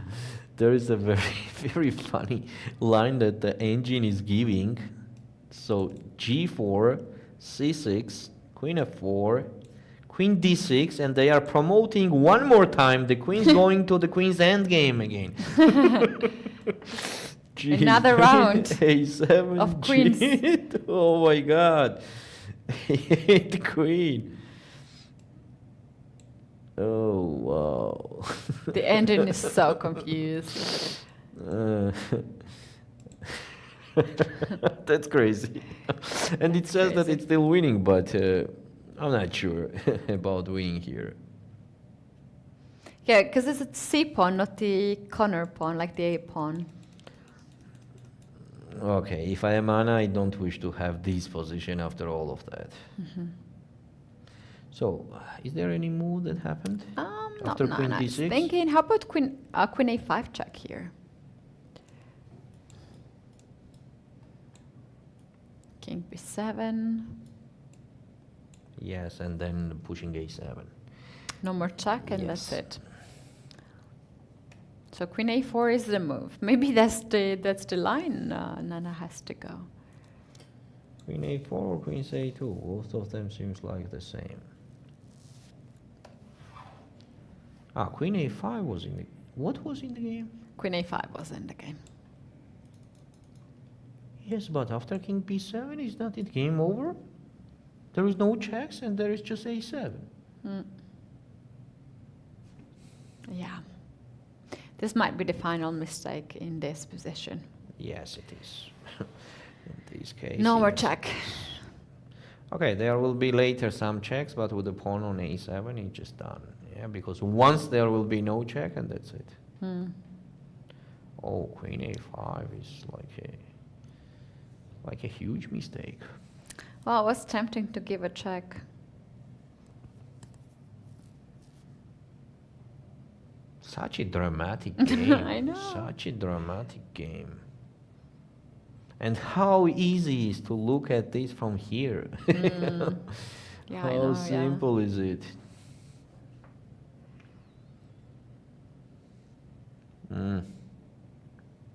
They don't even breathe. Look at this. They're sitting so still.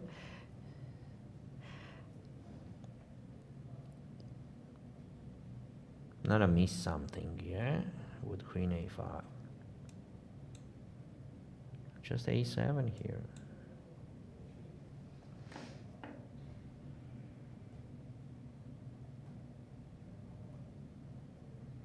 a7 is just ending down. I mean, there is not even checks. Yeah. I mean, a7, queen b3 check, queen b6. On queen f3, queen c6. And that's it. So it means that black has to play with the queen against two queens, trying to do the perpetual check there. So, for example, a7, queen b3 check, queen b6, queen c4, a8 queen, and then start doing the check. But it's not a draw. We know it's not a draw. Yeah. It's not a 1 draw minute at for all. Anna. Her moves are not difficult to find here. But she still seems nervous, you know. Quite nervous. That will be super dramatic if she will not play a7 here. Yeah, I don't think it's nervousness, but I think she's just too focused. Like she wants to be, yeah. The thing is that if you're too But relaxed look at in her chess. lips. Yeah. You see? Oh no. Queen d3 check. Oh my god. But it's the same now. After king h6, It's not you the can same. play There it. is a checks now. Queen b4.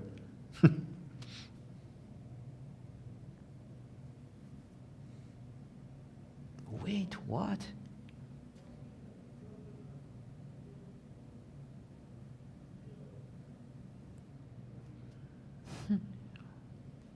Wow, what a dramatic game. Like you think it's the end, but no.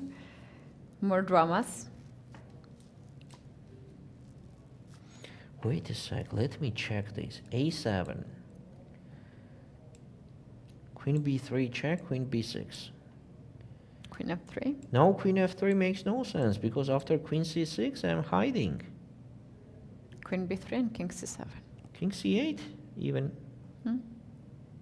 That on queen h3 check, queen d7. So okay, so so this is winning for sure, right? Queen takes c4, a8 queen. Was she afraid of that there will be the perpetual check? Look at this, such a beautiful video footage. And looking all around the board, every side of the board. Okay.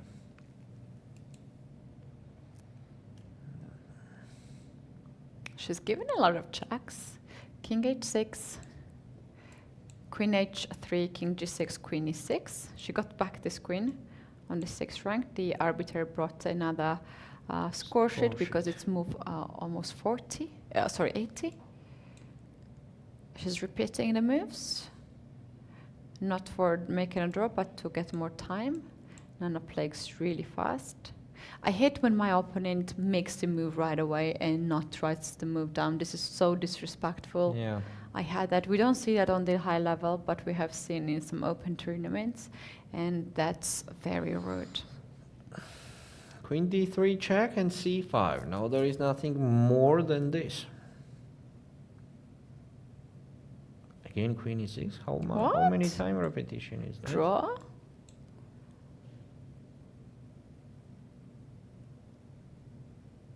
Queen c6 probably here.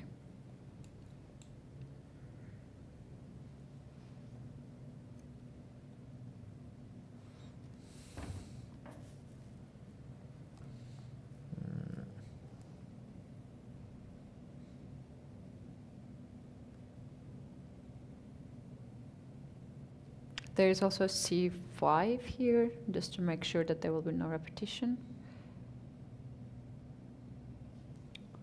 Let's see the time of Anna.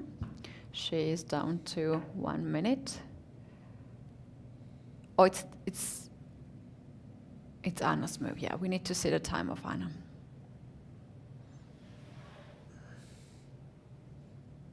And she goes, what? What? No, king is on b7. We're missing some moves. I don't understand how it happened.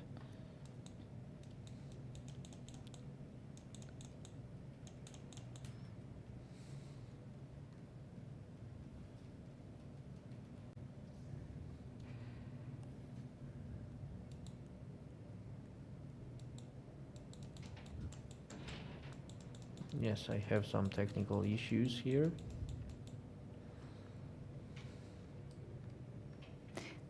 Wait, so on what? queen a5 check, king b7, queen a4 instead of a7 it was queen d3. And after that the king stays there. Wait, I think it's equal position again if we go to the current position. King g6, queen and now Anna goes with a7, and the engine drops all the way down. Queen b4, queen b6 on the board. It's just a perpetual check. Queen Queen e7. e7 and it's just a perpetual check. Anna. Yeah, that's it. Oh my gosh. They used already 9 lives, I guess. That's it. That's it. No more Yes. lives. I just can't say anything. I am so empty.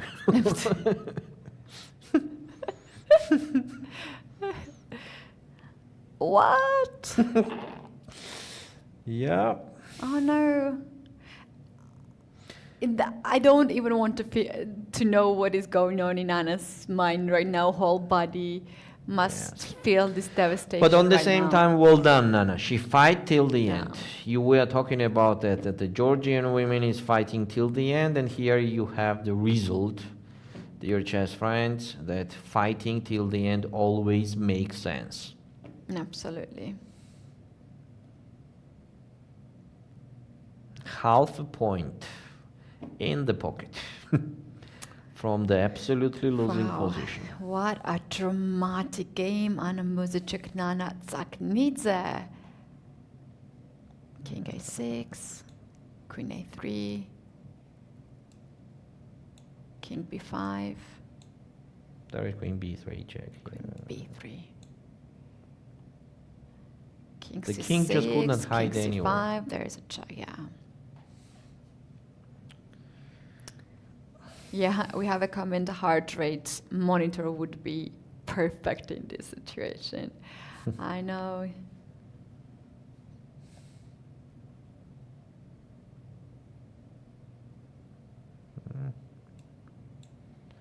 Yeah, time increment, that's the only point of King b7. Oh my gosh, poor Anna. We have 2 sides, Anna and Nana. Yeah. Yeah, well done, Nana, too. Yes, we have to say she that. fights yes. so much. She fights with In the errors the moment, inside, a lot of so people on, would but just give up and resign. She was still finding Yes. the last sources. Wow. What a fighter. no one just does not want to believe that it's true.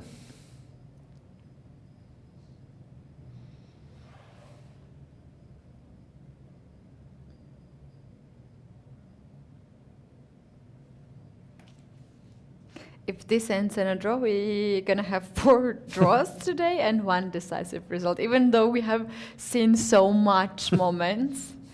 Anna, make a move. 19 seconds. 18. You have to make a move. Oh. It's not changing anything at all.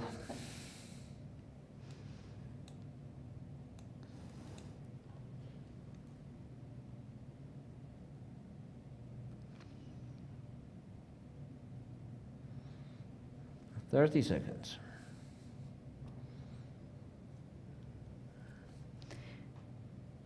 Today is the longest day officially so far. Yeah. King to c8. Queen f8 automatically. There is nothing to think. It's better not to think in this position, you know, when you're with black, Yeah. because you might just see some goes.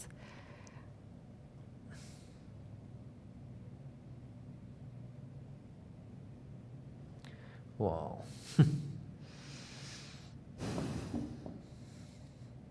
This game is a good example of never give up and always Yes. fight. Yes. Always fight. And Always against look for the whom? best. Just imagine Muzychuk Anna, which is very technical player, does not have any issues in strategy or endgame and so on, and suddenly, we have what we have. Yeah, highest rated player in this competition, and actually one of the few women who has ever crossed 2600 FIDE rating. That's a lot, guys. That's a lot.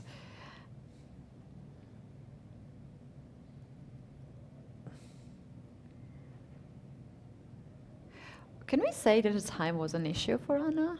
I don't What was think so. issue? Time.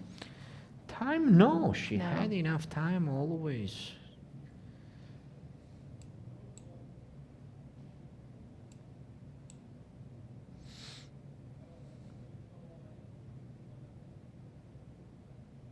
I like that Nana is not spending any time because, like, if you start to think here and calculate the moves, that's going to be it. Queen to b6, almost jumped the queen off the board. Queen e7 now. Now Nana has to take a look at the repetition of the position.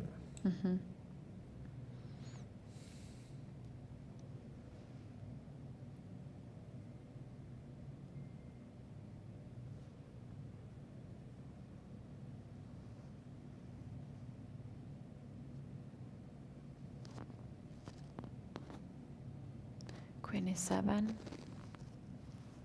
In case of king a8, there is queen to f8 or queen to e8 maybe. E8 Queen is e8. the simplest way, as on queen b8, queen c6, forcing the perpetual check. King c6, Anna is trying, of course, every possible way to escape the check, to let Nana blunder. Now queen f6 has to be done.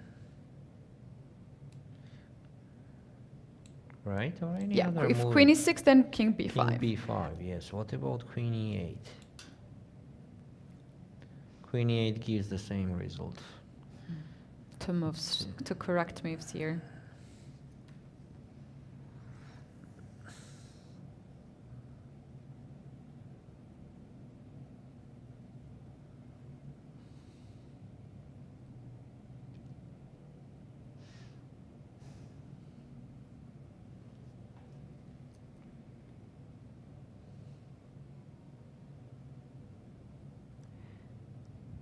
Minutes for Nana. She's writing move down. Not to forget which move she's calculating. Can she It's do a fact that? that they are tired. I think she can do that. Wow, that's actually very smart.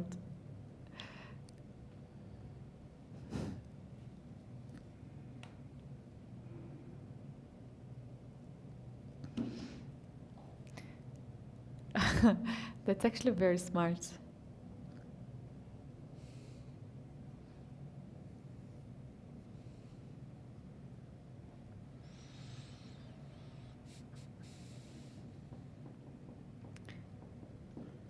And we are again still waiting for the move. Silence and waiting for Nana's move, because in this dramatic game everything could happen. I'm afraid that there will be a move and the danger bar will go up because we don't see any move that fast.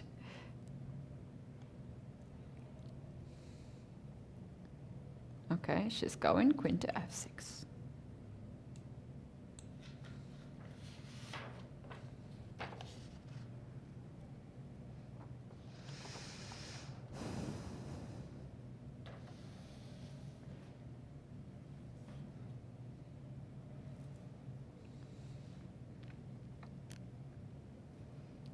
King b5, queen b2, we had already that position. King c5. I think we already have queen all f2. positions. Several times already. King b5, and this is move 80. The longest chess game is 200. Oh, now they have to pay. I mean, now Nana has to pay attention. I'm not sure they don't have the. I mean, they have the repetition, 3 times repetition already after queen a3 check.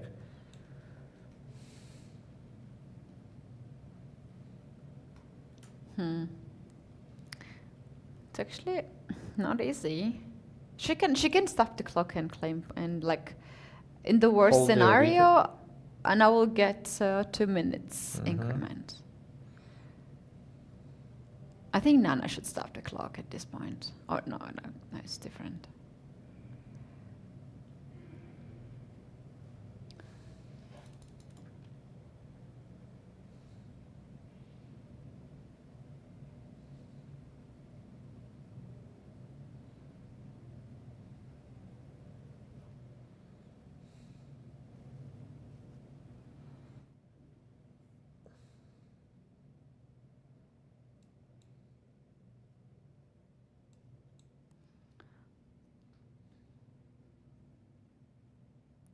It's funny because I see the chat right now, which is the comment, which is about some certain situation that happened 15 minutes ago.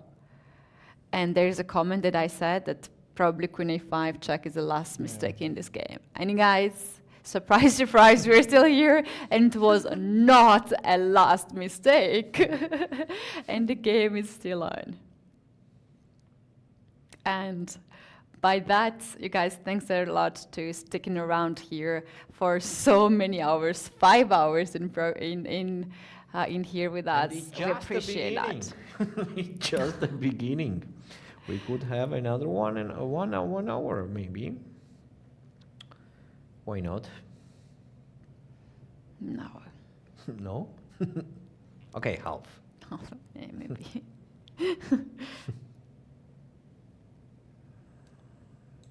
Nana is doing all correct moves since she got the chance of that perpetual check. Well, she knows it's a draw, so she will not make a move unless she sees 2-3 moves in her hand. So that's what she's doing right now. King b6. But you know, so many hours from the start, anything can happen. I have a biggest fear that I will see this engine going up.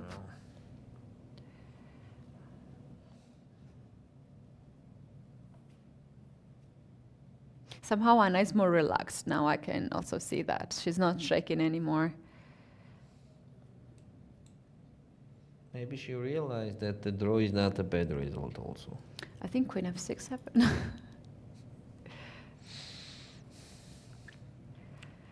Queen f6 or queen e6? Queen f6. Queen? I think it's on e6. No, it's on e6. It's far away from the pawns. I mean, on the top screen. Oh, yeah.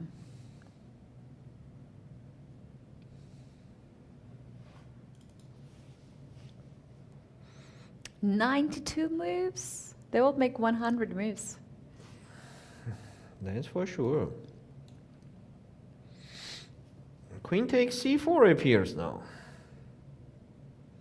With a completely draw. Blacks are just completing the draw with queen takes c4. That's actually funny that Anna is changing the position, you know, by giving up the pawn on c4. Very tricky. But still, I mean, I think queen e7 is also possible. If Nana does not want to take on c4, she could play queen e7. Yeah.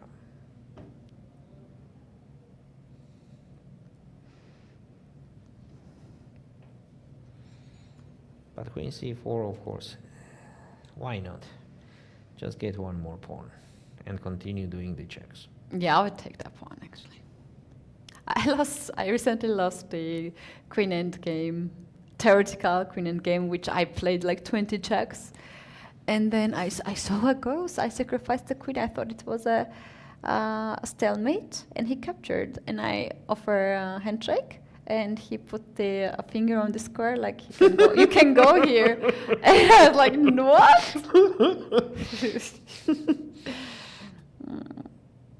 And it was the last game, so they were like, I don't know, biggest festival I played. I think around 100 people live, watching live, and I was also streaming, so there were like another 1,000 people watching that. I was so, like, I felt the pain in my body. Oh my God. Yeah, that's painful. That's painful.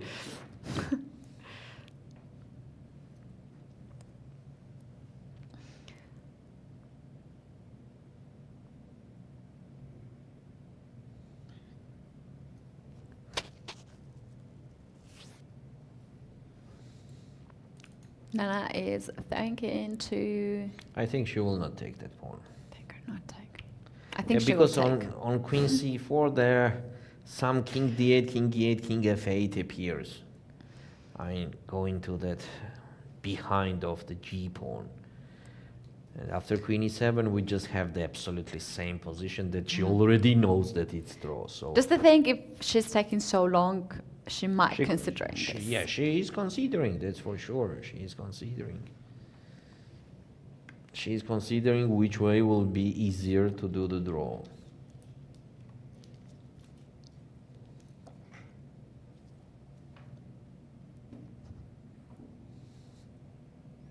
Oh, what happened? happened? The camera is glitching. The time 1 hour 20. Something is going wrong. The camera is also doing mistakes in the time pressure on the 6th hour.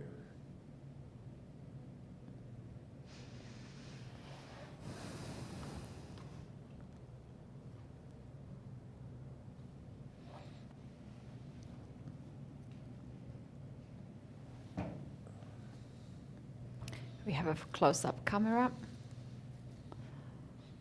of Anna. Yes, Anna is Anna already now okay with draw. Yeah. She realized that there is no point of being worried now.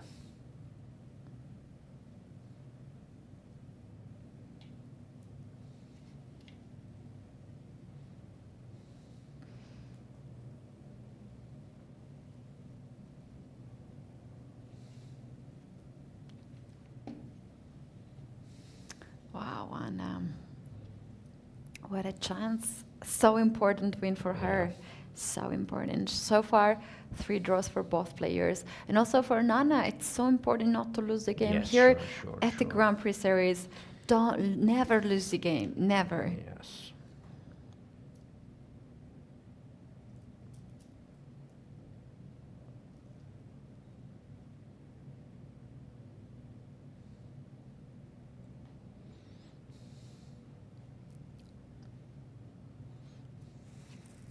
She's taking so much time, I think she'll take it. That even Nana does not know yet. Yes! Yes, I told you. The women intuition.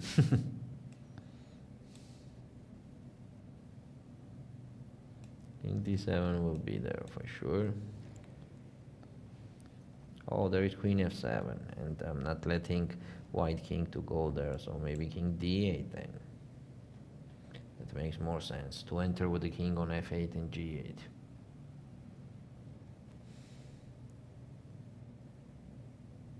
Wow, this is a nice close-up of Anna.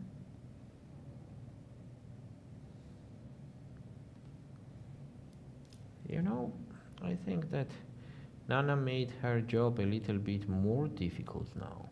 Yeah. Because on Queen d3 check, King e8 or King e7. That's actually of Anna's... Wait, where the king goes? That's the Anna's best scenario, to have something different in this position. Because the checks were so obvious, that was a draw.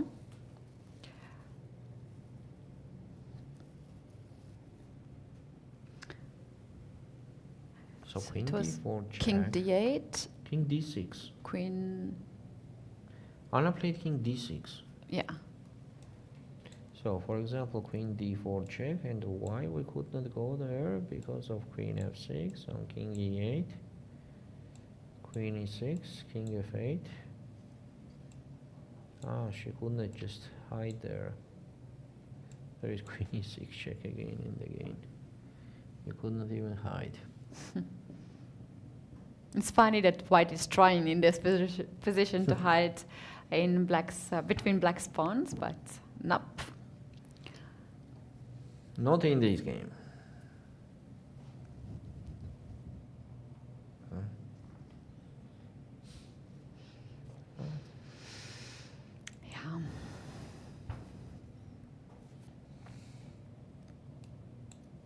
King on e7, Queen f6.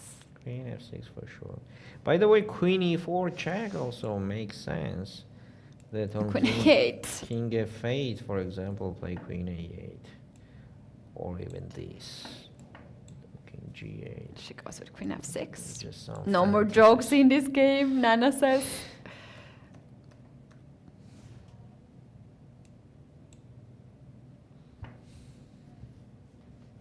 So in this game, Nana, with the piece down, captured the piece and the pawn.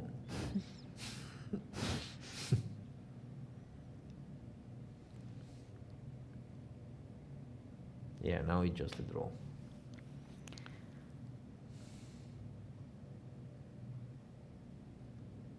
Now it's not even the dreams and the chances. Just imagine if this is a last round, a decisive round, which come on. is important. Enough drama for today. We don't need any imagination. We already had everything. We had everything. It's much. You don't even want to hear about it. Don't even to imagine please, about it. Please, not today. Let's keep something for tomorrow. You're broke after 4 rounds. Oh, yes. You're I want more dramas, and you're like, please come on. no. We never know. The last round will come here, round 9. We might have it.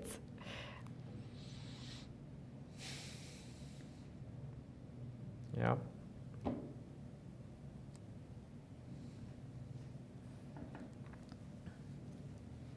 Just imagine if you offer the interview to Anna now, she will be like, leave me alone. Yeah.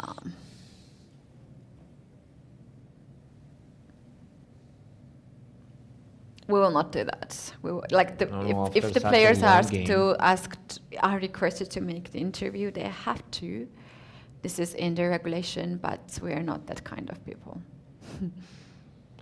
After such a long game, such a tough game, such a dramatic game. Yeah, but also thinking that in any other sports, this is what the viewers want to hear, what happened. So there should be the interview. Drama. Yeah, there should be the interview. We want the interview.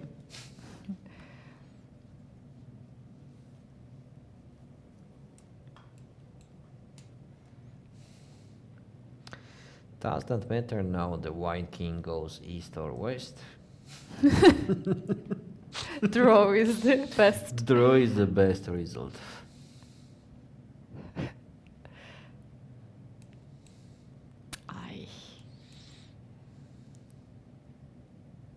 King was there long ago.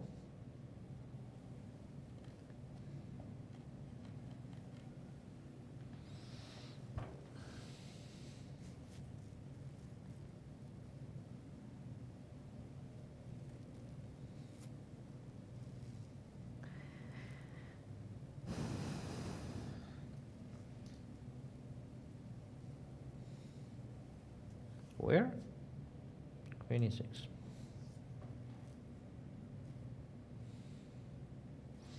King b7 will be the next move that I can guarantee.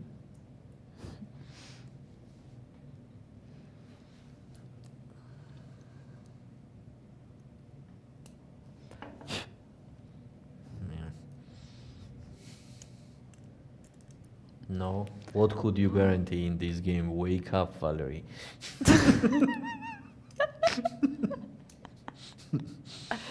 You could not guarantee anything. Okay, it's just a joke. Of course, the position is draw, the dead draw, Yeah, you can say like that. But Yeah, too of many course. dramas, It's yes, true. too many dramas.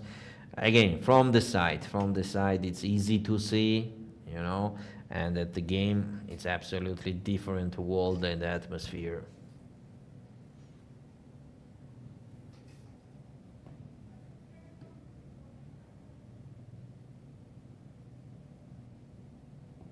So minutes for Anna.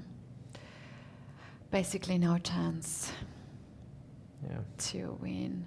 Okay, that's 3 times repetition already after queen d6. But nobody is asking for draw. Yeah.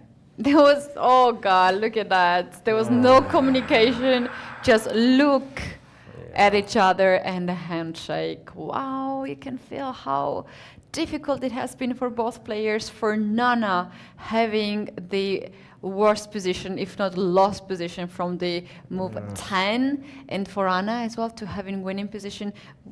Each win is important and crucial for her. She had such a great chance, and after playing longest game in the competition, the game ends in a draw. At least the thing is that there's no loss in this round, so like it's more or less like everyone happy. Yes, more or minus less. plus, yeah. It could anything could happen in this game. Wow, wow, wow, wow. Difficult day for everyone. Difficult day for you. I can feel the Too many emotions. Too many too much emotions. emotions. Indeed, yeah, it is what it is. We're so grateful to have this chance, to have the cameras everywhere, to observe, to have the game, and to observe this fantastic situation. Okay, and one more time, well done, Nana. What to say? Fighting for 5.5 hours with a bad position, a worse position, and finally lost position. Yes, there was everything, and finally she survived. So this just talks about her fighting skills, and very well done. Yeah, but now they both need a good dinner and then a good sleep. They both deserve. Tomorrow is a new day. It's not the day of tomorrow. Tomorrow players have another round. Yes. And imagine this tournament gets somewhere in the middle. The players will feel the tiredness. And that is happening after playing for 6 hours. So that's it, guys. That's it. We had only one decisive result and 4 draws today. But what a fighting round. We have actually more or less similar situation with the standings. We have Stavroula Tsolakidou, Bibisara Assaubayeva, and now Alexandra Kosteniuk joining them. 3 people in lead. That's what we are saying. 1 win means that you are joining the leaders already. So 3-way tie, I think. Tomorrow will be even more interesting. Thank you very much for the commentary. Get back together for tomorrow. I know it was emotional for you, but it was also fun. You guys, thanks very much for being with us for all this time, and we'll see you tomorrow. Thank you. See you tomorrow. Bye.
Make your move.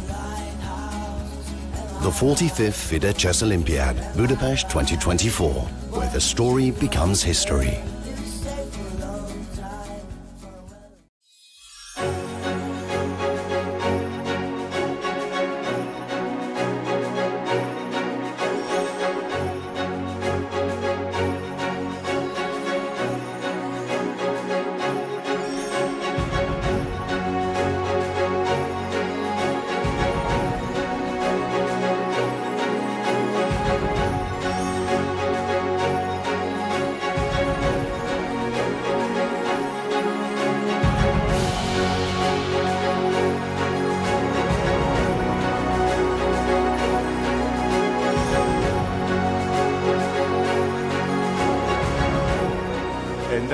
moment, we were only 15 countries who signed the constitution of FIDE, and the FIDE has grown up until 195 countries. It's really a global dimension now for the FIDE, and I want to congratulate FIDE for this success.